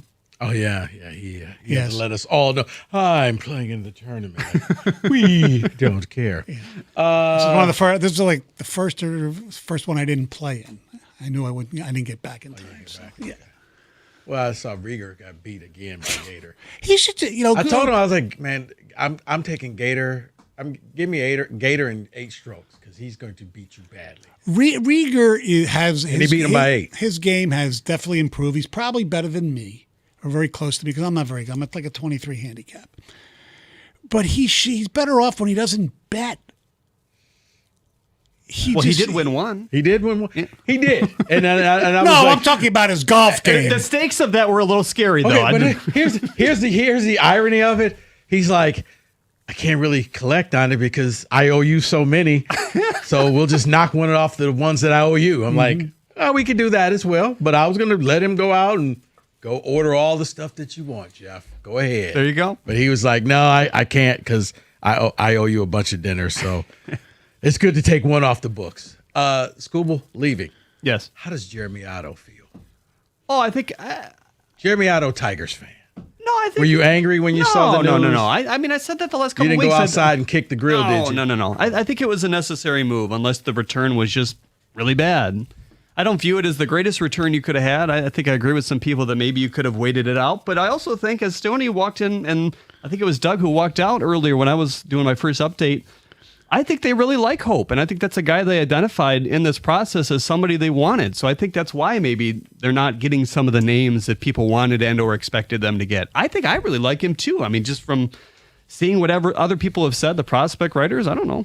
Yeah, like I said, I think it was just Hope was good. I think it was the 2 pitchers, one coming off the injury, the other one, in A ball, so you really don't know, and especially when it comes to pitchers. It's like, that's the ultimate scratch off. Like, they're more valuable before you scratch them off. To me, I would have rather had 2 bats and an arm, because I think you're stacked with pitchers right now, especially arms that are, and River Ryan will probably be here this year if he's healthy enough. Unless you're able to get an arm that can immediately go to your bullpen and help you out right and maybe now. he's it. Maybe they send him to the bullpen. I don't know. Yeah, that would make sense. because he gets hurt a lot. So, Yeah. I don't want to be negative. Give him his 2 or 3 good innings a game, and it could be a good long reliever because Montero is not going to be a reliever anymore. I think it does, and the Tigers farm system was kind of juiced out with Clark and McGonigal and the bigs, but I think it does say, Clark's still on the list, but he's number 5 on the list. I mean, he's not number 30, so that still says that baseball likes him. They like his stuff. Yes, I'm glad you brought up Max Clark. I want to talk about him a little later in the program today because I think after today, no matter what happens with Mize or whatever, the future of this franchise seems, in quotes, bright. All right. Thank you very much, Mr. Otto. By the way, Rick, I wanted to throw this by you real quick before we get back to the phones. Okay. I saw something involving the sport of college football that made me very happy. But then I saw what the repercussions of it are, and it just makes me angry and dislike a team now that I never really disliked. Did you see where USC and Notre Dame will renew their rivalry with a 4-game series, I think beginning in 2030, I believe it is? Yeah. So to add those games, Indiana is now off Notre Dame's schedule. Now, chances are it's Notre Dame's fault, not Indiana's. However, this is Indiana's non-conference games the next 4 seasons. This year, North Texas, Howard, Western Kentucky. Next year, Kennesaw State, Indiana State, UMass. 2028, Austin Peay, Eastern Michigan, Miami of Ohio. 2029, Ball State, Eastern Illinois, Western Kentucky. 2030, now they have to hopefully get a replacement for Notre Dame that's going to be good, but if not, it's Indiana State and Delaware. Come on, Signetti. I know you're a great coach. I know that's your plan. That way, you had those 3 easy cupcakes. I get it. I know that's the way it's done. That sucks. No, hold up. No, drop board's not working. Okay. But, Stoney, this is what the SEC did for decades. So, nobody gets to complain because they would say, well, playing in this conference is so tough that we got to play the cupcake teams because it's such a gauntlet. Well, now playing in the Big Ten, it's very top heavy that, if you're Indiana, you could be playing Michigan, Ohio State, Oregon, USC. You could say, all right, we don't want to play these other schools. Now, yes, it looks great on paper. It's for the fans, but I've watched the SEC do this for years, and nobody complained. But once somebody else started doing it, now all of a sudden, well, Indiana's trying to look. If you're Indiana and Signetti, good for you. You're circumventing the system. Would I rather see Indiana Notre Dame? Yeah, be a great game. But he's realizing nothing good can come of this. If we beat them, great. If we lose to them, we've taken ourselves out. Now here's the flip side. He's not. This one is not on Signetti. It's Notre Dame who's pulling out because of you playing USC. But here's the flip side to that. Notre Dame. Play them both because by the time 2030 rolls around, you may be looking at 24 teams in the playoffs. That's true. You're Notre Dame. You're going to get in. Especially with no conference. That's one of the draws. And I know 2 different sports, but that's one of the things that I like about college hoops. They will play each other in the non-conference. Yes. They'll set up a gauntlet. You're like, geez, maybe you want to slow down a little bit and play, athletes in action. But for football, no, they're all about trying to go undefeated until you realize you don't have to go undefeated anymore. And I think maybe when we get our very first 4-loss champion, then you'll see teams say, it's okay to go out and play other folks. You're probably right. All right, 248-539-9797. Talking about the trade deadline, still nothing on Casey Mize. There's rumblings that the Arizona Diamondbacks are circling the Detroit Tigers for Casey Mize. We'll see what happens. Charlie in Algonac, good afternoon. Hello? Hello, hey, Charlie. How you doing? My name is Charlie Polarski. How you doing? Good. Are we talking about Skubal? Whatever you want, yes. All right. I just want to talk about the impact that he would have had if he would have stayed on the team and how great of a team they would have been. Okay. Great. I mean, don't you guys think he could have won another 2 Cy Youngs? Yeah, but he wasn't going to sign here after this year. Yeah, I agree. And he wasn't going to, and with all due respect, he wasn't going to win the Cy Young this year. Yeah, that's true. I agree. I don't think he's going to do very good on LA, honestly. I feel like he fit our system way better. No, I think he may actually fit in LA because there's no pressure. Like, think about how many times we had to win the Scooble start in order to win a series. Yeah. You don't have that pressure when you go to LA. Right. And LA has something that the Tigers, up until recently, didn't have, and that's some offense. That is true. I feel like we need to get rid of some more guys and pull up some more guys, either from AAA or trade for some guys and get some better guys on our team. Yeah, well, that would be nice. Thank you, Charlie. 248-539-9797. Jesse calling us from Belleville. What's up, Jesse? How's it going, Rico, Stoney? Good, Jesse. All right, so people are asking why Scott Harris traded our generational ace for the Dodgers' first offer. That's the wrong question, I think. Ask what he really got, a salary cap. So follow me here. The CBA expires in December, and everyone in baseball knows a lockout's coming, and the owner's number one demand is the cap. And what's the best argument for it? The Dodgers. Ohtani, Yamamoto, Betts, Tucker, Snell, Glasnow, and now the two-time Cy Young winner. Harris just handed all of baseball the cherry on top of this argument. He made the Dodgers so absurd, so untouchable, a cap's pretty much inevitable. But the beautiful part of all of this is a cap doesn't hurt us as the Tigers. We're young, cheap, and the payroll starting next year is going to be well below the salary floor. But it freezes the Dodgers because they're going to be locked into billions of dollars of contracts that they can't move and can't sign anyone new. And if and when Scooble signs there in the next few months, great. That's the last star they ever had. Harris didn't sell the season. He sold the Dodgers the rope to hang themselves. 3 prospects today, but a tilted playing field for the next decade. Well, you might be right, but I don't think that's the reason they traded him to the Dodgers. And Jesse, let's put it like I don't this. have the tin foil on for that. No. Let's just go with that. Let's just say you're right, but the Dodgers win and they win 3 in a row. Do you think they care? They got 3 trophies in the case. That's it, and then they're done for the next decade. But you know what? I think all of the owners are happy with this as well. I think Harris did his job for Illich because Illich has the cap in place, and all the owners in baseball want it too. But Harris won't get the blame for it. But the Dodgers won't be done for the next decade because they have the best farm system in baseball, and those guys are going to allegedly, if they're as good as they say, turn out to be really good, cheap players. I mean, we still celebrate 1984 here. I know. So if they have 3 in a row, I think they'll be okay. And I don't think they're going to get a salary cap. And I think you may, but probably the only way it gets pushed through is all the contracts that they have get grandfathered in and won't count against the cap. 248-539-9797.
248-539-9797. That's John Paul Morosi on with Mark Ryan yesterday. Of course, the Pope, as we call him, former Free Press writer, and of course writes for MLB. He's on TV all the time. And if that's the case, what he said, yeah, they maybe could have done a little bit more negotiating, but the Brewers haven't done squat yet. So obviously they weren't going to give up any of their prospects, at least as of now. It is very weird, Stoney, just how quiet it is in Milwaukee. Like, they're setting us up for, the Charlie Morton type deal where we get it at the last second, or is it just nothing? They're just going to roll with the players that they have. Yeah. And look, a lot of these teams that you thought were going to sell, all of a sudden in the last 2 weeks got, I wouldn't say hot, but like the Padres are now in it. Okay, everybody thought the Padres were going to, get rid of Mason Miller and get rid of their left-handed reliever. I forget his name, Logano, I think, or something like that. Anyway, I apologize for mispronouncing his name. The Yankees wanted him, right, and the Padres shut it down. 248-539-9797. Let's go to Bay City. Say hello to Scott. What's up, Scott? Yeah, how you doing? Good. Yeah, a couple of things. I was hoping the Tigers would go out for immediate bullpen help. Yeah. And also, do you think they'll make the playoffs? I don't. I don't think they're going to make the playoffs, and I think they might not either. That's probably why they didn't get major bullpen help, because every team needs bullpen help. I mean, I spent some time in Philadelphia, and you should hear people complaining about every guy in their bullpen except Duran. I mean, they're just horrible. I don't think they're going to make the playoffs either, but I think what the Tigers will do is give us a very fun ride all the way up until probably like the last week of the season. Mm-hmm. Until you become mathematically eliminated. They will hover around that, well, if this breaks this way and if this team loses, and we're going to be like one of those people up with the whiteboard and the strings trying to come up with every possible scenario. In the end, I don't think it happens, but I think because they're so close, they're going to keep the interest in this city high. And we were asking, what do you remember? What will you remember the most about Tarik Skubal? Will it be the overwhelmingly amazing performances, the back-to-back Cy Youngs, or are you going to be remember him for the bad stuff? Game 5 against Cleveland in 2024 and Game 5 against Seattle when he took himself out. Or the final start here. Well, that wasn't his fault. No, it wasn't his fault. But right. Yes, that game was okay, just like, are you kidding me? Like, he's just dealing 7-0. Mm-hmm. Wow, way to go out if this is your final game. To, I can't believe they lost this thing. Yeah. 248-539-9797. The Milwaukee Brewers have finally done something. They got starter Dustin May, and reliever JoJo Romero from the Cardinals.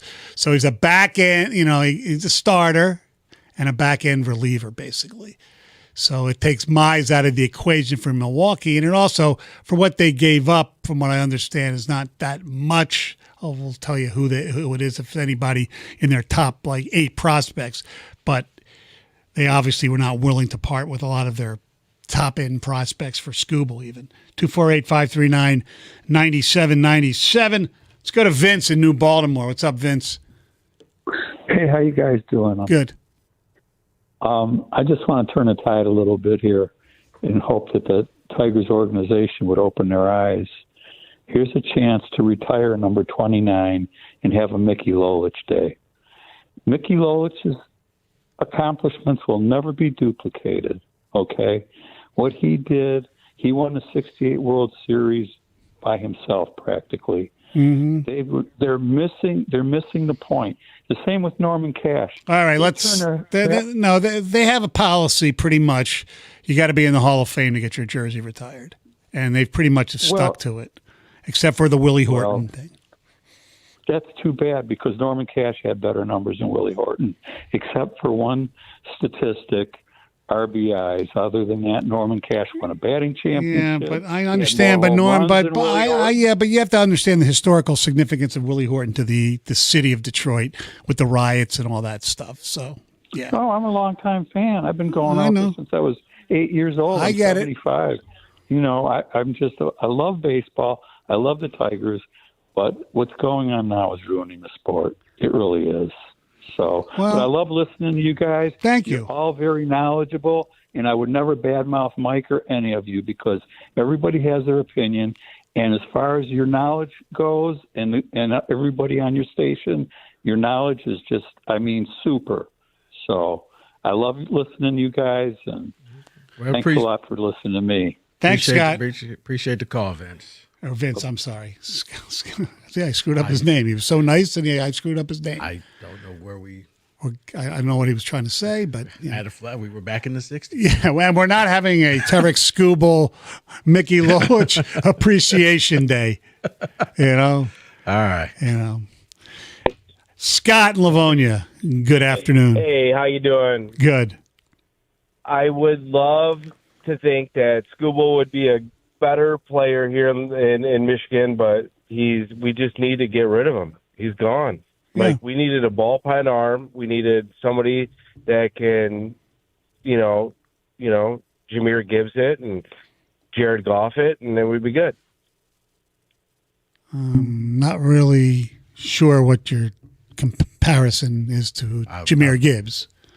We are over 2. I have no idea what just happened. This doesn't happen on this show, right? All right. Wow. Hey, Corbin, you have any text communications for us? Maybe get us on the right path here. I do have some texts. 1, Skubal will be remembered as a drama queen. Good riddance, multiple arm injuries, and playing the fence with every question. See ya. Interesting, because I do wonder if, and it looks like when the Dodgers make it to the World Series, remember when everybody became the Astro fan because you wanted to see Verlander get that ring? Will they change over and root for the Dodgers so that Skubal gets that? You're talking about like the Detroit Dodger merch. Remember the Detroit Rams stuff they would sell and whatnot? Yeah. I don't think people are going to be sitting there rooting for the Dodgers to win the World Series like some people. Not all, not even No, I don't think that they will be rooting for Skubal to get that ring. No. Because they're going to feel like, dude, you should have just told your agent, get this thing done so I can be a Tiger for a long time. Another text we got right here. I'm not upset with the return for Skubal. I'm upset with the mismanagement of not trading him before the season when they knew he wasn't going to extend. Okay, that's valid, but I understand why they didn't. They said, "What the hell? Let's go for it. We think this division stinks. The American League is not great. We have a chance to go to the World Series. We're going to lose them. But if we're that good, it's worth the chance of getting to the World Series." Even though you won't get some, and then when it became apparent that they're not that good, then they trade him. But, you could make that argument they could have traded him before last year, too. Probably would have got more. You would have got a lot more. You would have got a lot more. You would have. But you have to, you can't just punt every time because of those, you're afraid you're going to lose somebody a year or two in advance when you think you have a chance. And especially last year. Last year was not, especially this time last year. I mean, you were basically, Or that last, we were hoping that you would really go out and get yes, some you were a really talent. good team up until after the All-Star break, and then you collapsed. You didn't anticipate that. You sat there at this time last year saying, "We need a bat. We need another bat. Maybe another bullpen arm," and we didn't do anything. Right. That's it. All right. Our telephone number is 248-539-9797. We will be back with a special guest coming up next, 97.1. Hey, what if you had the most reliable fiber-powered Wi-Fi and a price that didn't change for 5 years guaranteed? Thanks to Xfinity, you don't have to worry about that part of your future now through August 24th. Get their best price on gig Wi-Fi this summer before it disappears. It's just $50 a month for 5 years and get online in minutes with same-day Wi-Fi. You're guaranteed 5 years of super intelligent Wi-Fi that keeps you protected from online threats and finds and fixes issues before you even notice them. No annual contracts or commitments either, and no hidden fees, and the best equipment is included. Plus, you get Peacock Premium included for 2 years. So lock in your price and unlock the possibilities. Get it now at Xfinity.com. Xfinity, imagine that. Restrictions apply. Requires paperless billing and auto pay with stored bank account. Taxes and fees extra. Speeds vary. Use of fiber coaxial cable. Learn more at Xfinity.com/same-day Wi-Fi.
It is the Valenti Show with Rico. Stoney here in for Mr. Valenti, who, wow, joins us right now. What's up, Mike? How are you? How was the Jim Dandy? What's up, sweetie? How you doing, buddy? Good. How are you? No, I'm good, man. You know, it's awesome. I mean, getting to spend time with my dad, yeah, it's great. I know. Absolute blast. I know. I went home and saw my mom, my 93-year-old mom, so it was good. All right. Yeah, man, it's a blessing. What's going on? I don't know. Was there a ring of honor for Big G with dead tickets? Listen. I want to confirm something to you. This is big news, Rico. Okay. He didn't hit just one. He hit two exactas on Saturday. Wow. Okay. Big G, not destitute. That's your update, live. We're calling him Extreme G from here on out.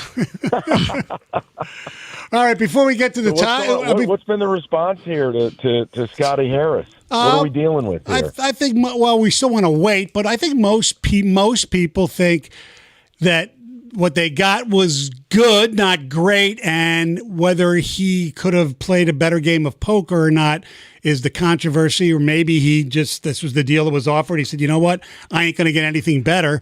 And the way some of these teams are reacting, I don't think he might not have gotten anything better. It feels a little underwhelming. And yeah, I can go with that. Morosi was on.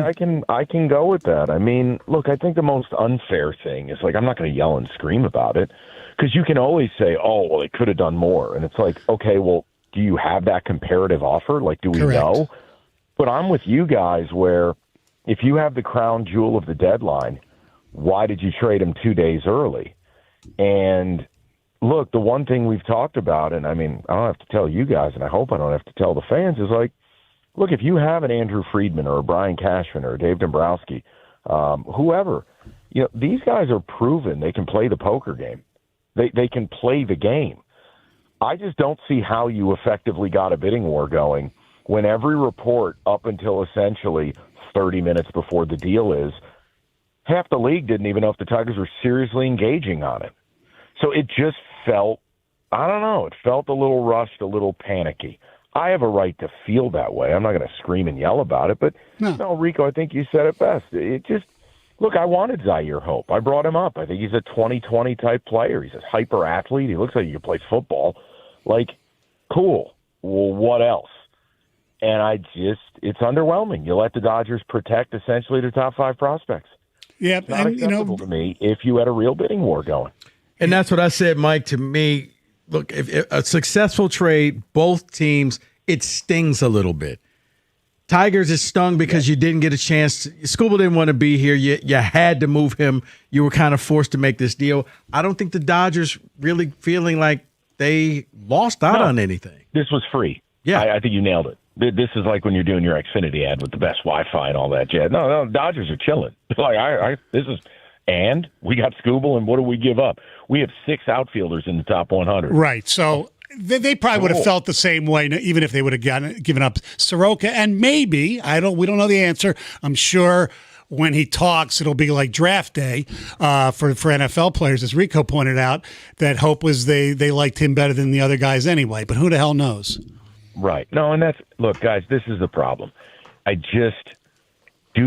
Like right now, if I said, hey, you've got to bet an amount of money that's going to hurt if you're wrong, would you be on the side of Scott Harris played this like a fiddle and nailed it, or would you be on the side of this dude's not a shark?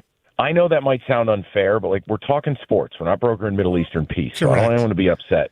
It's just, what side of that you're on. Yeah. And Scott Harris at some point will have to change the narrative from being a player development and scout guy to being a big boy GM. Correct. And to being a shark. Yeah. And that's just my misgiving with this guy. Now, look, they could do a lot between now and the deadline, but are they? If this is just trade Skubal so they can reach in your pocket and sell you daiquiris and sell you some ridiculous playoff chase where they have no hope of winning anything, no, now see that's going to chap my ass. Yeah, that's going to bother me. That's what I said. I'll be pissed if they don't do anything else. And who knows? You see other reports that Arizona is all in on Mize, but their farm system is terrible, Arizona's. So I don't know what you can even get for him. No, but it goes further. It's Mize, it's Torres, it's Jansen. I mean, there's plenty, and I want to be somewhat respectful. I don't want to say garbage. There's plenty of fringe or non-premier players that move at the deadline. Your job as we go into a nuclear winter is to stock the war chest. But I'm telling you, fellas, if they traded Skubal, and forget about I hate the grades of trade. Right. Like, who the hell set the bar for a C versus a B minus? Like, I'm underwhelmed with the Skubal thing.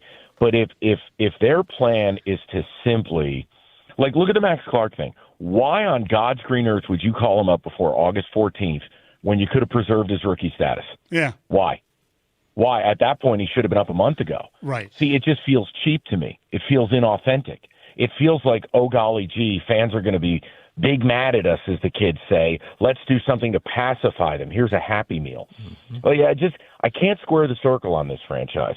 But if you trade Skubal and you don't sell, and it's all so you can kind of grift, That to me, that would drive me up the wall. And, That's you all know, I can say. there are those who are saying, well, you know, they're going to keep Mize and keep Torres and try to get some bullpen help, but every team in the majors needs bullpen help.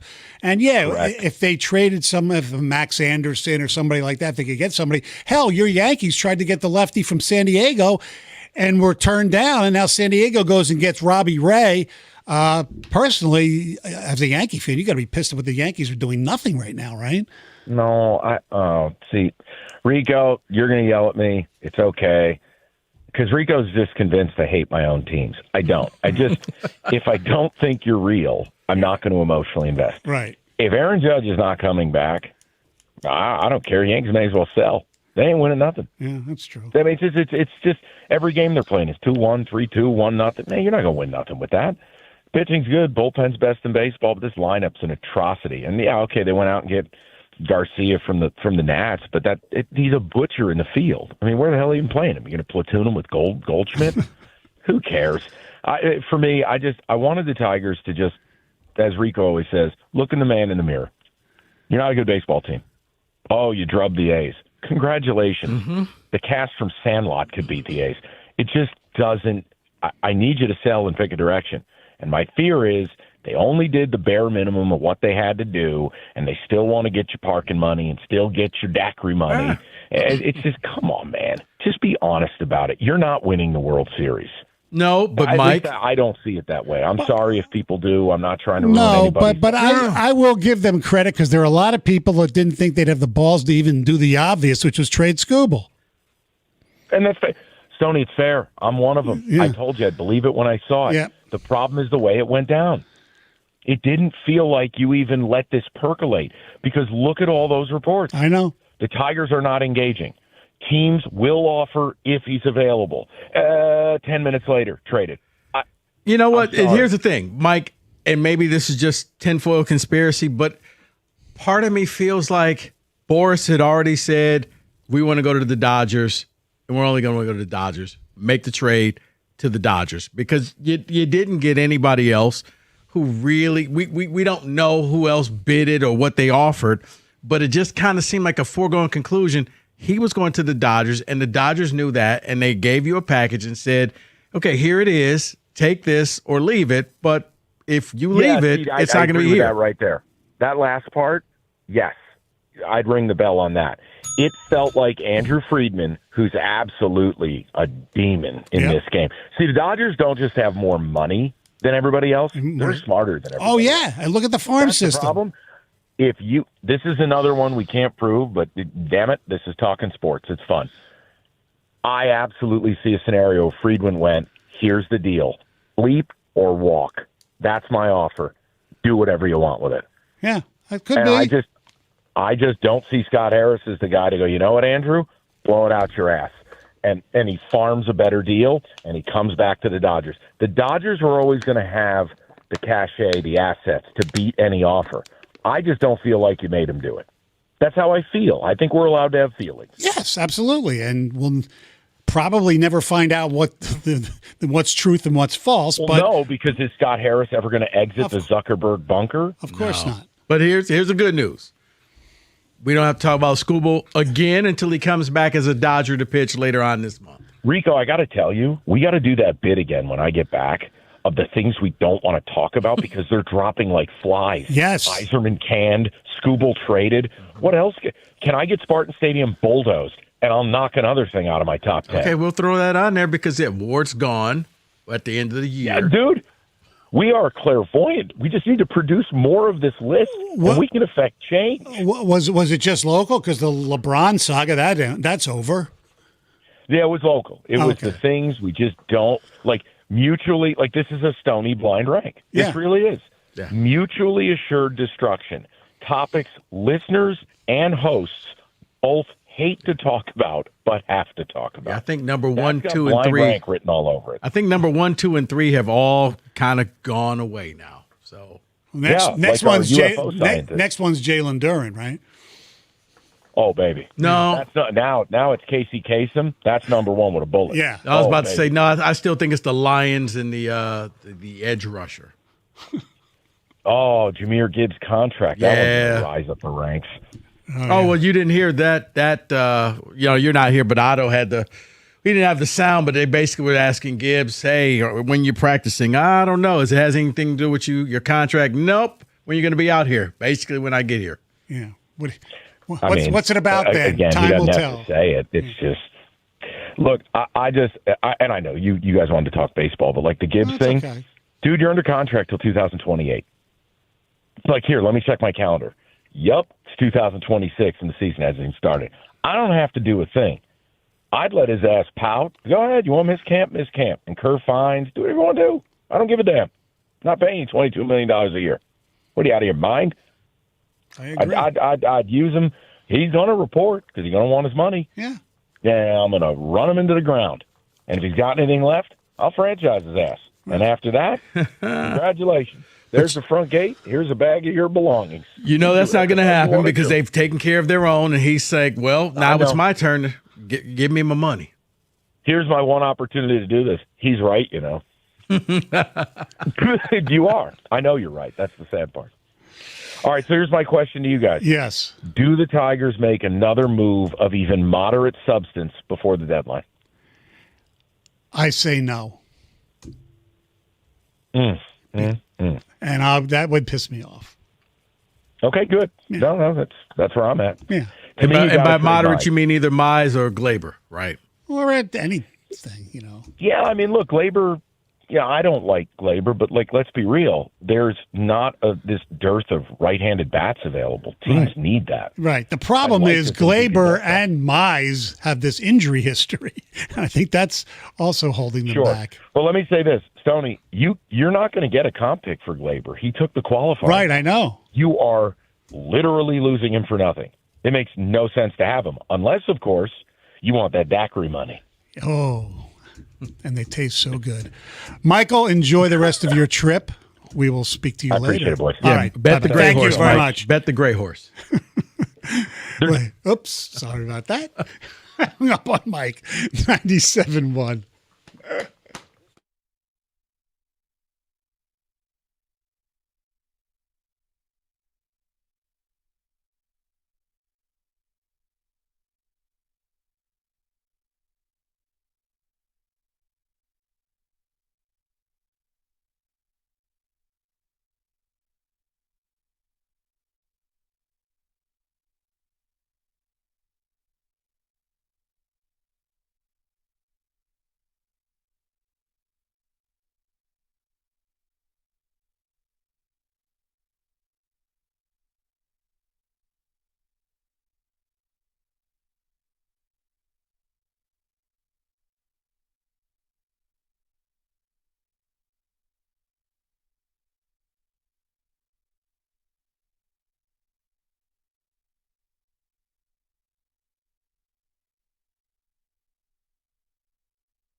It is the Valenti Show with Rico. Stoney in for Mike this week, 248-539-9797. We got Jake and Corbin behind the glass. What's up, Corbin? We got some text communications, as you like to say. Yes, we do have some text and communications. And before I get to the ones regarding the Tigers and Scouville, there was a funny one that just came in a few seconds ago. Finally, someone hung up on Valenti on his own show. Great work, Stoney. Oh, yes. So going back to Scouville and the Tigers. Did Scott Harris attend the Nico Harrison School of Negotiations? Tigers looking a little Dallas Mavericks right now with this trade. I can... no. I won't go that far, but I understand it. Look, I think we all wanted a little bit more if you're going to trade him because of the value that he has. But he's a rental player. But because he's two-time back-to-back Cy Young Award winner, I would have thought that he would have played other teams off of each other and maybe got an extra player or two in there. It just seemed a little premature. Do you think, and he used that word haunted last year, remember? Mm-hmm. Haunted by a deal I didn't make. Do you think he's haunted by the last minute with the Eduardo Rodriguez situation where he got burnt because... Yeah, I do. And like I said, I'm not the only one that felt that way. We played some John Paul Morosi audio where maybe it was, hey, take it or leave it. And he didn't want to be like, man, I can't walk away with nothing. So I'll take Hope because he could fit in our outfield. And let's see what if one of the pitchers works out, then this doesn't look as bad. So, yes, I do think that haunted feeling still is there. Some other text and communications. No one is saying it, but this was probably the most likely outcome even before the season had began for the Tigers. Oh, pretty much. Well, no, unless they were in the playoff hunt. Right. That's why. People thought, me included, that they were going to win this division. I didn't think they were a World Series team. And I thought, you know what the hell, they're going to just go for it and maybe actually buy at the deadline if they were where we thought they're going to be and just let it all ride because they knew, or at least they thought, that they have some really good youth in this organization, which they actually do. And finally, our last little text communication for the time being. Hard to get a return from other teams when they knew Scouville was going to sign in LA this offseason regardless. Now, that has nothing to do with it, though, because you're going to you're taking a chance if you're another team on him as a rental.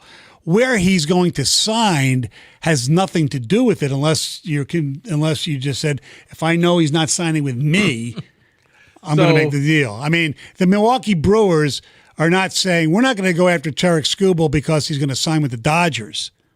It has nothing to do with it. So, funny thing, we talk about, if they move Mize, could they re-sign him back? Any chance they jump into the Skubal mix in this offseason and try to bring him back?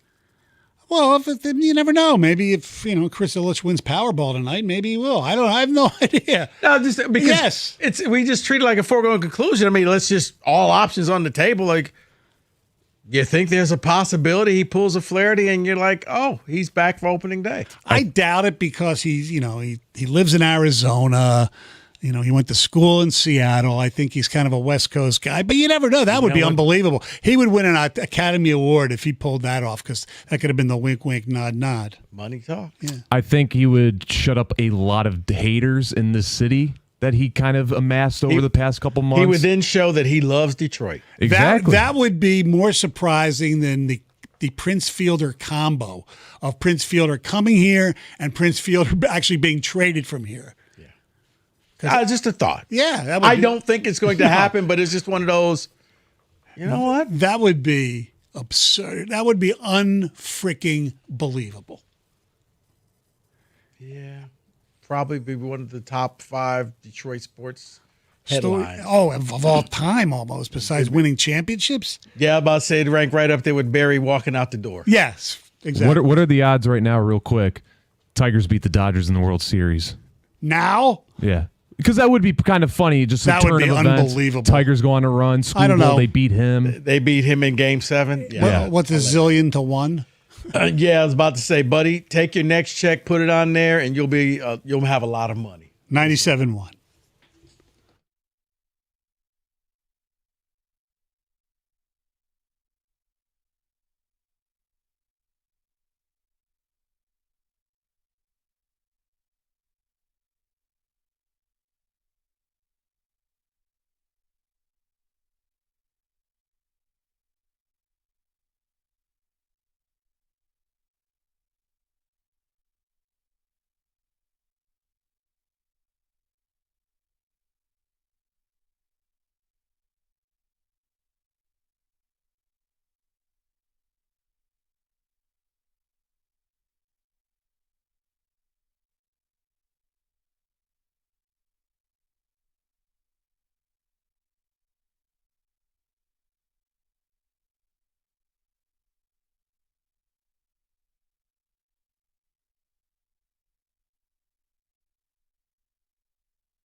Brought to you by National Benefit Plans. The Tigers have yet to make any additional moves with the MLB trade deadline of 6 p.m. looming here. ESPN ranked Casey Mize as the 5th most likely player to be traded, while Gleyber Torres was 9th. JP Morosi said the following on MLB Network earlier.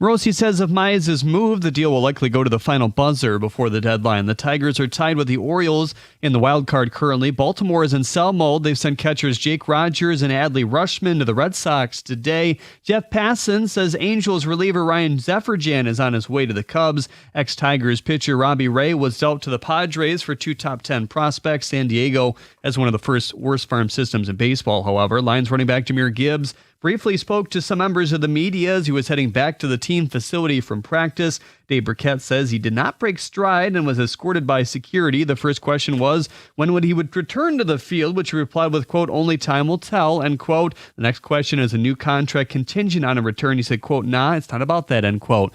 At the Corwell Health Sports Desk, I'm Jeremy Otto.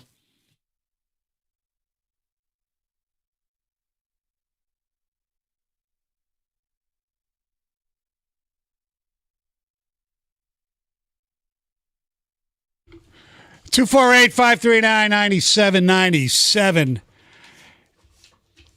Somebody made his debut over the weekend, and it got me to thinking that the future of the Detroit Tigers is pretty damn good, and we'll get into that coming up in a little bit. First, let's talk to Dawson in Livonia. What's up, Dawson? Hey, guys. Appreciate you taking the call. Stoney, it's good to hear your voice on the radio once again. Thank you, Dawson. Yes, sir, of course. I just wanted to talk about the trade. Obviously, it's, the big news. And I think realistically we could have expected to get more in this trade. I think that everyone kind of thought it was a blue-chip prospect we were going to get.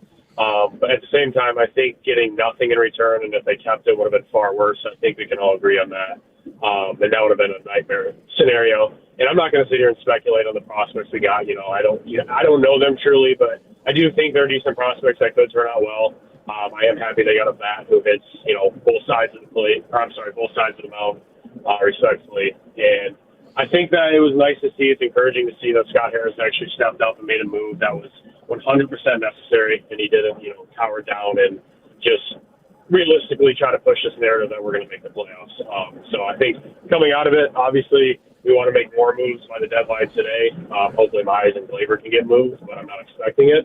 But I do think that it's a lot better. And to the people who think that we should have got, more for it, I think we need to realize that it would have been way worse if we kept it. I agree with you. Thank you very much, Dawson. 248-539-9797. All right, off sports for a second. I went away for almost 2 weeks, 10 days in exact, and went to see my friends at the Jersey Shore and my family in Philadelphia. And Jersey Shore, where most of my time was spent, because there's the Jersey Shore that's closer to New York or in the middle of the state, and there's the one, the shore is the shore. It goes down to the South Jersey near Atlantic City, which is closer to Philly. So that said, I got to see my mom, played golf with my sister and my brother-in-law. No sister jokes, please. And I drove back yesterday, and when I drove to the Jersey Shore, it was like an 11-hour drive, and from Philly it's a little closer, so it was like 8.5, 9 hours. And I made that drive. Not with any kids, not with my lovely and talented wife, by myself. And let me tell you something. They talk about, in Seinfeld, the, Fortress of Solitude. Mm-hmm. I know I'm not on an island here, but I know a lot of people think I'm crazy. I loved the drive by myself. And a lot of people say, oh, it's too long. I can't be in a car longer than 3 hours, let alone by myself. There was nobody to tell me what to put on the radio. There was nobody to tell me it's too loud on the radio.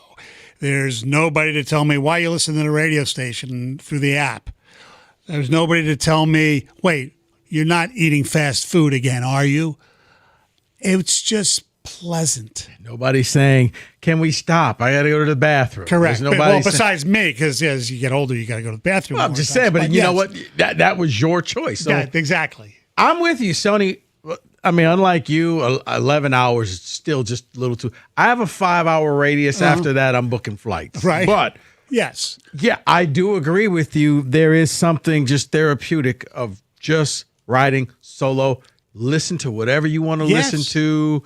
If you feel like singing, go ahead, do your thing. Oh, you know what? I haven't had this to have. I haven't eaten at this place in a long time. Yes. I'm going to stop there and get something in the car. That's what happened to me on the way back.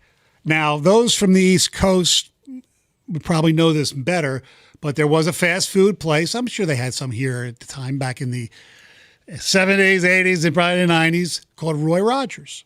I remember Roy Rogers. And Roy Rogers used to be a staple of mine when I was in college. And they're known for their roast beef sandwiches and their double R burgers, which was a burger with ham. And I saw Roy Rogers driving to New Jersey. And I didn't feel like I wasn't hungry. I said, you know what? But I'm going to remember this stop off the Pennsylvania Turnpike. I remember. So on the way back, there we go. I stopped at Roy Rogers and I got a double R burger, which was great. But I wanted to get 2 burgers. I wanted to get 2 sandwiches, I should say. Roy Rogers does not sell roast beef sandwiches anymore. It was a travesty. Okay, let me ask you. It's an outrage. I'm sorry for you. You could have had 2 sandwiches and continued to drive. Because that's like, for me, I can't get full. Like I have my staple drive meal where I get a bunch of stuff off the dollar menu that I can just pick over as the drive goes. Right. Because if I sat there and did, man. Now, usually, but I'm trying to lose a little weight lately. So usually I would get like 2 sandwiches, some fries, and maybe some money so I could have them on the way, And you could eat all that and just drive. Within like a 8 hour drive. Yeah, Or sure. Yes. Tony, you're my hero. See, as much I agree with Rico's point earlier, driving alone, doing long trips is very therapeutic. But I'll add one thing. I think eating while during these long road trips, it's awful. Oh my God. Sometimes you got like certain things maybe falling on top of you, some crumbs or whatever. That's why you wear just T-shirts when you drive, because I know there is no bigger slob from this radio station than me. I eat poorly. I chomp my food, as my kids tell me. But to be by myself, there was nobody telling me what to do. If I bit into my burger and a little mustard got on my T-shirt, big deal. It's a T-shirt. It'll come out in the wash. No, I'm with you, because here's the thing. When driving, if you feel like it, you can call up a friend or somebody and kill some time there. Hey. Oh, yeah. I mean, it wasn't an 11-hour drive, but NCAA tournament driving to Buffalo. I was like, okay, you know what? And it was cool to cut through Canada and just had a ball. So which, in your guys' opinion, which part of the drive, for long ones obviously, are better? There or back? Back. Because you're ready to go back. Yeah. There. No, I would say there if you've been there before, because it's almost like the first time you don't know if you're close or not. Right. But after you've made the trip a bunch of times, you got landmarks. Okay, once I hit this, I'm halfway there. Once I get there, okay. But yeah, probably coming back, because that's when you're just like, okay, I'm that, especially like the final hour. Yeah. I think that's the worst part, because last Wednesday I had, although not as far of a drive that Stoney did, I drove out to Grand Rapids and it was going to be a day trip. There, it kind of dragged, which usually I'm opposite. I'm usually like drive there is a lot better.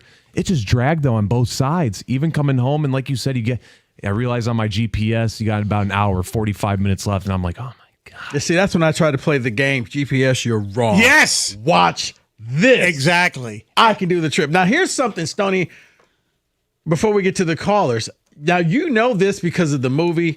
We're going to lose these two behind the glass because I'm quite sure I'm speaking Chinese.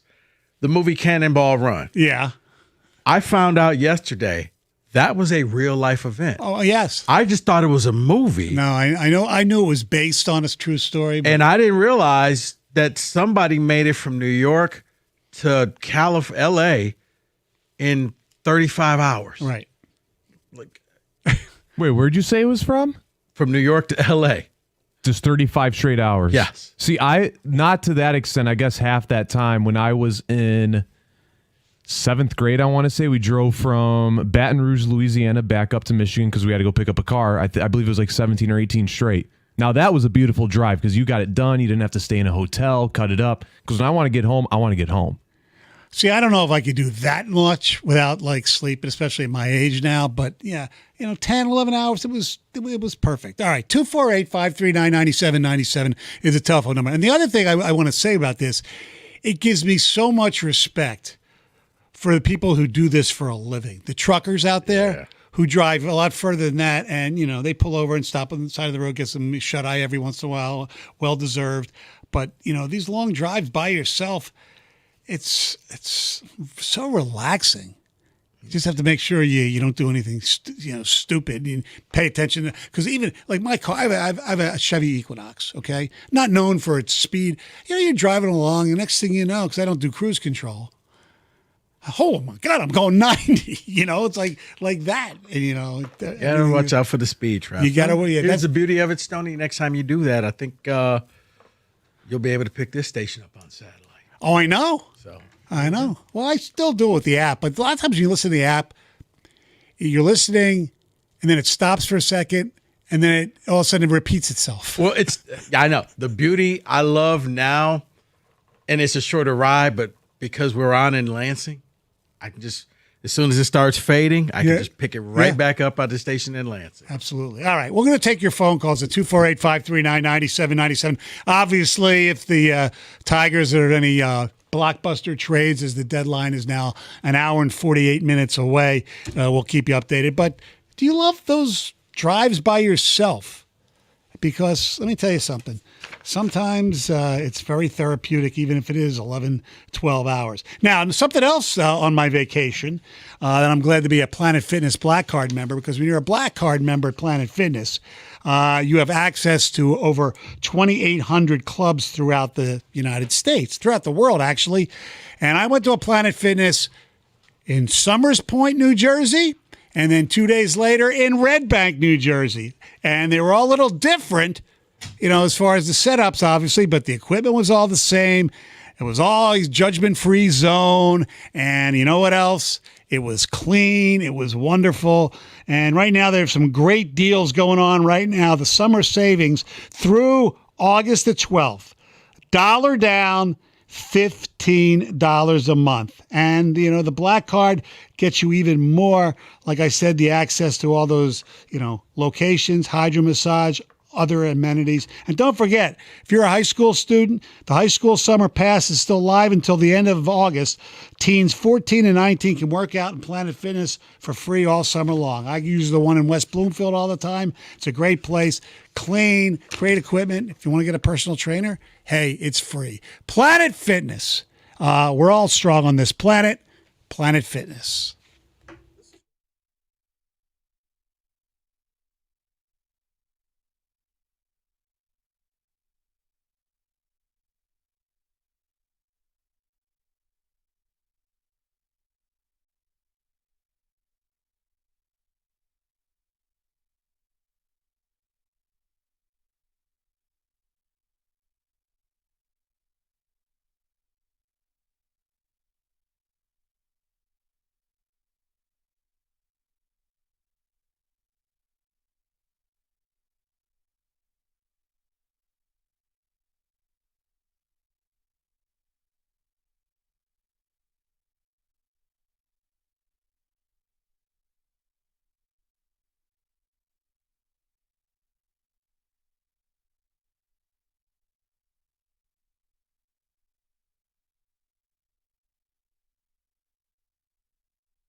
248-539-9797. I got back from vacation and was just wondering if anybody else enjoys long drives by yourself. You know, some people might not even consider, a 11-hour drive to Longport, New Jersey, to be a long drive, or the 8.5-hour back drive from Philadelphia to here. But to me, it's long, but it flew by. It really did. You know, you stop a little bit, listen to podcasts, listen to stations, talk to friends on the phone, listen to good music, and nobody to give you any crap. It's wonderful. No, it is. Like I said, I admire you and people who can do that. I got the 5-hour radius, so I've done like Pittsburgh, Buffalo, Toronto, Chicago, Indianapolis. That area, I'm good. After that, I'm starting to get bored.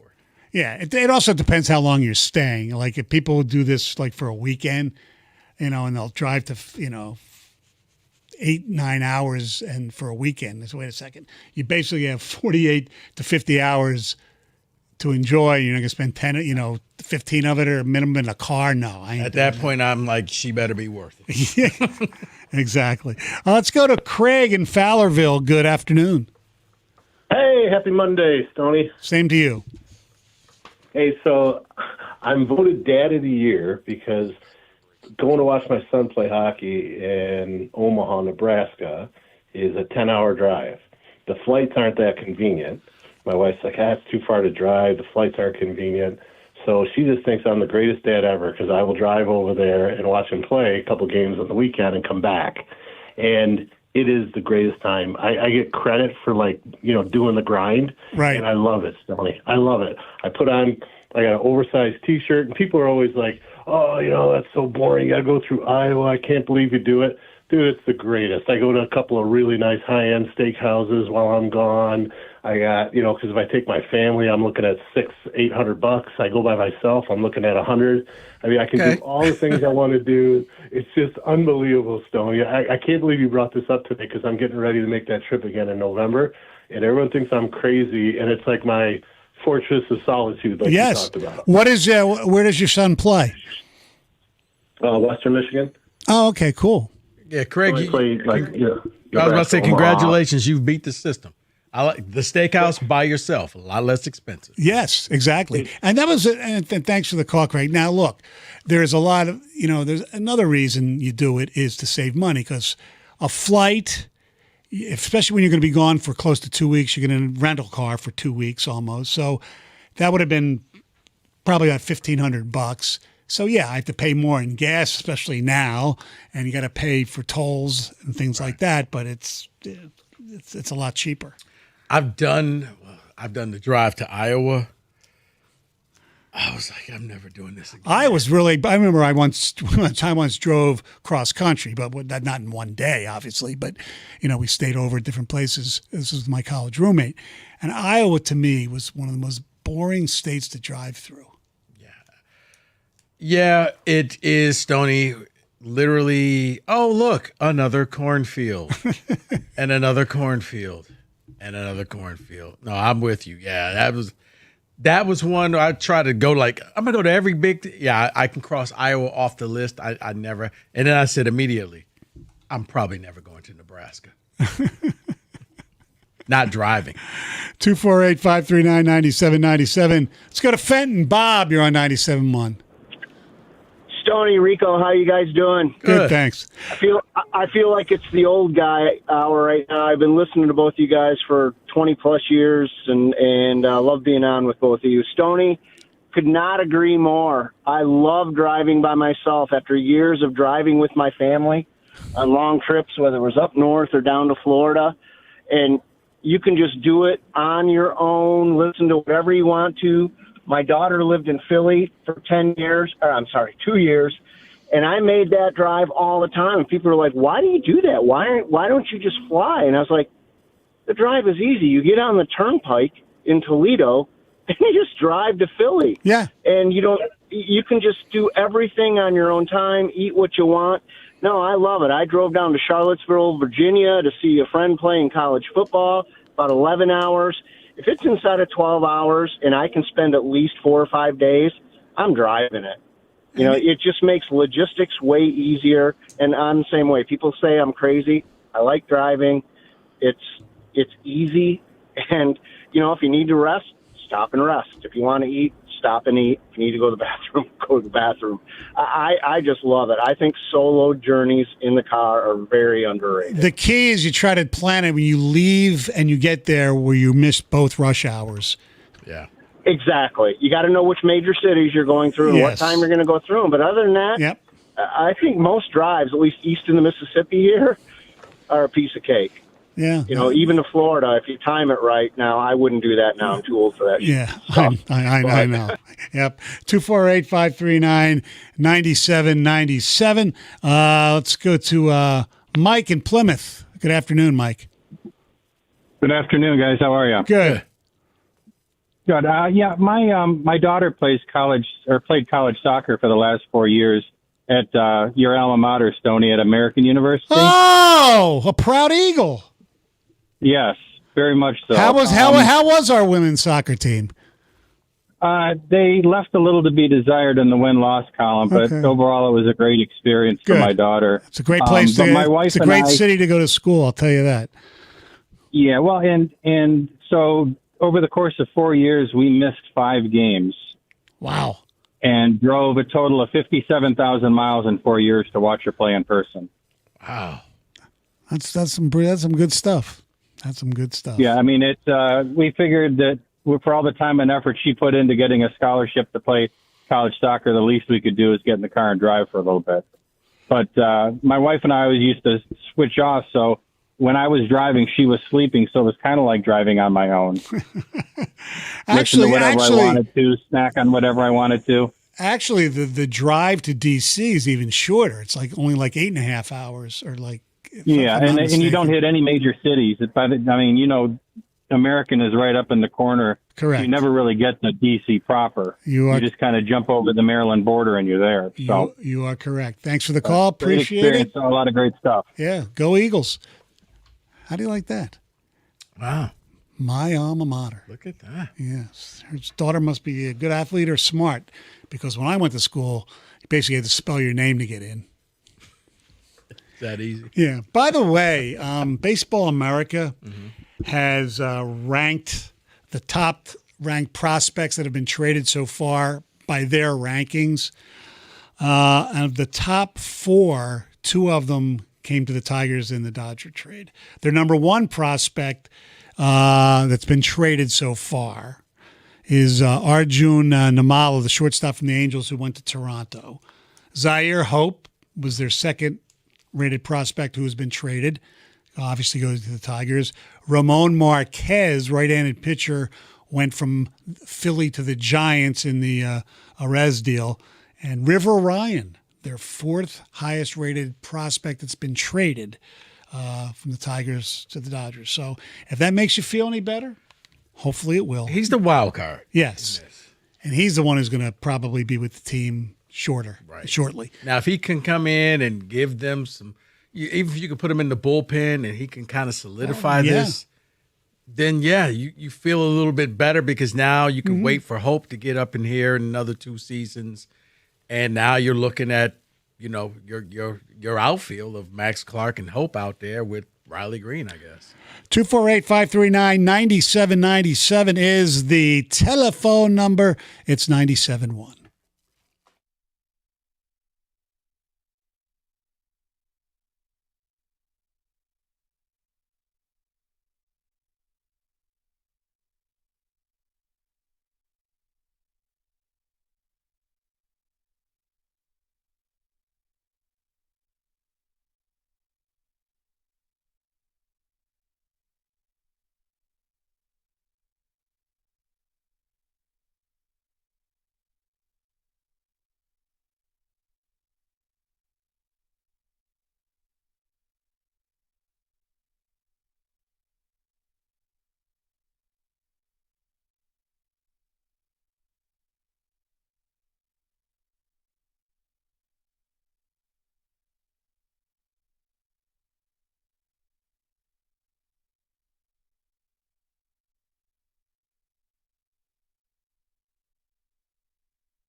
248-539-9797 is the telephone number. You know, in all the hubbub of the trading deadline that ends in an hour and a half, and Tigers have done nothing today yet, so hopefully they'll do something. So we talked obviously a lot, and we will still talk about the Skubal trade. The one thing that I don't know if was overlooked per se, but I do want to talk a little bit about the debut this weekend of one Max Clark. And yes, it is a very small sample size. So I know people are going to say, Stoney, calm down and all that. So I granted that, okay? But I got to say, it was pretty damn impressive for a lot of reasons. Number one, he can hit the ball. Number two, he showed pretty good, plate discipline. I mean, okay, he had 12 at-bats. So like I said, a very small, sample size. He was 6 for 12 with a home run. He had, 2 doubles. He had 3 RBIs, and he walked 3 times. And he made a pretty good catch in the outfield, and he struck out 3 times as well. So he's batting .500 with an OPS, if I can do the math, is like 1.517, something like that. But the major point out of that is you got him and going to be your center fielder for a decade, you hope, right? Mm-hmm. You got McGonigal, who I don't know if he's going to play short his whole career because they got Bryce Rayner, but maybe second, maybe third. But right now, let's say shortstop for right now. And Dylan Dingler's your catcher. The adage, it's a cliche in baseball, to be really good, you got to be really good up the middle. And they're really good up the middle. And they're young. And they have other players who look like they're players. I mean, Hao-Yu Lee is not a great defensive player, but the guy can hit. Riley Green is still not an old player. Valencia, this comes out of nowhere. Looks like he's really good. Colt Keith had a pretty good month. He's not great, but, he's doing okay. His OPS is finally over. It's like 730. He's hitting, 267. I mean. Now, here's the thing. And their pitching staff, Melton and hopefully Job, hopefully Olsen will come back next year. Montero. This is the formation of a really good young team. It is, Stoney. I'm going to treat the Max Clark the way I did McGonigal, right, where I was like, you know what? Let's wait and see. Give me a little bit of time. Yeah. Now, I needed to see the second time through the rotation. Right. And he's still delivering. So much so, he was an all-star first year, and it was well-deserved. Not like Vierling, where he kind of got put on the team. I look at Max Clark. You mean McKinstry? Yeah, I mean McKinstry, yes. And I look at Max Clark, and I say, it was the A's. Bad team, but good start. I'm not going to punish you for doing this against a bad team. I need to see him, ask me the middle of September and I'll know, okay, you know what? This is a good idea, because I was a little shocked that they brought him up this early. I know. And I do wonder, maybe, they learned their lesson last year. I thought McGonigal should have been on that playoff roster, but he wasn't. Because they were, doing the whole service time thing. You brought him up here. Let's see if he stays. But, yeah, I like what I saw from that young man. And, yeah, if it pans out, then you're right. Now you you'll probably just need a second baseman to be fully solid up the middle. Right. And Hao-Yu Lee can play second base. He's just not a great fielder right now. He looks like he's got a major league bat. There's no doubt about it. Let's go to Brian in Royal Oak. What's up, Brian? Hey, guys. Thanks for having me on. The car ride thing got to me because I'm in the final hour of a 10-hour drive from Missouri back to Michigan because my wife goes to medical school down there. Wow. So I do the trip every other weekend with me and the dog. It's actually incredibly therapeutic. And see, Stoney, she was worth it. Yes. She was worth it, exactly. Besides I-80 being jacked up south of Chicago, it's great, the drive. So do you stop at the same places all the time, or do you try new places? No, there's one gas station that's the perfect halfway mark where I can just use the bathroom, let the dog out, fill up, and keep moving. The great thing is just driving solo. I don't have to make a million stops all the time, so just plow through it. That's a great point. Yeah. What kind of dog? I have an albino pit bull. Okay. And look, if the dog can handle the car ride, go for it, Brian. The dog is the greatest co-pilot on the planet. Just has to stop when I stop, and that's it. Just sleeps, readjusts, and falls back to sleep. Perfect. It's great. Absolutely. Thanks, Brian. And drive safely the rest of your way. Let's go to Gwen. Oh, my bad. All right. Look, so we're talking about the Tigers and the future, no matter what happens the rest of this day. And I do think I will be upset if they don't make another move, and we'll have to hear why that would be. I like the future of this baseball team. I really do. And they have guys down in the farm systems right now that are doing very well too. I mean, Max Anderson, people are waiting for him to come up eventually. So September is going to be pretty interesting. Oh, it is. And as I stated, look, if one of the two pitchers pan out to go along with Hope, and then we'll say, okay, you know what? You got something for Skubal. You just didn't get nothing. Because that was the thing. It was like, man, I didn't think Scott Harris was going to pull the trigger. He just didn't seem like that type of a GM. He did. Like I said, I was a little underwhelmed, but we'll find out. Now, unfortunately, we probably won't get baseball next year. So Right. that's going to hurt, because you're right. You're looking at the progress this team is having. Let's hope they can keep that ball. But the good thing with some of the guys that they got, maybe even if, Hope, Ryan, they believe is going to be on the team this year.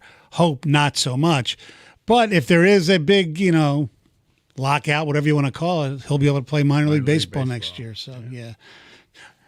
You'd be able to do that. 248-539-9797 is the telephone number. Let's go to, is these ready to be locked? I can't tell because the colors have changed. Okay. Not yet. Okay. Yeah, go ahead. A couple texts. We have some texts and communications regarding the Tigers, the other regarding the road trip conversation.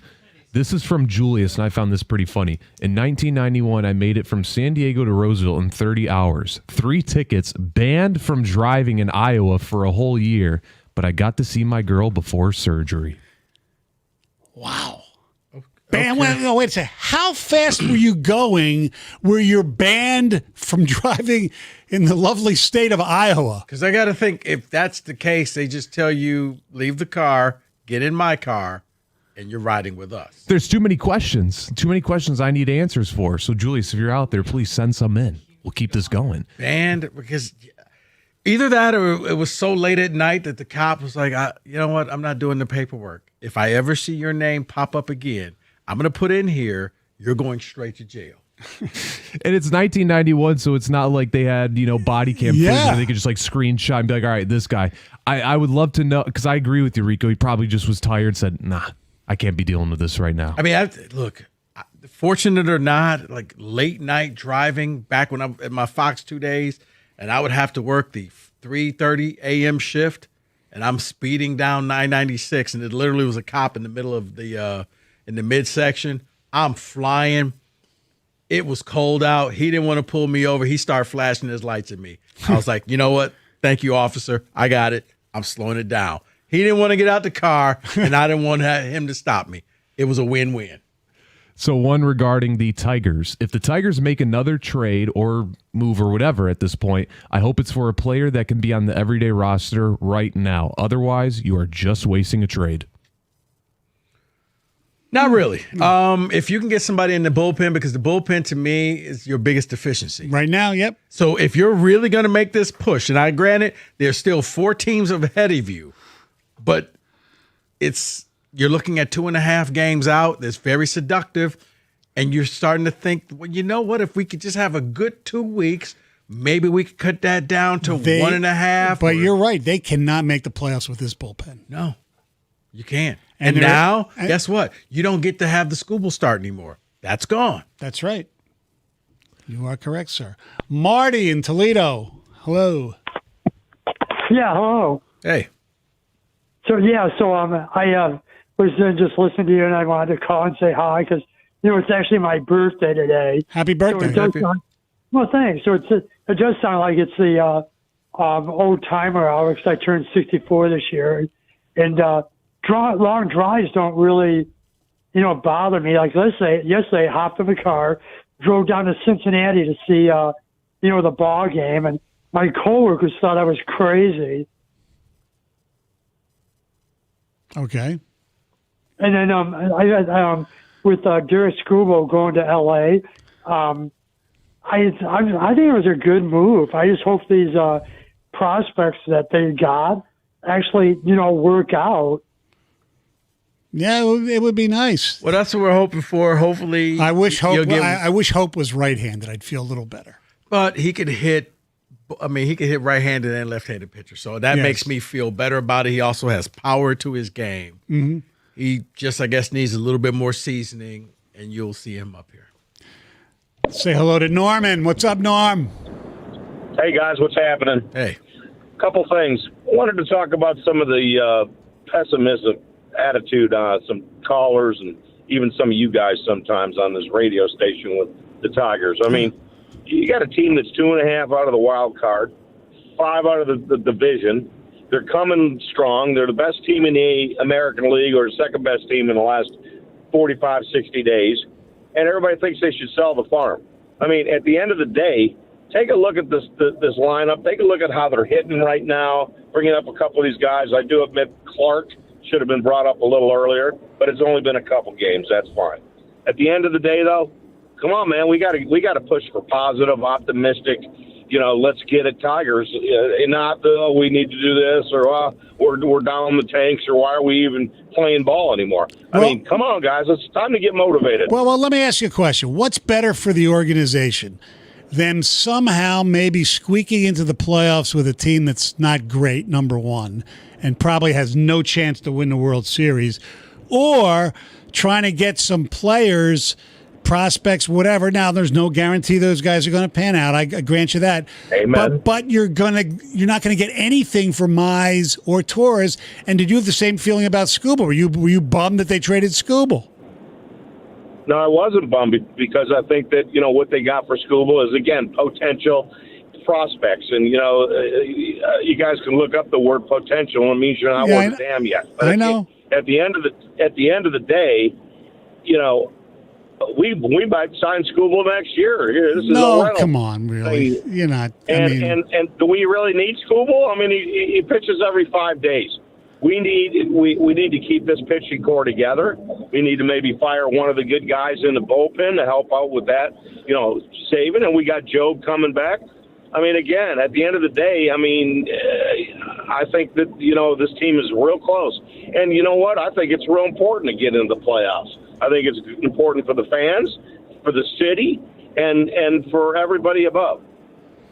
Well, look, it would be be cool for the fans if they got in the playoffs. There's no doubt about it. You always want to get in, but you start thinking about your realistic chances. Now, Norman, I've said that 2.5. It looks very tantalizing. It's only 2 in the loss column. You can obtain it, but when you take a step back, you see the 4 teams ahead of you. That's where if it was 2.5 and you only had to worry about one team and you could play the win-loss game with them, but with so many teams ahead of you, here's what the Tigers are doing for you, Norman. You're going to be bought in. You're going to be watching because this will go all the way maybe until the final week or 2 of the season when you become mathematically eliminated, and you'll tell yourself, man, for people like Norman, that was a hell of a ride. For other folks, kind of knew we weren't going to win the World Series. Right. It's going to be Groundhog Day again. All right, 248-539-9797. Coming up next, and we want you guys to hang on, we got a little blitz for the NBA next, 97.1. Hey, what if you had the most reliable fiber-powered Wi-Fi and a price that didn't change for 5 years guaranteed? Thanks to Xfinity, You don't have to worry about that part of your future. Now through August 24th, get their best price on gig Wi-Fi this summer before it disappears. Just $50 a month for 5 years and get online in minutes with same-day Wi-Fi. You're guaranteed 5 years of super intelligent Wi-Fi that keeps you protected from online threats and finds and fixes issues before you even notice them. No annual contract or commitment and no hidden fees either, along with the best equipment included. Plus, you get Peacock Premium included for 2 years. Lock in your price and unlock the possibilities. Get it now. Don't wait at Xfinity.com. Xfinity, imagine that. Restrictions apply. Requires paperless billing and auto pay with a stored bank account. Taxes and fees extra. Speeds vary. Use of fiber coaxial cable. Learn more at Xfinity.com/same-day Wi-Fi.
Yes, gentlemen, let's take a break from baseball, shall we, and focus on a sport that in about, I believe, a month and a half training camp begins. The NBA. Wow. I love me the association. I know the offseason just flying by. With that being said, let's get right to the questions. First and foremost, which non-playoff Western Conference team has the best chance to make a massive leap? And just to remind you guys of the teams who didn't make it, Pelicans, Mavs, Grizzlies, Kings, and Jazz. I'll go first. I'm going to say the Jazz with, the marketing and Jaren Jackson Jr. and, everything they've done. Ace Bailey is going to get a little better. The draft choice of Darren Peterson, pretty damn good, right? Yeah. So I think it's going to be the Jazz. I think the Jazz, Stoney, I agree. The Jazz tanked and it worked out for them. They got the number 1 overall pick. And you're right. They had a lot of pieces in place. I don't think they were trying to win it all because they wanted to get Peterson. So, yeah, I'm going to go to Utah Jazz. We'll crash the playoffs this year. I'll agree with you both as well. So we'll go 3 for 3 on that one. Moving on now to the Eastern Conference. Which Eastern Conference player will benefit the most from their new team? Jaylen Brown in Philadelphia or Giannis Antetokounmpo in Miami? Wow. On paper, I'm going to say maybe Giannis. The reason why I won't say Brown is because all of a sudden he went from being that number 1 option, that's why he went there, to they traded and got some guy from L.A. named LeBron, and now he's kind of taking the back seat again where he was in Boston. Ring the bell. I don't know if you're allowed to do that. Well, I'm going to say Giannis as well for a different reason. The reason is his team was so putrid in Milwaukee that he has to end up being better. I mean, Jaylen Brown could actually take a step backward. I doubt it, but, you never know with that team. Yeah, but it's going to be Giannis's team. So, therefore, but this isn't Jaylen Brown's team. Correct. So let's go. Maxey's team, baby. Yeah. Yeah, who knows whose team it is at the end of the day. They got a lot of good players, though. Let's go to the Detroit Pistons right now. Will the Detroit Pistons make a splashy trade before the season begins? I have been seeing multiple reports that apparently they still might be in on Kevin Durant or whatnot. I'm going to say, unfortunately, no. I just don't, unless they can somehow work a sign and trade with Jalen Duren, which they don't want to do. I'm going to say no, and I want them to do just that, Kevin Durant or somebody like that. Yeah, I'm going to say no as well. I think that window is closed, and really your most tradable pieces, if you're trying to get somebody that's going to be a star, is either Asar or Duren, and I don't think they want to get rid of Asar, and Duren, I don't think he wants. I would be shocked if those two could come and play together. So I'm going to say no. Rico, let's go back to the guy from LA that you mentioned, LeBron Raymond James. Will this be his final season? Although he signed a 2-year deal, he does have a player option for 27 and 28. No, unless Philly wins it all. Philly wins it all. He walks off the court and says, "That's it. I'm done. I'm leaving a champion." If they don't, he'll be back for another year. I think he's going to be back for another year as well, unless Father Time really catches up to him, which I don't expect. He's on a really good team. Maybe he could convince, Mike Yancey and, Bob Myers to let Bronny be the 15th guy on the team, but no, I think he's going to stay for 2 years. Why not? He's gotten everything. He gets the helicopter in from New York every day. Yeah, I still don't buy that until I find that coming from his mouth, but whatever. I could easily see that. I mean, I'm like, what's so bad about living in Philly? Nothing. Yeah, like that would seem very tedious to me, that every day I got to fly in and fly out when I can just buy a condo there and just live there. Your family doesn't have to move with you, LeBron. Right. But I digress. If they win it all, he walks away and says, "I'm a champion, and this is the best way to go out. I'm the only guy to win a championship on 4 different teams." All right, we got a couple more left here before we hit break. This one, I'm just going to ask point blank, period. Will the Portland Trailblazers exist in the year 2030?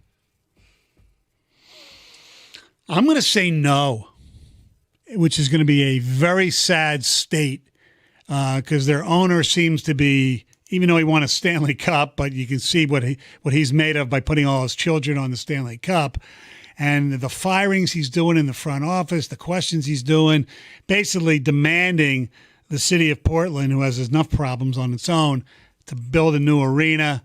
So since he's going to get no to that, I'm going to say he's going to move the team. I'm going to say, yes, you will have a team in Portland. I think that something will happen that the owners will step in the league, and they're going to take it away from him. I don't know if it's going to, he's going to say something stupid like Donald Sterling did, but I think you keep doing enough dumb things and bringing negative publicity to the league, either clean up your act, become a real team, or we will take this from you and we will find somebody to keep the team in Portland. I hope you're right. All right, one more for you guys, and we'll head out of here. Who will be the 2026-2027 NBA champions as of right now in your eyes? I think it's going to be the San Antonio Spurs. I think they learned a lot from what happened last year in the finals. Wemby's only going to get better. Dylan Harper's only going to get better. Stephen Castle's only going to get better. Give me the Spurs. I was going to say Spurs, Stoney, but I'm starting to lean more towards your city, Philadelphia. I think they've got the pieces in place. Now, if you could just keep everybody healthy, or at least healthy enough that when the playoffs come around, there's really not going to be a weak link. So even though the Spurs will have a year experience under their belt, they won't have the same amount of experience that the Philly players will have. So I'm going Philly. That would be nice. And that, ladies and gentlemen, is the NBA Blitz on 97.1.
Brought to you by Mastercraft Heating and Cooling. We're 1 hour away from the MLB trade deadline. JP Morosi said earlier, it's not a given whether Mize will be traded, but the Diamondbacks are interested. If Mize is dealt, he says it'll likely be at the last second.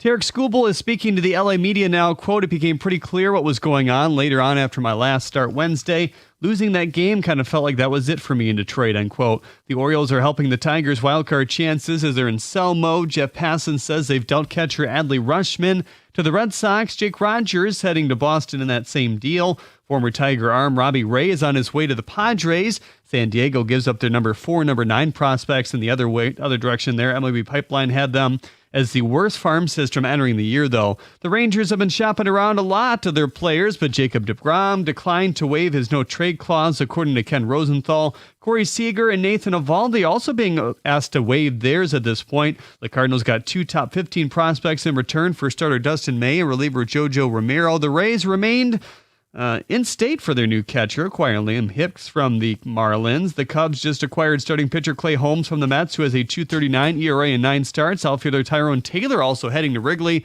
for Chicago's number 2 prospect. Lions running back Jahmyr Gibbs talked and walked with a few members of the media today. He said the contract is not the reason he hasn't been practicing. At the Corwell Health Sports Desk, I'm Jeremy Otto. For more, go to 97.1 The Ticket or Odyssey.com.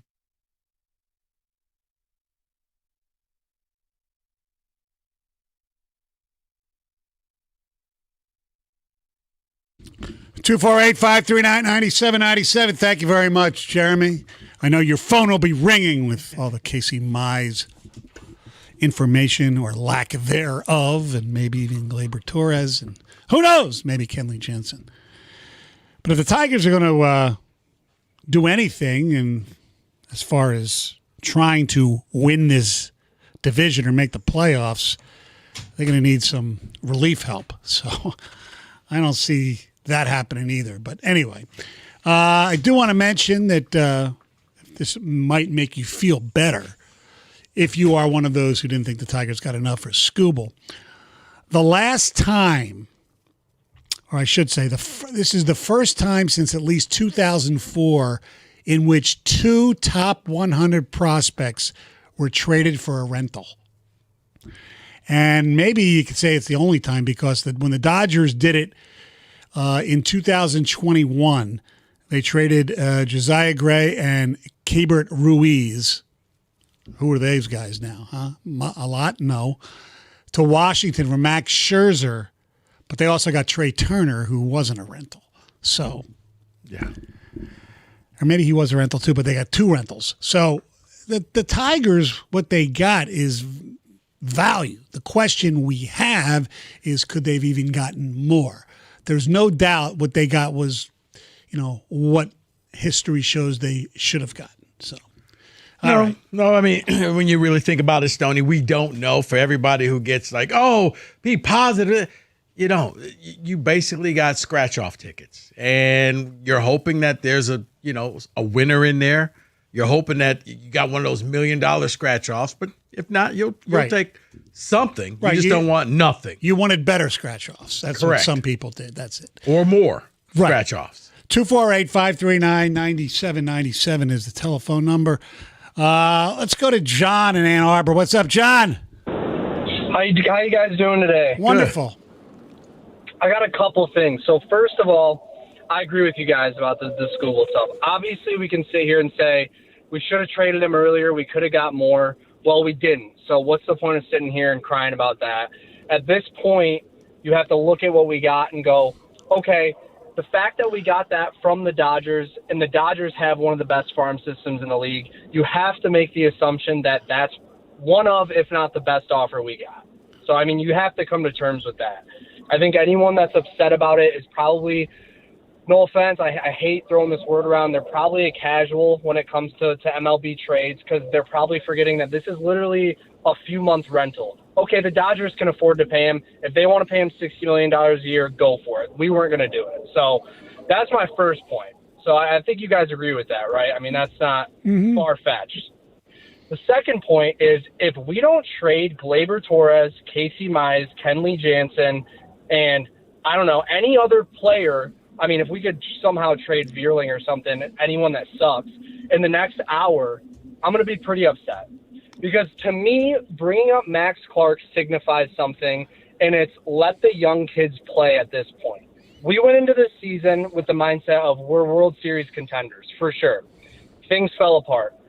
We have to live with that. Now, with the roster that we have constructed, we aren't winning a World Series. We could win a World Series next year, but we're not winning a World Series this year.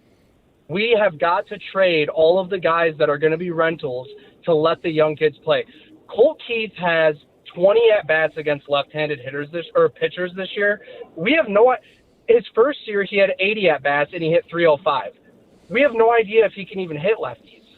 We don't have a big enough sample size. You got to let the guy play every day. And we have too many players that are bouncing around, old guys that are playing on our team right now that aren't going to eventually help us win a World Series. We need to let our young guys play. And if by the grace of God we make the playoffs with the young guys, that is considered a resounding success. And if we don't, they're going to go into next season with a chip on their shoulder. And that's all I got to say. I agree with a lot of what you said. Absolutely. And look. But here's the funny thing, though, and I was listening. There was something that Corbin had mentioned in the break about the Dodgers and their farm system. I think the Dodgers have this great farm system for capital. Like, you look at their starting lineup, and it comes from trades in other places. And what I think 2 or 3 of their everyday starters are actually from their farm system. Right. Everybody else. Shohei was not a prospect. No. Freeman, not a prospect. Mookie Betts. Hernandez. Like, Teoscar Hernandez. Like, right. A lot of their guys came from other places. So, Blake Snell. Right. So they use their farm system to go and get the players who they really want. Right. Well, and to add on to that, the funny aspect is the Dodgers got hope by trading away a prospect in Michael Busch to the Chicago Cubs. So technically hope, albeit he did spend some time in the Dodgers farm system, he's not a guy that they went out and drafted. True. Right. Correct. Look, like I said, if nothing happens between now and when the official deadline is over, because 6 o'clock, a lot of times things get snuck in afterwards when we find out about it, you know. Yeah, that was Charlie Morton as we were packing up and leaving last year. Yeah, great. But if nothing happens, then I'll be pissed. I'm okay with the Skubal trade. I really am. Because you're not going to, it's not tell give me you that Hope is definitely going to be better than Soroka. Or what I would feel better if they would have got Soroka instead of Hope. No. I mean, who the hell knows? Stoney, the fact is, it's going to hurt because the Dodgers, you're going to see almost instant impact. Tigers won't see the impact of this trade for some years. So you're going to have to ask fans to do something that most fans don't like, and that is to be patient and see what happens. Where you're going to see, more than likely, there's Skubal getting champagne poured on top of his head a few times, including winning the World Series. And you're going to sit here and say, well, I hope these guys pan out, and maybe one day Detroit will get to experience that. 248-539-9797. Joe, what do you know? Hey, Stoney, what's up, man? How you doing, brother? Good. Good. I've been listening to you for over 20 years. Rico, like everybody says in the morning, go blue. I say go green. Okay. But, smart man. Anyway, yeah, right. We'll see what happens. But anyway, so we talking about a road trip or whatever. So my dad and I, we went. We were going to New York City and to go to Yankee Stadium or whatever. This is 15, 20 years ago, and we got caught in a traffic jam on I-75, like downriver Dixie Highway, somewhere in the Monroe County. It took us like 18, 19 hours to get there. So I'm like, whatever, I drove. Well, he drove there. And then so we got to New York or whatever.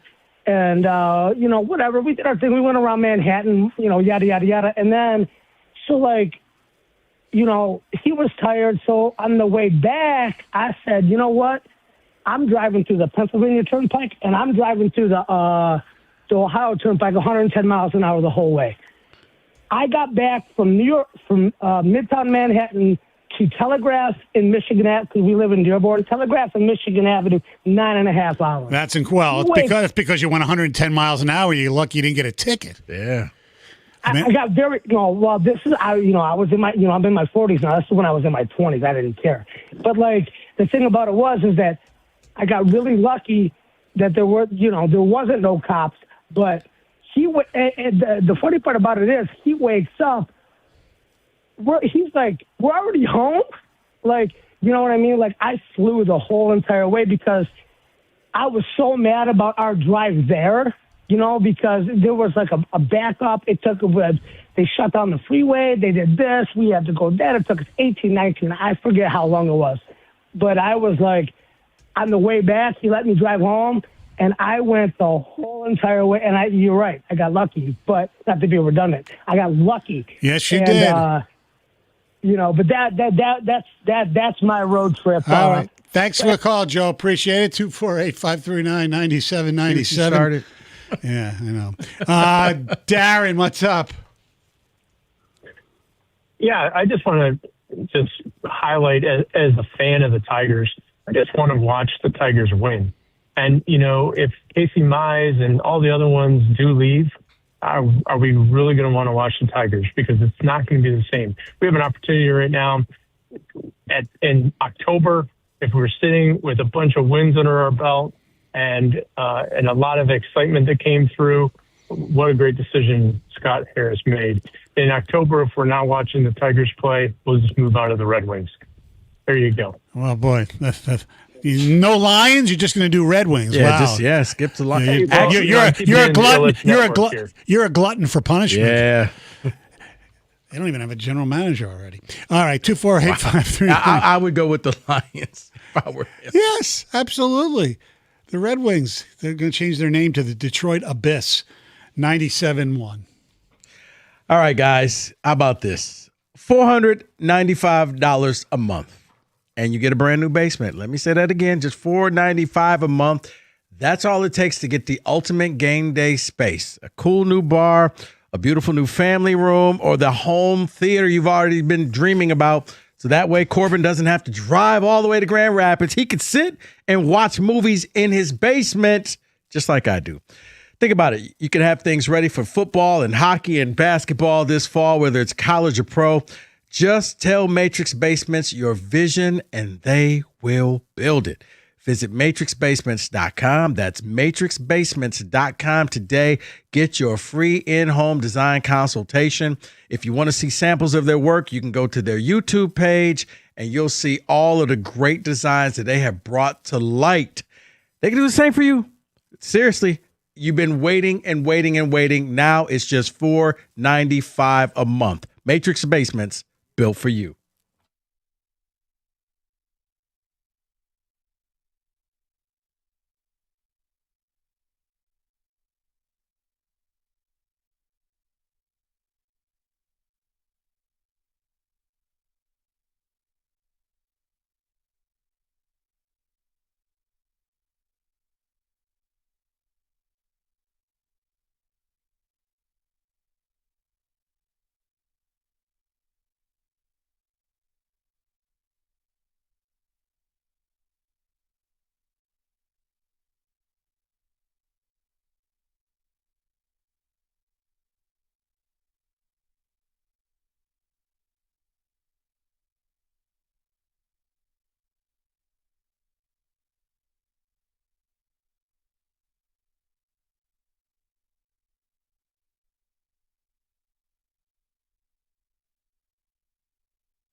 248-539-9797. By the way, as you know, the Rocket Classic is gone, but that wasn't the big golf news around this town this weekend. It was Jeffrey Rieger getting his ass kicked by the Gator again. It's unbelievable. I'm nothing against Gator, okay? Because I've seen Gator hit a long frickin' ball, okay? Rieger keeps getting better and better and better, but he's got this psychological thing. He can't play well against the Gator. Anyway, you got it. All right, let's go to Jake. What's up, Jake? Hey, what's going on? I just want to talk about a couple points about this Tarek Skubal deal. Mm-hmm. Primarily I want to talk about the fact that the Tigers were not in the driver's seat in this situation. The way I look at it is realistically, of the 30 teams in baseball, 15 of them are competing. And 5 of those teams are the ones who can actually trade for Skubal with the right prospects and also extend him. So the Tigers were not in the driver's seat in that situation. They weren't finding anybody who was better than Zaire Hope. And, ultimately the way I look at it is, regardless of what we think, there's going to be a lockout next year. And I think that the Tigers are going to come out on the other side of the lockout as the young, experienced team that's also going to be able to compete and win something of value after the lockout. So I think that we should be trading Mize. I don't know about Glaber because we really don't have any right-handed bats in our organization, but I think we need to get rid of Mize, before the end of the deadline. But I don't think the Tigers will do that. I don't think they will either. I think in their weird, they're going for it. They're going to go for it without really going for it, because they look not to play the schedule game. No. But think about this, Tony. And I'm sorry to interrupt you, but what are you going for? Because I've said it for the longest. Right. They're not going for a World Series title. They're going for a wild card spot, just a seat at the table. Right, because anything can happen once you get on the table. Right. I don't buy that, especially this year.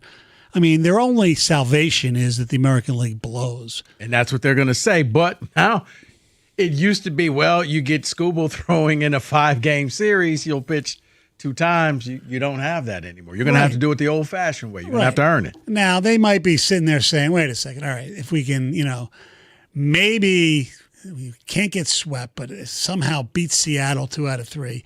Then who do we play next? The Giants, who keep trading everybody. The Giants are almost probably worse than the Athletics. So they're probably thinking, all right, we could be in the driver's seat here for the wild card, and not the driver's seat. We could be in the driver's seat for the last spot. Well, you thought that with Kansas City too. Yes.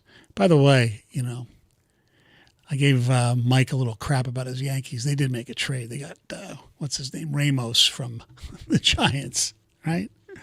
248-539-9797.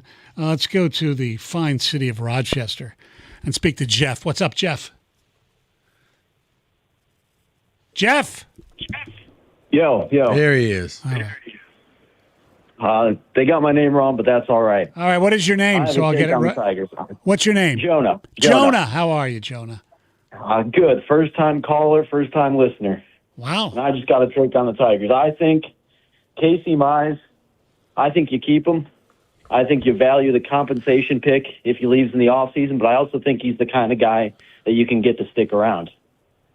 I mean, this isn't 2018 where Brad Ausmus is our manager and we got, Nico Goodrum as our best bat in the lineup. I mean, you got Riley Green, you got Dylan Dingler, you got Kevin McGonigal. You can build towards, next year. And I think that starts with winning down the stretch. So that's my take there. I think you trade Glaber. I mean, Max Anderson has been balling in Toledo. So why isn't it just the year for the young guys? That's my take there. I think, you can sell Glaber, but you keep Casey Mize. I agree with you on Glaber. The reason I'm not guaranteeing or agreeing with you on the Mize thing. Don't forget, they had a somewhat nasty arbitration battle, over about $25,000 to $50,000. I don't think there's, a lot of love between the Tigers or between Mize and the Tigers front office, to be quite honest with you. But I could be wrong. He could come back. I would doubt it. That was weird. Yeah, that was like, guys, this is just pennies. Yeah. At least in baseball terms, it was pennies. Right. Thanks. I mean, you can view him as a Flaherty type deal in the off season. He's not going to demand the money that one of the big guys is going to demand, but he's a guy that can be your number 2 or your number 3 starter on an AL Central winning team. So that's my take there. Oh, he could be, but I don't necessarily think he's going to come back here. That's my point. Once these guys become free agents, things happen. Well, if the Tigers are going for good relievers, another one just got picked up. The Milwaukee Brewers have acquired Colorado Rockies prize right-handed reliever Antonio Senzatela from the Colorado Rockies. Milwaukee decided to wake up. Yeah, well, they did make a trade earlier. I know, forgot but that it's Dustin May and Romero. It's just like Milwaukee. You guys going to do anything? Yep. I guess that's what they wanted. They didn't want to, pretty much go all in for Skubal. Which, look, I understand you're talking about 2 months. I get it. See, I thought that they would be a little more desperate, though. So did I. They did it for a few years ago, over a decade ago, right, for Sabathia. Right. They got swept by the Dodgers last year. Yeah, and they didn't. Sabathia, while he helped them make the playoffs, they didn't win the World Series. Let's go to Michael in New Baltimore. Hi, Michael. What's up, guys? How you doing? Good. Hey. Excellent. There's something I feel like hasn't been discussed at all, which isn't what did we get back from the Dodgers, but what more could we have given them? Couldn't we have tried to get out of the Javi Baez contract? The way the Dodgers throw money around left, right, defer this, defer that, why are we not talking about freeing up that money from our payroll? They probably didn't want him at all, no matter if the Tigers paid for his contract, even if they did that. I don't know. Why would the Dodgers want Javi Baez? Because they want Tarik Skubal. Yeah, I understand that, but then they'd have to get rid of somebody on a roster spot. I mean, I don't look. I don't think that would be happening. You can sit with Kike Hernandez on the bench and take everybody under their wing. We have a Dodger fan, Corbin Simons here. What would your Corbin? What would your reaction have been if they had to take Javi Baez in the deal, and the $25 million for next year? Just straight up confused. We don't need him. He's a guy that I'll just leave it at that. We don't need him. Yeah. Plus, no, it's not. And this conversation isn't anything to do with Javi Baez. I understand. I understand that, but maybe the Dodgers, as much as we want to say that they'll spend anything, maybe they said, you know what, I don't want to spend $25 million next year on having Javi Baez just so I have Tarik Skubal, because they probably think they can win the World Series without Tarik Skubal. Fair enough. I just hadn't heard anybody even talk about the concept. Yeah, you're right. That's you're the first. And maybe there's a reason nobody else thought of it. Carolyn and Macomb, what's up? Hi. Tarik Skubal is a great six-inning pitcher. MLB games are 9 innings. He pitches every 5 or 6 days. Yamamoto of the Dodgers threw 2 complete games in last year's postseason, which proves it can be done. Tarik Skubal cannot carry the Tigers to a World Series victory single-handedly. Scott Harris got all he could for him. It was that or nothing. Skubal was not coming back to the Tigers after this season. I agree. Carolyn, I would say this. I believe that Yamamoto was able to do that because he's got $300 million in the bank. If Skubal got the money that he wanted, he probably would say, I can throw complete games, but until then, you get 6 innings from me. Well, you throw 9 innings, you get your $300 million. that's the way I think it works. You can't just say, well, when you give me my $300 million, I'll throw 9 innings. Mm-hmm. That was done many years ago, where you had guys like Warren Spahn did about 300 complete games, but that was a different time. One other question I have: why are the Tigers precluding Max Clark from competing for Rookie of the Year? I think it's 130 at bats, and he will not be able to compete for Rookie of the Year. Oh, you mean for next year? Yeah. Look, I don't think that makes a difference as far as the Rookie of the Year. However, it does take away a year of control before he goes to arbitration, I do believe, which that to me as well makes no sense. By the way, do you remember the 2021 draft? And a lot of people here, me included, were kind of upset that the Detroit Tigers selected Jackson Jobe instead of shortstop Marcelo Meyer, who went to the Red Sox. And we were sitting there saying, God, the Red Sox, of all the teams that get him, well, he has been a dud so far. Job obviously was injured, but Marcelo Meyer was just traded to the San Francisco Giants. So sometimes what we think is going to happen doesn't happen. Let's go to George in Georgia. What's up, George? Hey, can you hear me? Yes, we can. Loud and clear. Thank you. Thank you for taking the call. Yeah, I'm pretty upset like a lot of Tiger fans are. Been a Tiger fan for over 50 years. I don't think there's enough GMs in the game like old Double D, Dave Dombrowski. As far as I'm concerned, half these GMs don't have any balls whatsoever. I mean, where you going at, man? Okay, you still there, George? No, he hung up on himself. Yeah, okay. Okay, Jake, that's like 12. Normally I like that's 1. That's 12 for today. Dude, we're having a time back here. I can tell. Wow. All right. Our telephone number is 248-539-9797. A special guest coming up next. It's 97.1.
Stoney here in for Mr. Valenti, who, wow, joins us right now. What's up, Mike? How are you? How was the Jim Dandy? What's up, sweetie? How you doing, buddy? Good. How are you? No, I'm good, man. You know, it's awesome. I mean, getting to spend time with my dad, yeah, it's great. I know. Absolute blast. I know. I went home and saw my mom, my 93-year-old mom, so it was good. All right. Yeah, man, it's a blessing. What's going on? I don't know. Was there a ring of honor for Big G with dead tickets? Listen. I want to confirm something to you. This is big news, Rico. Okay. He didn't hit just one. He hit 2 exactas on Saturday. Wow. Okay. Big G, not destitute. That's your update, live. We're calling him Extreme G from here on out. All right, before we get to the what's been the response here to Scotty Harris? What are we dealing with here? I think, well, we still want to wait, but I think most people think that what they got was good, not great, and whether he could have played a better game of poker or not is the controversy, or maybe this was the deal that was offered. He said, you know what, I ain't going to get anything better, and the way some of these teams are reacting, I don't think he might not have gotten anything better. It feels a little underwhelming. And yeah, I can go with that. Morosi was on. I can go with that. I mean, look, I think the most unfair thing is, like, I'm not going to yell and scream about it, because you can always say, oh, well, they could have done more. And it's like, okay, well, do you have that comparative offer? Like, do we know? But I'm with you guys where if you have the crown jewel of the deadline, why did you trade him 2 days early? And look, the one thing we've talked about, and I mean, I don't have to tell you guys, and I hope I don't have to tell the fans, is like, look, if you have an Andrew Friedman or a Brian Cashman or a Dave Dombrowski, whoever, you know, these guys are proven they can play the poker game. They can play the game. I just don't see how you effectively got a bidding war going when every report up until essentially 30 minutes before the deal is, half the league didn't even know if the Tigers were seriously engaging on it. So it just felt, I don't know, it felt a little rushed, a little panicky. I have a right to feel that way. I'm not going to scream and yell about it, but no, Rico, I think you said it best. It just, look, I wanted Zaire Hope. I brought him up. I think he's a 2020 type player. He's a hyper athlete. He looks like he can play football. Like, cool. Well, what else? And it's underwhelming. You let the Dodgers protect essentially their top 5 prospects. Yeah, it's not acceptable to me if you had a real bidding war going. And that's what I said, Mike. To me, look, if a successful trade, both teams, it stings a little bit. Tigers is stung because you didn't get a chance. Skubal didn't want to be here. You had to move him. You were kind of forced to make this deal. I don't think the Dodgers really feeling like they lost out on anything. This was free. Yeah. I think you nailed it. This is like when you're doing your Xfinity ad with the best Wi-Fi and all that jazz. No, Dodgers are chilling. Like and we got Skubal, and what do we give up? We have 6 outfielders in the top 100. Right. So they probably would have felt the same way, even if they would have given up Soroka. And maybe we don't know the answer. I'm sure when he talks, it'll be like draft day for NFL players, as Rico pointed out. That hope was they liked him better than the other guys anyway. But who the hell knows? Right. No, and look, guys, this is the problem. Do you, like right now, if I said, hey, you've got to bet an amount of money that's going to hurt if you're wrong, would you be on the side of Scott Harris played this like a fiddle and nailed it, or would you be on the side of this dude's not a shark? I know that might sound unfair, but like we're talking sports. We're not brokering Middle Eastern peace, so I don't want to be upset. It's just you know what side of that you're on. Yeah. And Scott Harris at some point will have to change the narrative from being a player development and scout guy to being a big boy GM. Correct. And to being a shark. Yeah. And that's just my misgiving with this guy. Now, look, they could do a lot between now and the deadline, but are they? If this is just trade Skubal so they can reach in your pocket and sell you daiquiris and sell you some ridiculous playoff chase where they have no hope of winning anything, no, now see that's going to chap my ass. Yeah, that's going to bother me. That's what I said. I'll be pissed if they don't do anything else. And who knows? You see other reports that Arizona is all in on Mize, but their farm system is terrible. Arizona's, so I don't know what you can even get for him. No, but it goes further. It's Mize, it's Torres, it's Jansen. I mean, look. There's plenty, and I want to be somewhat respectful. I don't want to say garbage. There's plenty of fringe or non-premier players that move at the deadline. Your job as we go into a nuclear winter is to stock the war chest. But I'm telling you, fellas, if they traded Skubal, and forget about, like, I hate the grades of trade. Right. Like, who the hell set the bar for a C versus a B-? Like, I'm underwhelmed with the Skubal thing. But if their plan is to simply, like, look at the Max Clark thing. Why on God's green earth would you call him up before August 14th when you could have preserved his rookie status? Yeah. Why? At that point, he should have been up a month ago. Right. See, it just feels cheap to me. It feels inauthentic. It feels like, oh, golly gee, fans are going to be big mad at us, as the kids say. Let's do something to pacify them. Here's a Happy Meal. Mm-hmm. Well, yeah, I can't square the circle on this franchise. But if you trade Skubal and you don't sell, and it's all so you can kind of grift, that to me, that would drive me up the wall. And, That's there are those who say, well, they're going to keep Mize and keep Torres and try to get some bullpen help, but every team in the majors needs bullpen help. And, Correct. If they traded if Max Anderson or somebody like that, if they could get somebody. Hell, your Yankees tried to get the lefty from San Diego and were turned down, and now San Diego goes and gets Robbie Ray. Personally, as a Yankee fan, you got to be pissed that the Yankees are doing nothing right now, right? No, see, Rico, you're going to yell at me. It's okay. Because Rico's just convinced I hate my own teams. I don't. If I don't think you're real, I'm not going to emotionally invest. Right. If Aaron Judge is not coming back, I don't care. Yankees may as well sell. They ain't winning nothing. Yeah, that's true. I mean, it's just every game they're playing is 2-1, 3-2, 1-0. Man, you're not going to win nothing with that. Pitching's good. Bullpen's best in baseball, but this lineup's an atrocity. And, yeah, okay, they went out and get Garcia from the Nats, but he's a butcher in the field. I mean, where the hell are you even playing him? You're going to platoon him with Goldschmidt? Who cares? For me, I wanted the Tigers to just, as Rico always says, look in the man in the mirror. You're not a good baseball team. Oh, you drubbed the A's. Congratulations. Mm-hmm. The cast from Sandlot could beat the A's. It just doesn't. I need you to sell and pick a direction. And my fear is they only did the bare minimum of what they had to do, and they still want to get your parking money and still get your daiquiri money. It's just, come on, man. Just be honest about it. You're not winning the World Series. No, but Mike, I don't see it that way. I'm sorry if people do. I'm not trying to ruin anybody. but I will give them credit because there are a lot of people that didn't think they'd have the balls to even do the obvious, which was trade Skubal. And that's Stoney, it's fair. I'm one of them. Yeah. I told you I'd believe it when I saw it. Yeah. The problem is the way it went down. It didn't feel like you even let this percolate because look at all those reports. I know. The Tigers are not engaging. Teams will offer if he's available. 10 minutes later, traded.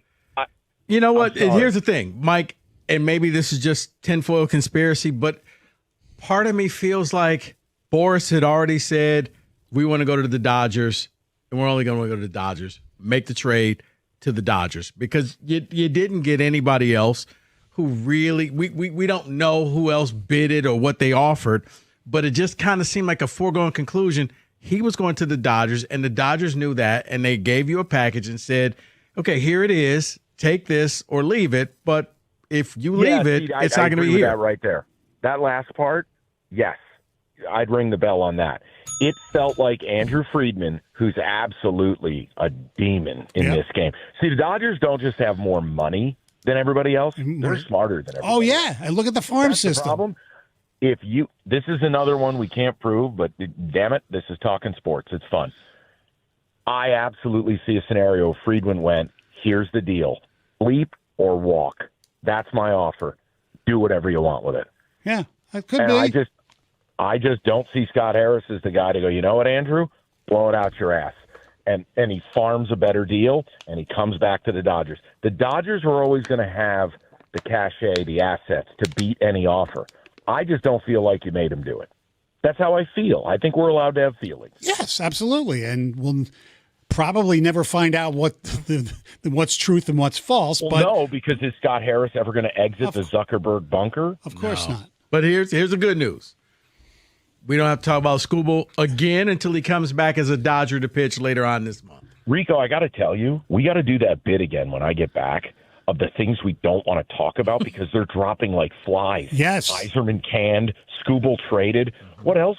Can I get Spartan Stadium bulldozed and I'll knock another thing out of my top 10. Okay, we'll throw that on there because Ward's gone at the end of the year. Yeah, dude, we are clairvoyant. We just need to produce more of this list, and we can affect change. Was it just local? Because the LeBron saga, that's over. Yeah, it was local. It was the things we just don't like mutually. Like, this is a Stony blind rank. This really is. Yeah. Mutually assured destruction. Topics listeners and hosts both hate to talk about, but have to talk about. I think number 1, That's got 2, and blind 3 rank written all over it. I think number 1, 2, and 3 have all kind of gone away now. So Next like one's UFO scientist. next one's Jalen Duren, right? Oh, baby. No. That's not now it's Casey Kasem. That's number 1 with a bullet. Yeah. I was about to say, no, I still think it's the Lions and the edge rusher. Oh, Jahmyr Gibbs' contract. That one's going to rise up the ranks.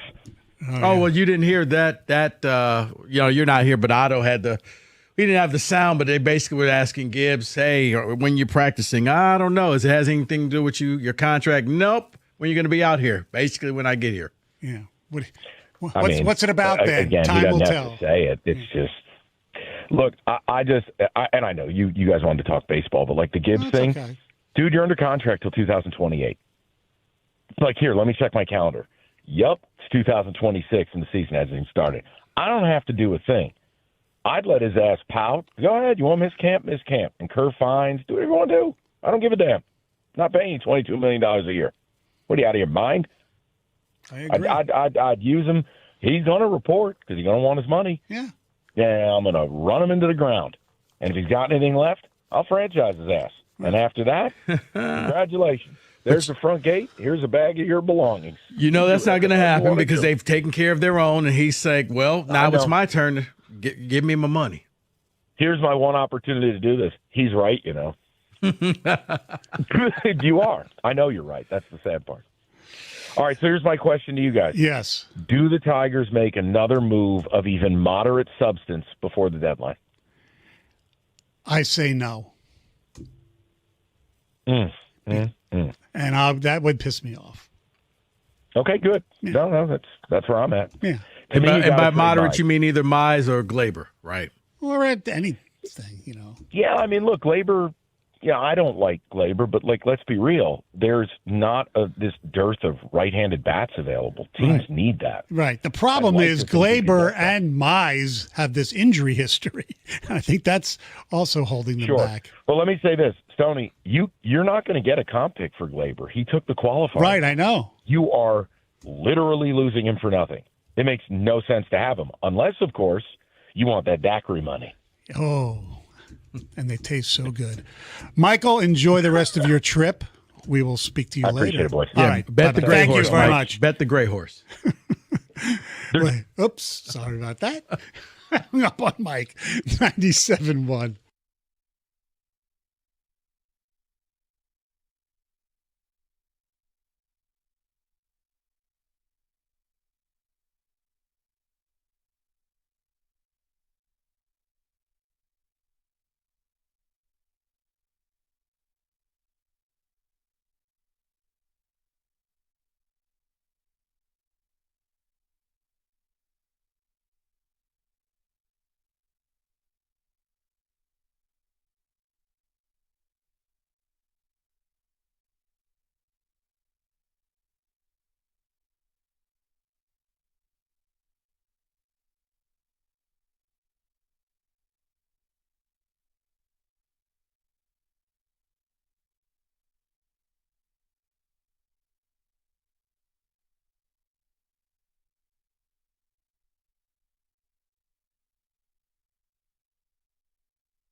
248-539-9797. 8 minutes and 45 seconds to the deadline. But as we know, as we found out last year from the brilliant acquisition of Charlie Morton, things happen after 6 o'clock. So Casey Mize still might be traded. Gleyber Torres still might be traded, but I have a feeling that nothing is going to happen the rest of the day for the Tigers. I think something will happen. Hey, Riggs, how are you? Because 2 years ago, Jack Flaherty sold at the very last second. I remember doing a show with Rico, and Mark Ryan came in. He's like, I think it's a great deal to hang on to him. How many people will you sell and they can get back in free agency? Which they did. And Rico and I were like, yes. And I remember going down and talking to Scott Harris. I also remember the Erod deal that did not go down. That was very late as well. Right. That's so. I do think Harris works to the very end. I think he was haunted by that to a certain extent because that's his favorite word, haunted. No, and I think that's why he took the Dodgers deal. Like, I don't need this to blow up in my face again. Well, Harold Reynolds, and I know a lot of people don't respect Harold Reynolds. I put it on social media. People are calling him a hack. I don't know why he's getting what do they call it? Shade. But he was saying, and he won't drop it on MLB TV, saying, dude, if the Tigers would have waited just till today, imagine the returns considering the names of prospects that are flying out the door for players less than Tarik Skubal. Kind of crazy right now. Well, there's only, if you believe in Baseball America, because a lot of people will take Baseball America, it's like anything. It's like PFF, they only use their stuff when it makes their argument. I think we all do that, by the way. Right. So according to Baseball America, of the players that were traded, the prospects of their list, Hope was number 2 and Ryan was number 4. The only one who was higher was the reliever who went to Philadelphia, or Philadelphia traded to San Francisco. Okay. And that's according to them. I don't know. Maybe Scott Harris loved those 2 players, so we got those 2 players. Right. I can't help but to feel, I heard Valenti on with you guys, and I said this yesterday, I can't help but to feel that Friedman controlled the negotiation. Maybe an ultimatum was given. Hey, man, here's the deal, or we're going to walk. We got. Well, Morosi said that too. Morosi did say it, and then he said it again on TV yesterday on Channel 4. I just don't believe that Andrew Friedman was walking away without Tarik Skubal. Like, I just don't believe he was walking away without Skubal. So. Right, because it's hard to just be happy. I hear what you're saying. If the players work out, then life is good. Because we'll never know what the actual deal was. We'll never know who actually offered something maybe better. We just now have to hope that 3 years from now, we sit back and say, wow, look at the haul that he got. And it's not like when Verlander left. Correct. We're like, wow, look at the haul. And you remember thought the haul for Verlander was pretty good. Because everybody thought Franklin Perez was going to be really good. Yeah, and that was the guy that could not stay healthy. Right. Hopefully River Ryan gets healthy. Yes. And by the way, he should pitch this year if I know. I guess gets healthy from those hamstrings. Yep. So that will be fun. Could you imagine River Ryan versus Tarik Skubal in Detroit on August 30th? You'll be down there, right? Could you imagine? That'd be great. I could just, hey, Derek, hey, one question. Hey, what was it like coming back? Were you laughing at River Ryan? By the way, did you hear Skubal's comment today? Here you go. You guys are going to want to hear this. Tarik Skubal today met with the media. He said, quote, every team could trade for me. I don't sympathize with people that don't blame the Dodgers for anything they've done. It's a winning organization. I really don't sympathize with people that are complaining because the Dodgers do all the right things. Well, he's right. It has nothing to do with the Tigers, really. You have to embrace where you are, so you got to read the room. He's a Dodger now. So he knows. Good at that. Yeah. I'll probably. Are we rooting for Tarik to have success like people were rooting for Verlander and Stafford, or no? That may be a good topic for your show. No. Jeff Rieger up next. Is Mize traded yet? What do we got? No. Nothing. We got Mize. We got Otto. Oh, trade him. What can we get for him? Wow. I don't know. Jeff Rieger. Nothing's goodbye. happened. Jeff Rieger up next. 97.1.